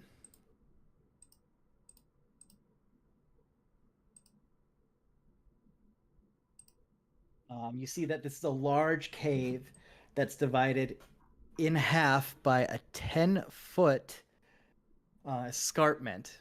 Mm. So it's, again, like one of those walls to climb. It's not as gravelly, so it's much more climbable. There's a steep natural staircase from the lower portion to the upper ledge. And the air is kind of hazy with the smoke of a cooking fire and the pungent smell of poorly cured hides and unwashed goblins. Ugh.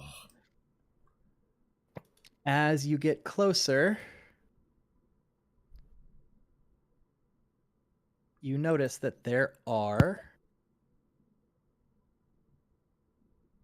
5 goblins huddled around a campfire. All right. Because they're around a campfire, they don't notice the extra light immediately. So maybe we should just... Oh, sorry. Go ahead, Zach. Finish. Nope. So it's whatever you guys want to do. If you guys do decide to surprise attack from here, only Foos would get the first surprise attack. I think, Foos, you should lead with the fact that we killed Clark. We killed their leader. So any attack would be useless against us. You know, that intimidation. Yeah. My only concern is that they're goblins, and if we give them a chance to escape, they'll probably end up doing it all again somewhere else and hurting more people. Okay, so just kill them all. I understand. Yeah, this is basically it's our civic. All right, I'll give them one chance.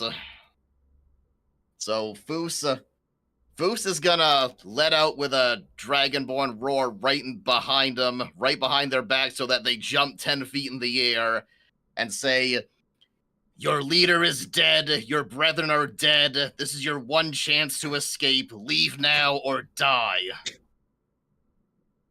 Game over. Intimidation. Yeah, of course I rolled low on that. No. I got surprise. Is that good for an advantage? Not for this. Ah, darn it.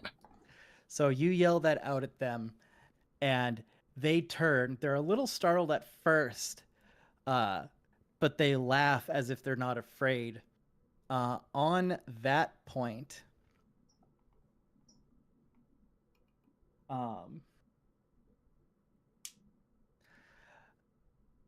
on that point, as you yell at them and as they kind of move around a little bit, you notice a familiar face bound to the southern ledge of the cavern. It's very obvious that the goblins have been beating him and tormenting him for at least half a day at this point. He is. Yep. He doesn't have his armor. He doesn't have any weapons. He is barely in, like, a loincloth would be more clothed than what he is right now. He is on death's door. So yeah, we have to kill him. Okay, javelin. Pin him to the wall like your King Saul. Or Hold on if 1 second. possi- Since you yelled, you don't have surprise anymore.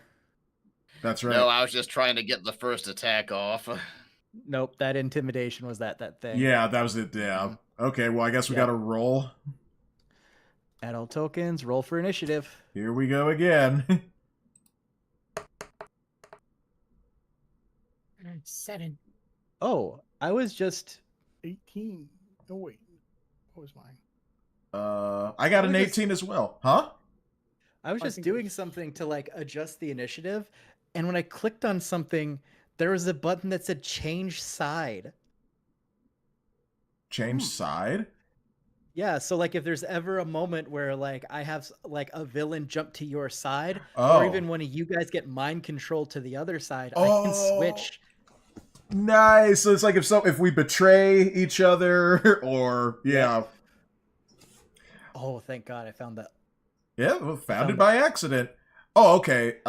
So I have. found the... Go ahead. Oh, yeah. Nope, I also found the ungroup button. I just noticed it was rolling all the enemies that are the same type as a group, which is why we were getting those long string of goblins. Ah. Oh, That's how a lot why. of people like to. That's how a lot of people like to roll. I didn't know that was the default in this, so now I can actually separate them so they have their own individual initiatives. Okay. All right, so we'll do that. All right, We got 3 with 18 here. Well, I have a well, plus actually, Trapp 5. is at 23. Yeah, I'm at 23. Yep. Yep. We'll fix that one because it did that. All right. So here is our initiative. So Goblin A is going to take a shot at Foos. I better get the battle music going again. Yep. Where's my battle music? Here it is, under the... No, not that one. There you go. I need the drums of war. Nice. All right. So he is going to use his short bow. No, not that one. All right. Does a 22 hit? Yep. All right. I'm gonna be the bullet sponge this time. Yep. So you're going to take 3 damage as it pegs you with an arrow. So much pegging. I'm sorry, I totally ruined all this stuff. Whoa. Oh my god. You see what the pegging has done? It's unraveling space and time. I mean, I'm not something I'm interested in, but if it's warping space and time, I might give it a try. Oh jeez. Only you need heroin to do that. Oh yeah. Nope, I don't have any rages left. Darn it. Oh, just gotta go in and take him out. Gotta raw dog it. Mm-hmm. All right, and with that, it is Thundertrap's turn.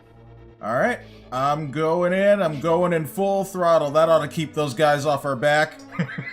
Yep. You can get to Goblin D with your full movement. Okay, that's what I'll do, and I will hit him with the Hammer of Ra. I know that's not what it's called, but, you know. Alright, here we go. 2 hit. Well, that's a 10. All right.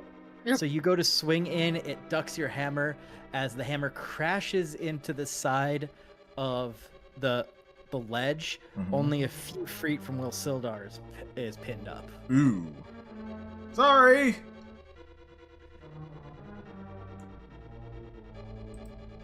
Well, that's my turn. I don't have a rage, so I can't do the aura thing. So yeah. All right, Eternos. Okay. So, voice is fine.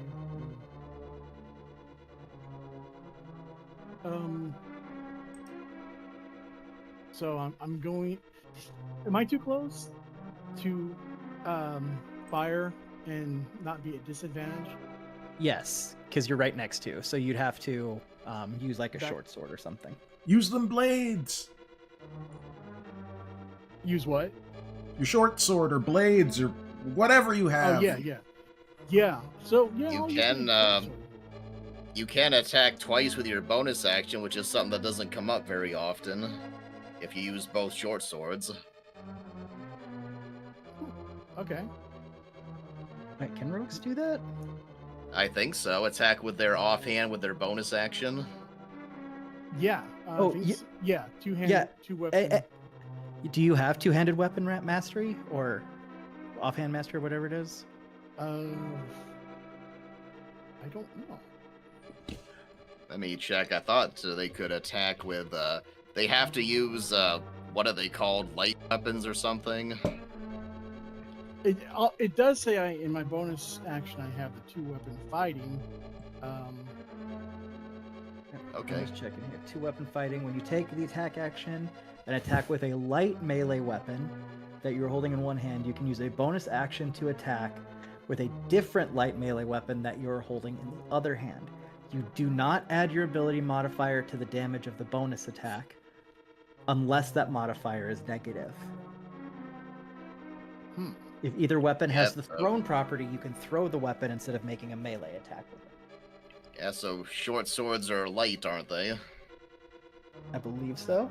Yeah, it's listed as a. Yeah, I think so. Yep.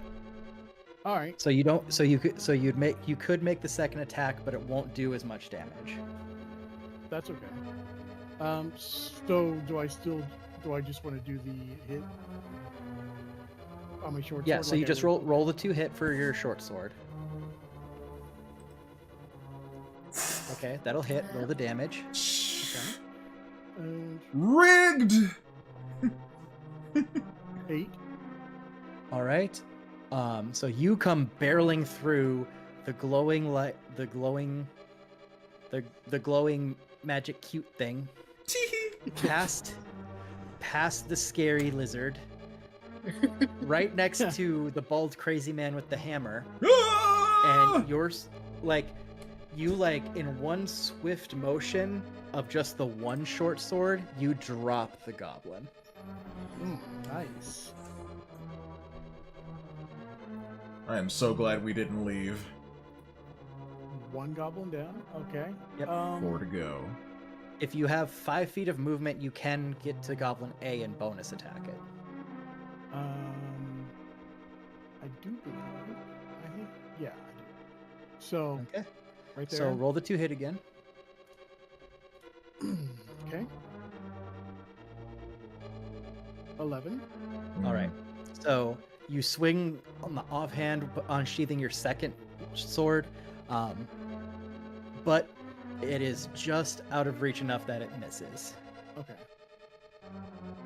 All right. Let's see.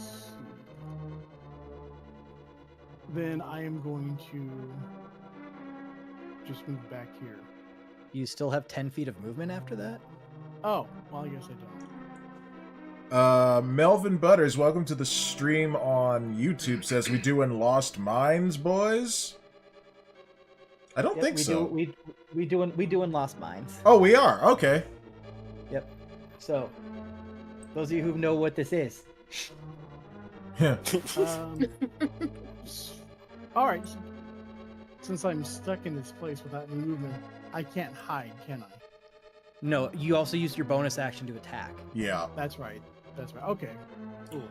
Yeah, so for anyone coming into this and you're an experienced D&D player, most of us playing here are not. We're like first-time D&D players. So, yeah, no spoilers. No spoilage. But welcome. You're welcome to watch. Mm-hmm. All right, so with that, we go to Goblin B. Which one is Goblin B? Are you? You're Goblin B. So he's kind of hanging back. So he is going to take a shot at Eternos. Melvin says, "Fuck yeah, boys, get it." Yep, I like to take modules and then modify them to my players. And this is one of my favorite modules to run for new players. One, because it's what it was made for. And two, it's so easy to adjust it to what the characters want and need. Yeah.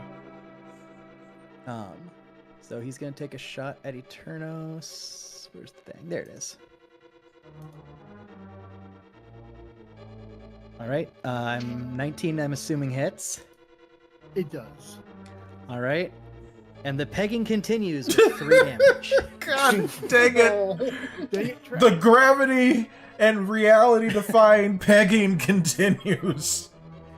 They're not gonna call you Try Attack, Zach. They're gonna call you Peg Attack, Zach.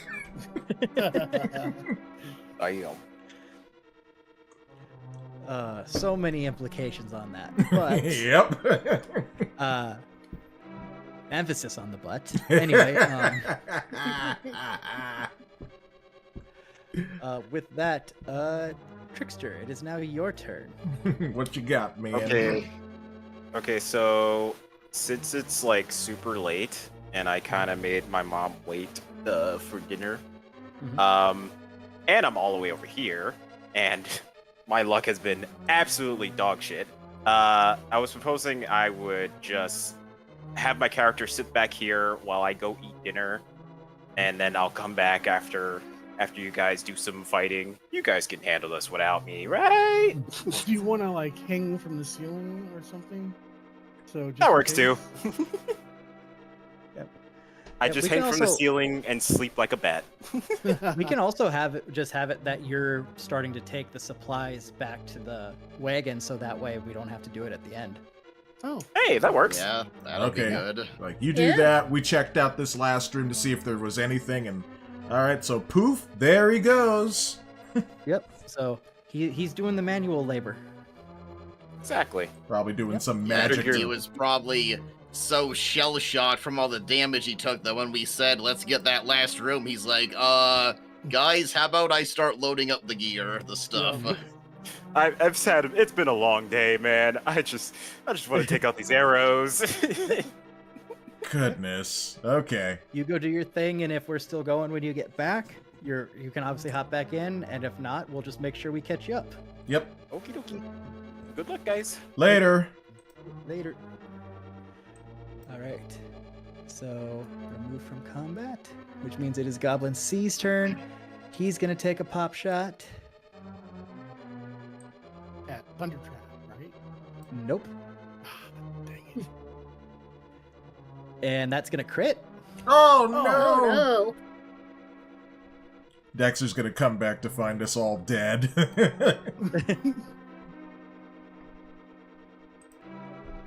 All right. So I need another 1d6 here. So that is 8 damage as you get really pegged. Jesus. I hope you got a spell slot left, Jen. Yep. Oops. Let's see, 8 damage you said. I have 2. Okay, so Oh, I slots. have 8 health left. Awesome. All right. Then we move to Foos. Oh, you know what? Okay, We had those Foos. potions.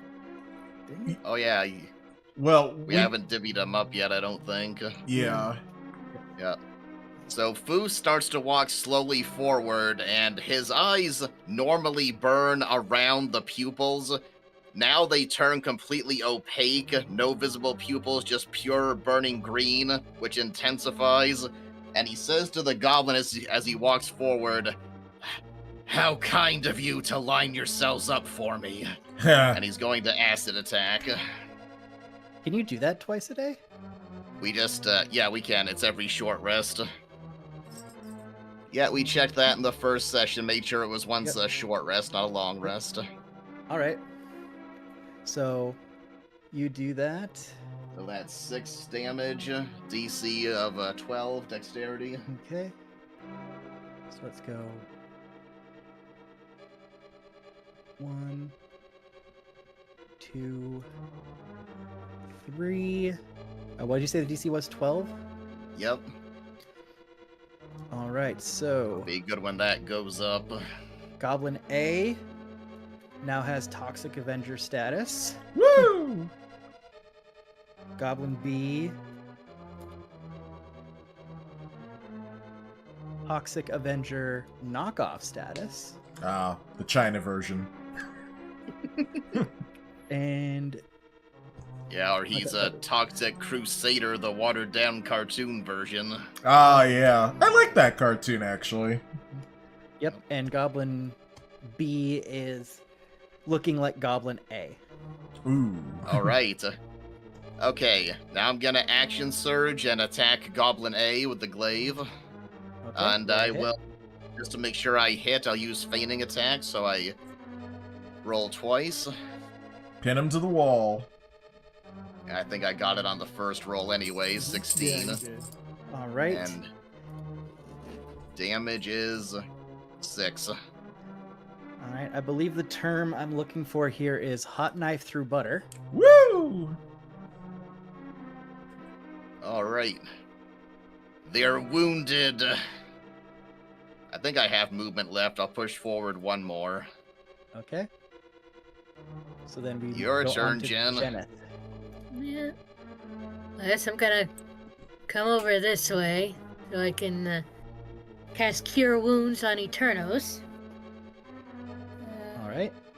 So 1d8 plus your modifier. There's the D8. So 5 plus Wisdom, right? Yep. That's 4, so 9. 9. Cool, thank Yeah, you're welcome. you. Okay. That's another spell slot. I gotta remember to check.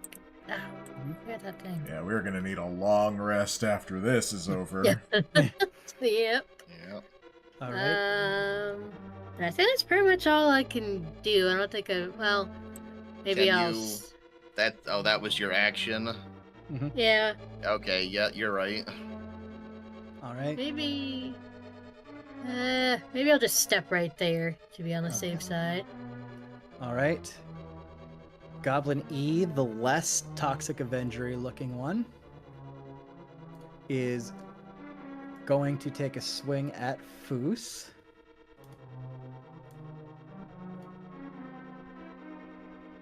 Is a 15 hit? Nope. All right. That is that- short by 1. All right. That would have hit me, though. Me too. All right. Before we run back to the top of initiative,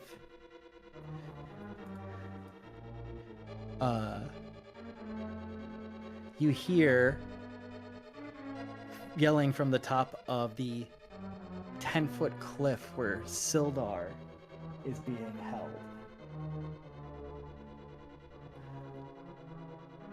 You hear, what's all this commotion? Oh, God. My. Seems we have some intruders here.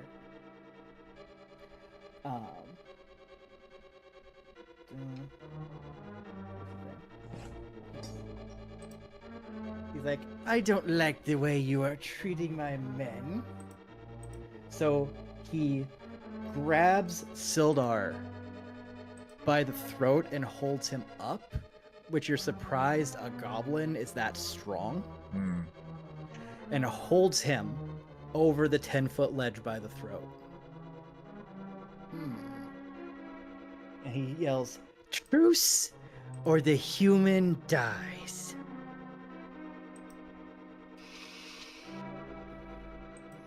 I feel like I can make a kill shot. I got 1 superiority die left to roll advantage on it. Well, you kill him, he falls. So, Alright. if we agree to a truce, will you hand Sildar over to us? And we leave? Of course, but there has to be something on my end for this as well. And what would that be? So he was back in the little nook when all of this started. Yeah.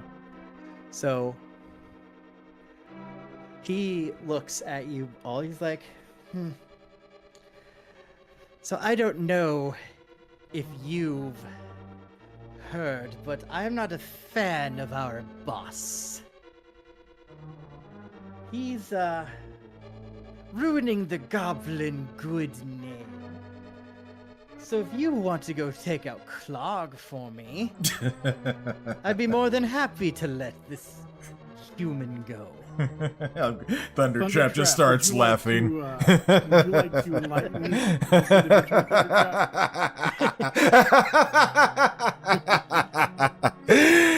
Thundertrap? My dear poor little goblin. Clearly, you were hiding in the dark the entire time. Surely you heard all of the commotion going on in the other parts of the cave. I somewhat regret to inform you that, your boss, Clarg, no longer has a head. I smashed it into a pink mist with this hammer right here. So He looks straight through. Looks straight through you, in disbelief. Not out of like, oh wow, you actually did it. More of like a, I don't trust you kind of way. As he says, if you've crushed his head, how can you prove to me that you've done it? I'll bring you what's left. Give me a moment. And I will walk all the way back to the other room and drag Clark's body by the foot and just toss it at Yemek's feet. And that's what I do. He looks and he gets this happy, gnarled grin on his face. He's like, I never thought this day would come.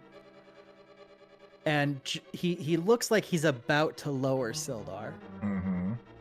But then he pulls him back up. He's like, but you know, starting a new regime is very, very difficult. You know, it takes a lot of man hours and resources. But most of all, it takes, what do you humans call it? Capital. It's like, I can... Okay, Foos has heard, go ahead. Yeah, let him finish. I can let this human go for 500 gold. Yeah, Foos has heard enough. He says, enough! Leave now or you all die. That is the deal. Or we'll do to you what we did to Clark. He's like, challenge accepted, as he drops Sildar to the ground below. Who Can, since Eternos is right there, can he do the, lunging forward thing, break his fall? I mean, he can try if he would like, but if he fails, he's taking a human dropped 10 feet on top of him worth of damage. What do you... Give it a try, Go, man. Shaun, Be do a it! hero. No balls! Do it! No guts, no glory. Come on, man! 17, I'm at 17, guys, but... Look, so what, man? Look, you know what? Let's do it. if you fail, we'll just pour the potion down your neck. Can we say that, Trapp got the potion when he went back in that room? Oh yeah, that would be a good idea. Yeah, because we didn't divvy it. You guys have all the sure. stuff. We just haven't divvied it up. Yeah. All So right. if you guys want to use it for X purpose when you get the chance, you're more than welcome to. Yeah. Tate says, "Be the hero. Come on, we need a hero." All right.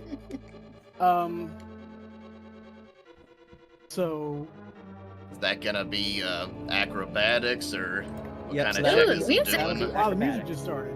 Oh, did it actually work? It just kicked Oh, in. boy. Just Oh, just in time. We're almost done. So, can we say that I drink one of the healing potions? You don't have time. You gotta do it or not. Alright. You'll have to drink it after. All right, I'm gonna lunge forward. What do I need to roll for that? Roll acrobatics. Acrobatics. Okay. No. 6. Oh. Don't worry. So you dive forward to try to catch Sildar. You are too slow to get to him as he falls to the ground and loses his last hit point. Well, we Now- can give him the potion. So when you go to 0 hit points, you don't die immediately. Yeah. Oh wait, actually, I need to roll to see if he dies immediately. Oh, God. Shaun, you have failed this city. No, it's the dice, man. It's just... I've had rotten luck, too. I mean, I hit Dexter with a pebble. Okay. Oh, Callie says, been quietly watching, need to grab a nap before kids and breakfast time. Appreciate you all. Yeah. You take care, Callie. Thanks for watching. This has been... Oh my god, this has been so fun. Yep. All right, so he does not immediately die. Okay, thank goodness. He did not get overkilled. So So you have 3 turns to stay, potentially 3 turns to stabilize him. Okay. how do we do that?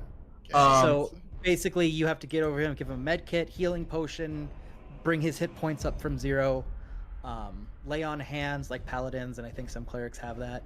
Basically, once your hit points hit 0, you go into death saving throws, Yeah. and you roll a d20. If it's 10 or lower, it's a strike. If it's 10 or higher, it's a success. If you fail 3 times, the character is dead. Yeah.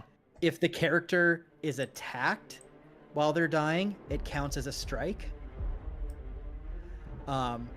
If they nat 20, they can get up with 1 health. If they nat 1, it counts as 2 strikes. So this would count as our action? No, I'll say that is a reaction to what happened. Okay.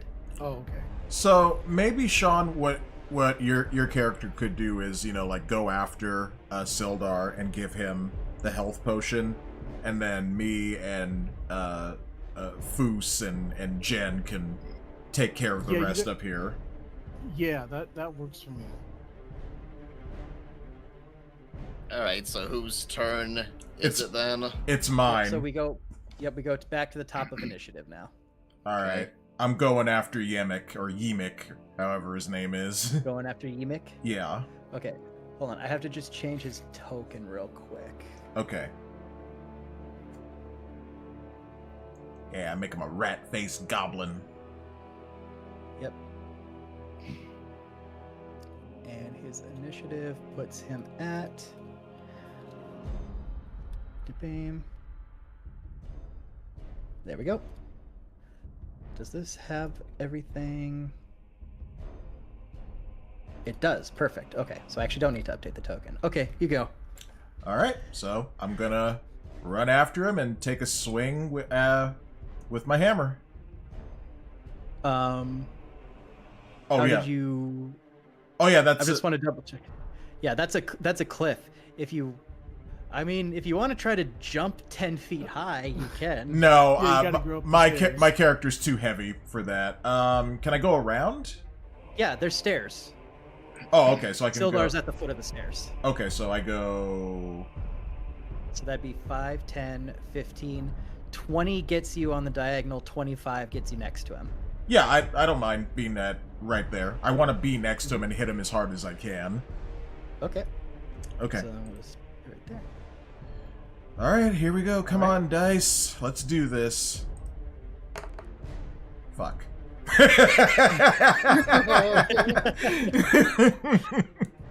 So this barbarian just goes rushing up the stairs, past his party mates, past the dying man, just like, your time is now. And right as the hammer comes down, Ymix just goes, no. Yep, Ymix could No, like just no. sidestep it. Well, shit. And on that note, Eternos. Yeah, Okay, get down there and save Sildar. Yeah, I'm going to attempt to give him the healing potion. Yep. So it will use your interaction to pull out the potion, and then it'll be your action to force the potion on him. Yep. Okay. Pour it down his throat, yo. All right, so what do I need to roll for that? The D20? No, it just happens. Oh. We just need to Oh. roll how much healing he gets. Oh, okay. Which die do we roll for healing? Yeah. Is it medicine? Healing potion is 2d8. Oh, 2D. Okay. Come on, 16. All right, 5. Even if it's not, that's what we're gonna say it is. Okay. That's a 2d6. You said 2d8? Oh! Yeah, it's 2d8. My fault. I thought that was 2D8. And if I'm wrong, we'll fix it in future rolls, but I'm pretty sure it's 2d8. There we go. All right, right, with so- that, he is now healed. And Okay. Shaun, Goblin E is pretty hurt, and he's in your range at an angle. You should be able to use your bonus action to stab him, possibly finish him off. Goblin E? Oh. Yeah.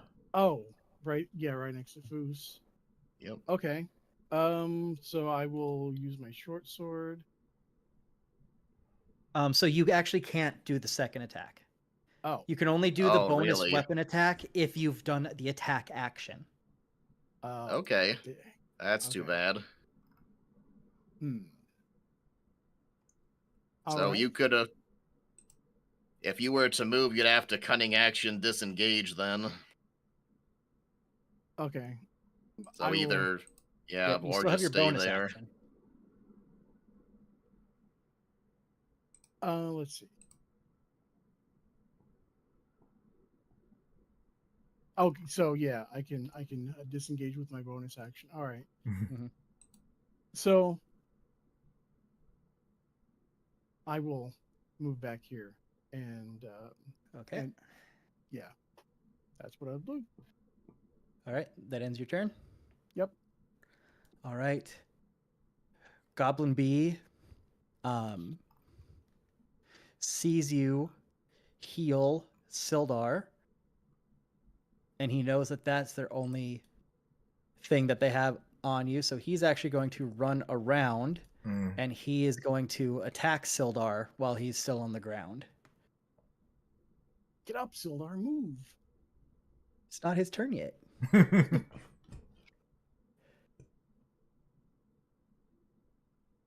Actually, I never rolled his initiative. Yeah, I was like, there should be another, yeah. There we go. Yep, there he is. Okay, so he'll be after Foos. So, Goblin B is going to roll to hit. He definitely hits as he plunges the sword into Sildar's arm Ooh, okay, just his arm. for 3 damage. And Sildar surprisingly doesn't scream as much as you wished he did. Oh no, he's dead. He's not dead, he's alive. It's just that he's been tortured so much that being slightly stabbed by a sword means nothing to him at this point. Ah, Oh, okay. All right. And with that, he will use his bonus action to disengage and hide back behind Goblin E. So now we go to Ymix, who is mad at Thunder Trap. Of course. Does a 15 hit? Yes, that meets my AC, so yes. All right, so he he steps aside from your hammer and he counters attack in one swift motion, pulling out his scimitar and just grazing you across the chest for 4 damage. Ow. You'll get a cool scar out of it. I'll be like Sagat in Street Fighter. Well, that hurt. Oh, well, I guess I better take the damage on my character. So, so how much? It was 4? Okay, so I'm at 28. And with that, he is going to use his bonus to cunning action disengage. Oh, no. Where he is going to run past you. He's going to jump off the ledge into the fight. I will roll to see if he takes damage for willingly jumping. Oh god, most likely he's going to.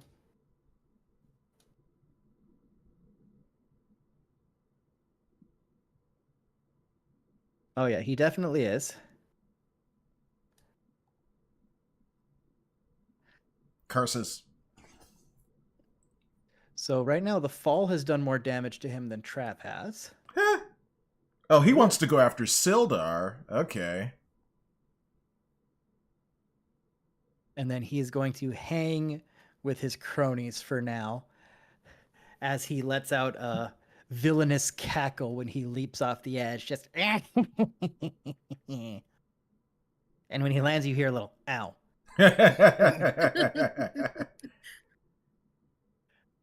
All right, on to Goblin C, who is going to take a stab at Sildar as well. Dang it, Eternos, why did you leave him? Because I have 17, man. And then advantage since he's still on the ground. All right, that will hit. Oh, no.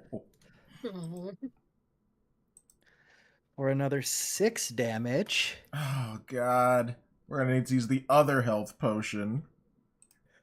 Just so you know, he has 2 HP left. Oh. Oh boy. Yeah, it's his turn is coming up. Hopefully he can get out of there. Yeah. All right. So he is going to end his turn there, and it's now Foos's turn. Destroy them all. All right. I gotta take out one of them. I'm gonna burn my last superiority die to use feigning attack on Goblin E. Unfortunately, there's no way I can hit more than one. All right. That's 21 right there, so I'll roll the damage.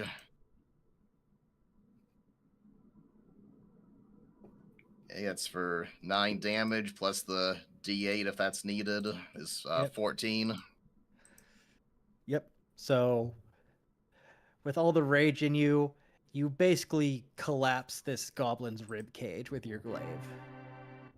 Yeah, I'm gonna push forward, push into the fray. I'm gonna call back, Sildar, get up and get to safety. That's my turn. All right. So it goes to Sildar. He uses half his movement to stand up. He uses his action to disengage. And he goes 1, 2, 3 to try to get as far away as possible. Yeah, thankfully Jen's turn is next. Yep, he's beaten and battered. And he barely manages to prevent himself from collapsing when he gets away. All right, Jeneth. All right. See, I'm Said just you using a had healing. one, yep. Yeah, using a healing spell on Sildar. Yeah, I have 1 slot left. I guess, he's right next to me. I guess I'll do Cure Wounds. So my D8. 7 plus 4, yeah, 7, 8, 9, 10, 11. That should put a little pep in his step. Yep, a little bit. So that's a heal of 11. So his wounds start to close and the scars start to fade, and a little bit more life returns to his eyes. Alright. Why don't you place yourself between them, Jen, at least? Yeah. Like there, or... Yeah, probably right there. Yeah. Alright, yeah, I'll move there. Yeah, I think that's all I can do now. Alright, now end turn. And it goes back to Trap. Oh, come on. Let me hit Trap. this guy.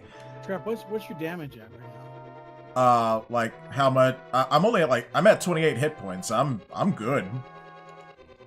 Cool. You should leap off the cliff after you. Yeah, I'm going after him. Yeah. Yeah, you should jump on top of him and bring the hammer down as you're falling on him. That's what I And was crush thinking, him. yeah. Can I do that, Zach? I'll allow it. Okay, I'm gonna try and do that. Just know if you miss, you might take a little more damage because you're jumping off.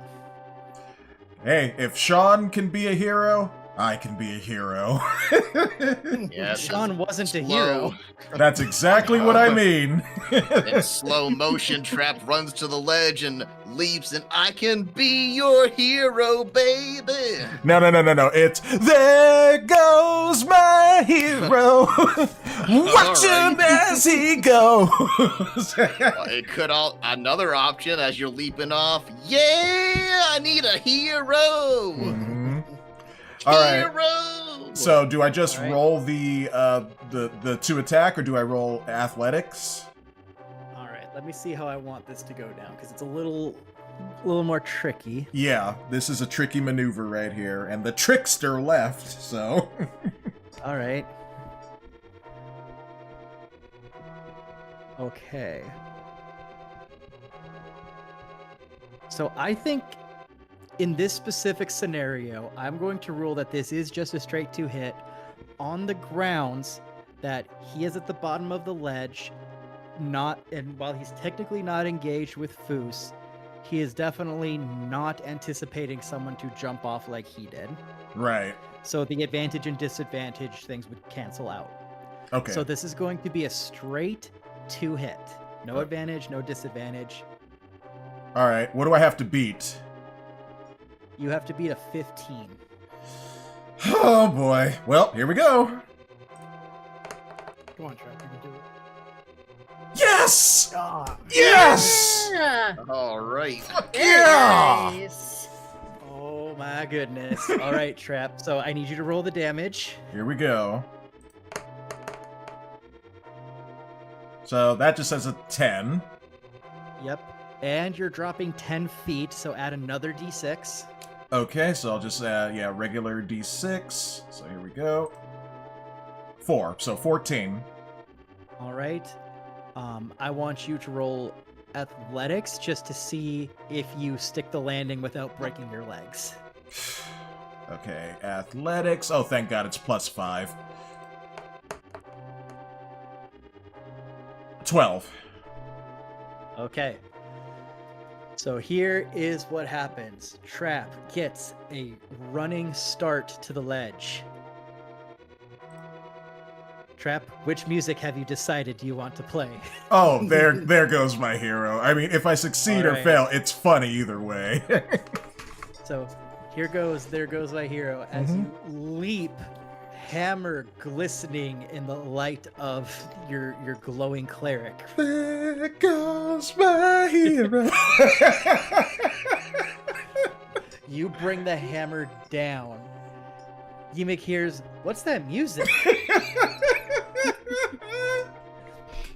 And he looks, and he does the mistake of looking up. Yeah, it's like Frieza looking up at Trunks as he's coming down, like, ah! And I want you to remember, your hammer has a face on the front. Yep. So he makes eye contact with your hammer as they go nose to nose. Mhm. And Yimik goes from Yimik to Yim to Yi to Y. to yeet. As he basically vaporizes and splatters all over the 2 goblins next to him and Foos. and you almost stick the landing, but you need to take that one extra step to catch yourself. So I stumble a bit forward. Yeah, you lose a point on the landing. Okay. So I lose 1 And- health point?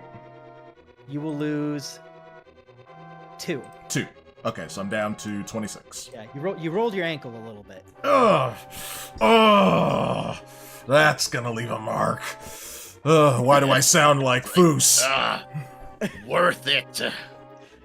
You know what, I like Foos? You to wanna imagine sound whenever cool. Trapp is like irritated, he just does a poor imitation of Foos Yep. because it makes him happy. Oh yeah. Like, oh, that really hurt. But wouldn't you agree that was cool, Foos?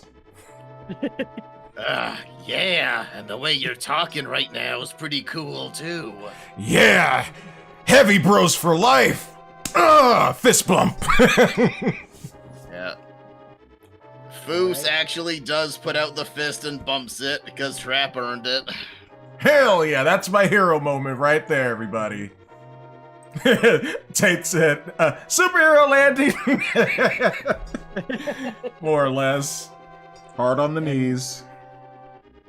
With that, the goblin that is borderline disintegrated, basically melting from the acid, he decides it's no longer worth it, and he takes out his scimitar as he slits his own throat. Oh, harakiri. Jesus. More or less. I come back to that? What the hell happened? Oh, you missed my hero moment, dude. So, I'll yeah. have to go back and watch it. Yep, Yeah. the brief rundown, Trickster, and you can watch this on any of our VODs once they're up. But the long and short of it is, Eternos got Sildar up, and then left him, so that he was getting attacked by all the other goblins. Hey, Oh, I'm a God. rogue. I can only do so much good. He steals money and he gives it back. He heals someone and then runs away. Were you here when the leader showed up, Trickster? The big guy Mimic? at the other room. No. No, The the other I one. don't think he was here. This is- No, he missed the whole Yimik thing. Yeah, so Oh. Ymik was here, and he was holding Sildar up by the throat, and he tried to say, "Hey, go kill Clark for me," and Trapp's like, "Haha, already done." Yep. And he dropped Sildar off the cliff when they wouldn't fall for the extortion. Trapp tried to hit him, failed. He tried to Ymik. Oh, wait. Zach, you're forgetting about the part where Shaun tried to catch Sildar as he was falling. Oh yeah, And failed. He tried to catch him and was like 6 feet short. Wow. And so Ymik runs and jumps off into the fray. He's like, haha, I've got away. And then Trapp's like, I can do that too. And he turned Ymik into accordion by jumping technically over 10 feet since you jumped. So it's probably closer to 15 feet. Brings the hammer down right on top of him, splatters him.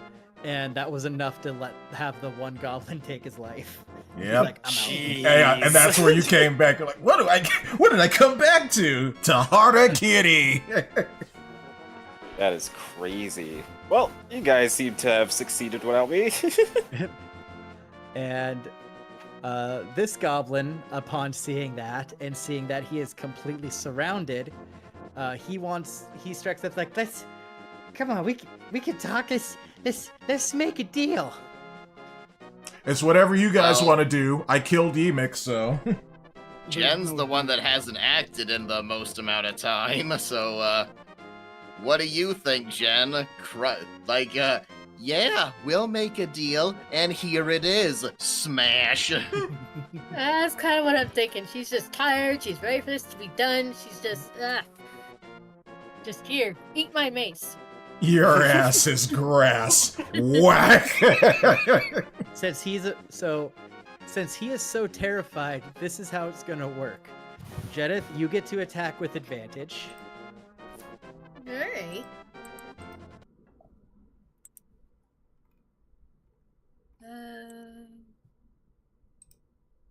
I'll just do You just hit it D20. twice. Oh, Yeah. okay, that works. Yep, that works. Yep, so now just roll your damage. Alright.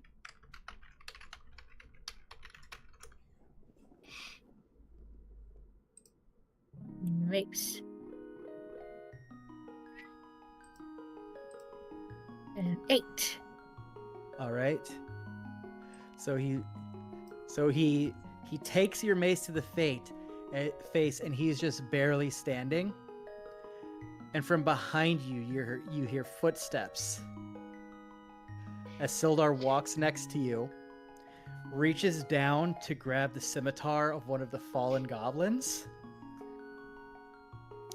and stabs this goblin straight through. Damn. And he stares him in the face and he says, "Here's the deal. You're done." Nice. Yeah, Foos looks over and nods at him. And I nod at him as well. Sildar, we're so sorry. We only happened to come upon here by chance. And, well, you're the only one we found. Yeah, he is.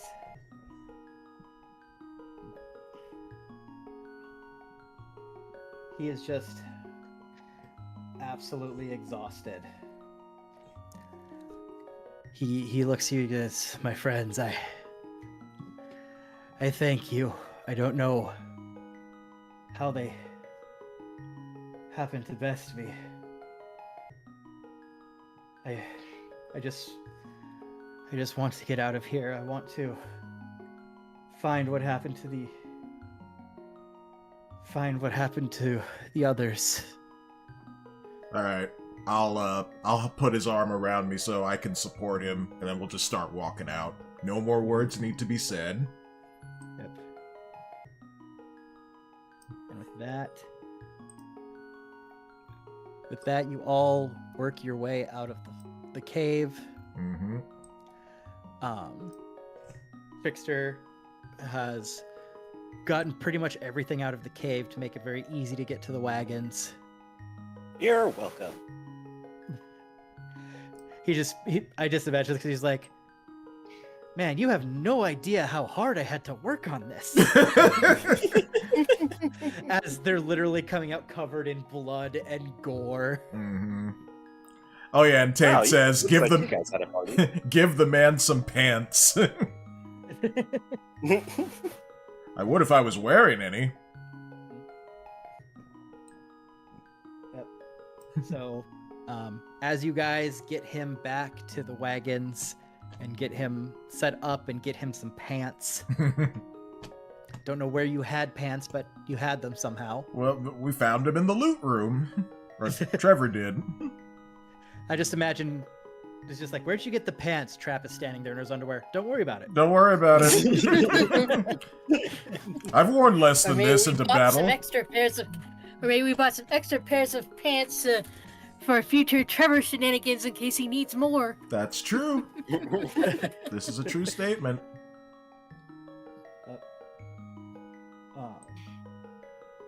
But yeah, so just to kind of move things on a little bit here, as you talk with him, he shares with you a few new pieces of information about the quest and what's going on. So he tells you that there are 3 Rockseeker brothers, so Gundren and his 2 brothers you haven't met, Tharden and Nundro. They've located an entrance to the long-lost Wave Echo Cave. Site of the mines of the Fandelver's Pack. Isn't to click this thing here. Now, actually I need to go back one here. Let's see. Well, he doesn't need to share with you the information about who Clark is. Nope. Clark is very, very dead. But he does share, importantly, that Clark, who led the band, had orders to hold up Gundren and the rest of the convoy. Sildar heard from the goblins that the organization, the Black Spider, sent word that the dwarf was supposed to be brought to them. Sildar doesn't know who or what the Black Spider is specifically. Right.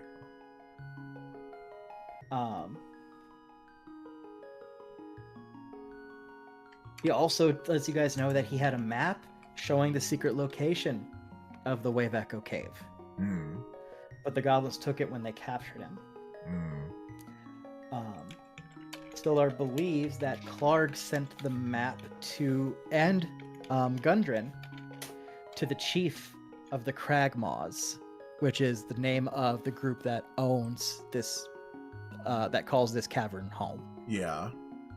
And he believes they're at Cragmaw Castle. Oh, Sildar doesn't know where that might be, but he thinks someone in Fandalen might know. All right.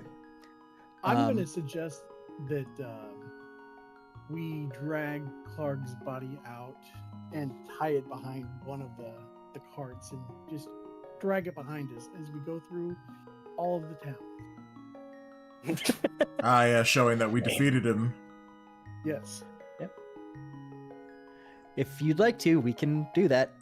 Yes. Yeah. I'd like to do that. I'll go back and Okay. retrieve it. Sure. You know? All right. So you go back, you grab it, and now you just have Clark's starting to decompose body hanging off the back of one of the carriages that you do not own and are set to deliver to someone else. Yeah, they might want to wash it down afterwards, but yeah. It's intimidation. I mean, as we roll through, it just shows how we took out Clark. Sildar also lets you know that he has a wizard contact in Fandalen called Iarno. He traveled to the town 2 months ago to kind of get things set up for them. Right. And part of the reason he wanted to go on this trip was because he hadn't heard from Iarno in a long time. So he wanted to go investigate. Right. Now, the last little bit I want to share before we end up is, so this specifically pertains to Trapp. So you recognize the name Wave Echo Cave. Yes. Because you had heard about it when you were talking with your dwarf friends in the mines back in the day. Yeah.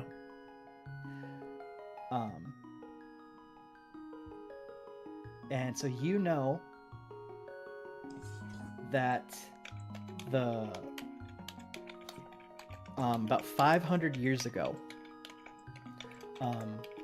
there was a bunch of dwarves and gnomes that made an agreement called the Fandelver's Pact. All right.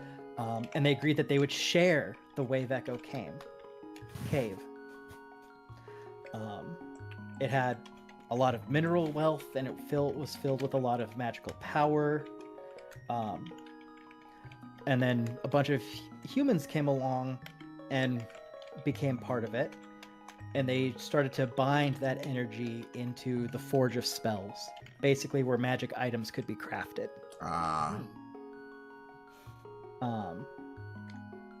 And Fandalen did absolutely amazing with everything. And then a whole group of orcs swept through the area and laid waste to everything. Yep. There were orcs and evil mercenaries that attacked the cave to steal all the riches and magic. You know, the humans, dwarves, and gnomes fought like crazy to defend it, and the ensuing battle destroyed most of the cavern. Oh. Very few people actually survived the cave-ins and the tremors, and people lost track of it. So you know all of that. Mm-hmm. But you also remember hearing that And this is what really strikes you is one of your friends you were talking about mentioned that one of their ancestors was one of the original names on that pact. And that's essentially his family's mine. Ooh. Interesting.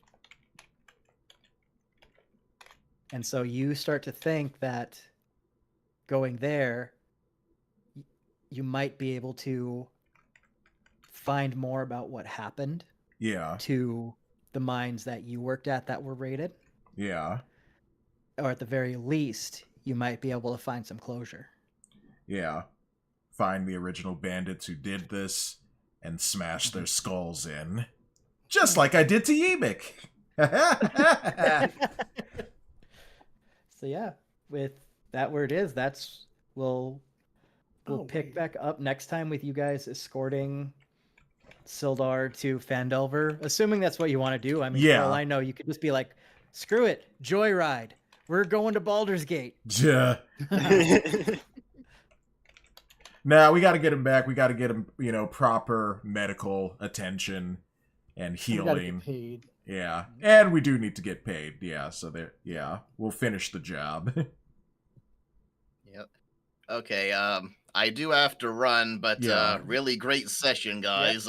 Yeah, thank you, Zach. And the 6 hours, so we broke our record from last time. So, yeah, absolutely good stuff. Yeah, hopefully we can pick it up soon. I'll go ahead and cut my stream there because I only got a couple viewers. All right. Well, thank you everyone for watching across all of our channels. Gilien, Dexter, who just came back. I hope you had a nice dinner. I did. It was delicious. What'd you have? Yeah, what'd you have, huh? Okay, well, I'll talk to you guys later. Oh yeah, have a good night. Yep, we'll see you later. See ya. Bye. I had sopa de pollo. Something involving chicken. Uh-huh. Chicken soup. Chicken soup? Why didn't you just say chicken soup? Because sopa de pollo is muy interesante. So, it just sounds more interesting in Spanish. See? Yep. Before we close out, I just realized there's one other thing that I should tell you guys that you might find kind of interesting. Oh, yeah? In that first goblin fight, if you had taken any of those goblins alive, you could have potentially convinced him to give you a lot of very important information, such as an entire map of the cave and who was in it. Oh.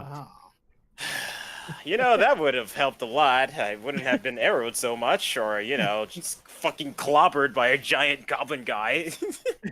Yeah, but that was funny as hell. Oh, yeah, Trickster, you got the brunt of it today. Yep. It was not my day. You and Shaun just, Shaun, you still got some really good rolls, but clearly this game is rigged in favor of Jen. Indeed. Yeah, that lucky lady. I might actually start using my short swords a little bit more because that was pretty cool. Yeah, they did help out. Dexter, you missed my hero moment where I jumped so high and we even sang "There Goes My Hero" a little bit. Yep. I killed 2. Yeah, the VOD will be up right when this is done, so you'll be able to go back and check it out near the end there. It's pretty honest. That's true. Yeah, I had my stream up the whole time, so I'll look at that. Yeah, Trapp, you killed 2 enemies by caving in their heads. Yeah. So one you caved the head, and the other you turned into a fleshy accordion. Yeah. That's true. I freaking kabombed not a him. I expected to say today. There's so many things you just don't expect when you get together and play D&D, but yeah, it's been fun. I don't have anybody to raid because I usually don't stream this late unless I'm doing like a big, anniversary special stream. Yep, I'm about in the same way, so I think it's probably just kind of good to call it here. Yep, we'll just end it. Oh yeah, and Melvin Butters on YouTube said, "Legends." Yes. But yeah, we'll come back. We'll do some more D&D in like 2 weeks or so. Give or take, yeah. I'll be out of town. I'll be out of town next weekend for sure. Okay. I have a family wedding and my cousin's graduation within 48 hours of each other. Oh, wow. Crap. You are going to be busy. Yeah. And they're on opposite sides of the state. Oh my god. Even worse. That's a lot of driving to do. Yep. Well, I wish you the best of luck with that, Mr. Tri-Attack Zach, man. Mm-hmm. Yep. I'll take the time to just work on my game jam game. That'll be fun. Mm-hmm. And I'll work on my jiggle physics. Eventually. Hooray! That just means he's gonna stand in a mirror and twerk.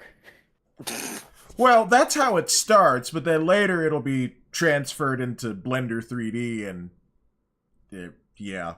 We'll that's how you get references. There you go. Anyway, you all have been a beautiful audience. Thank you, everyone who watched across YouTube and Twitch. I would say Kick, but nobody watched me on Kick, so... Nobody watches Kick. No, I don't even know why I still stream there, so I don't know. Anyways, you all have a good night. Thick blessings be upon you all, and I don't know. Say your thing, Dexter, whatever you say. I don't know what it is. And until next time, everyone, watch out for arrows. They're deadly.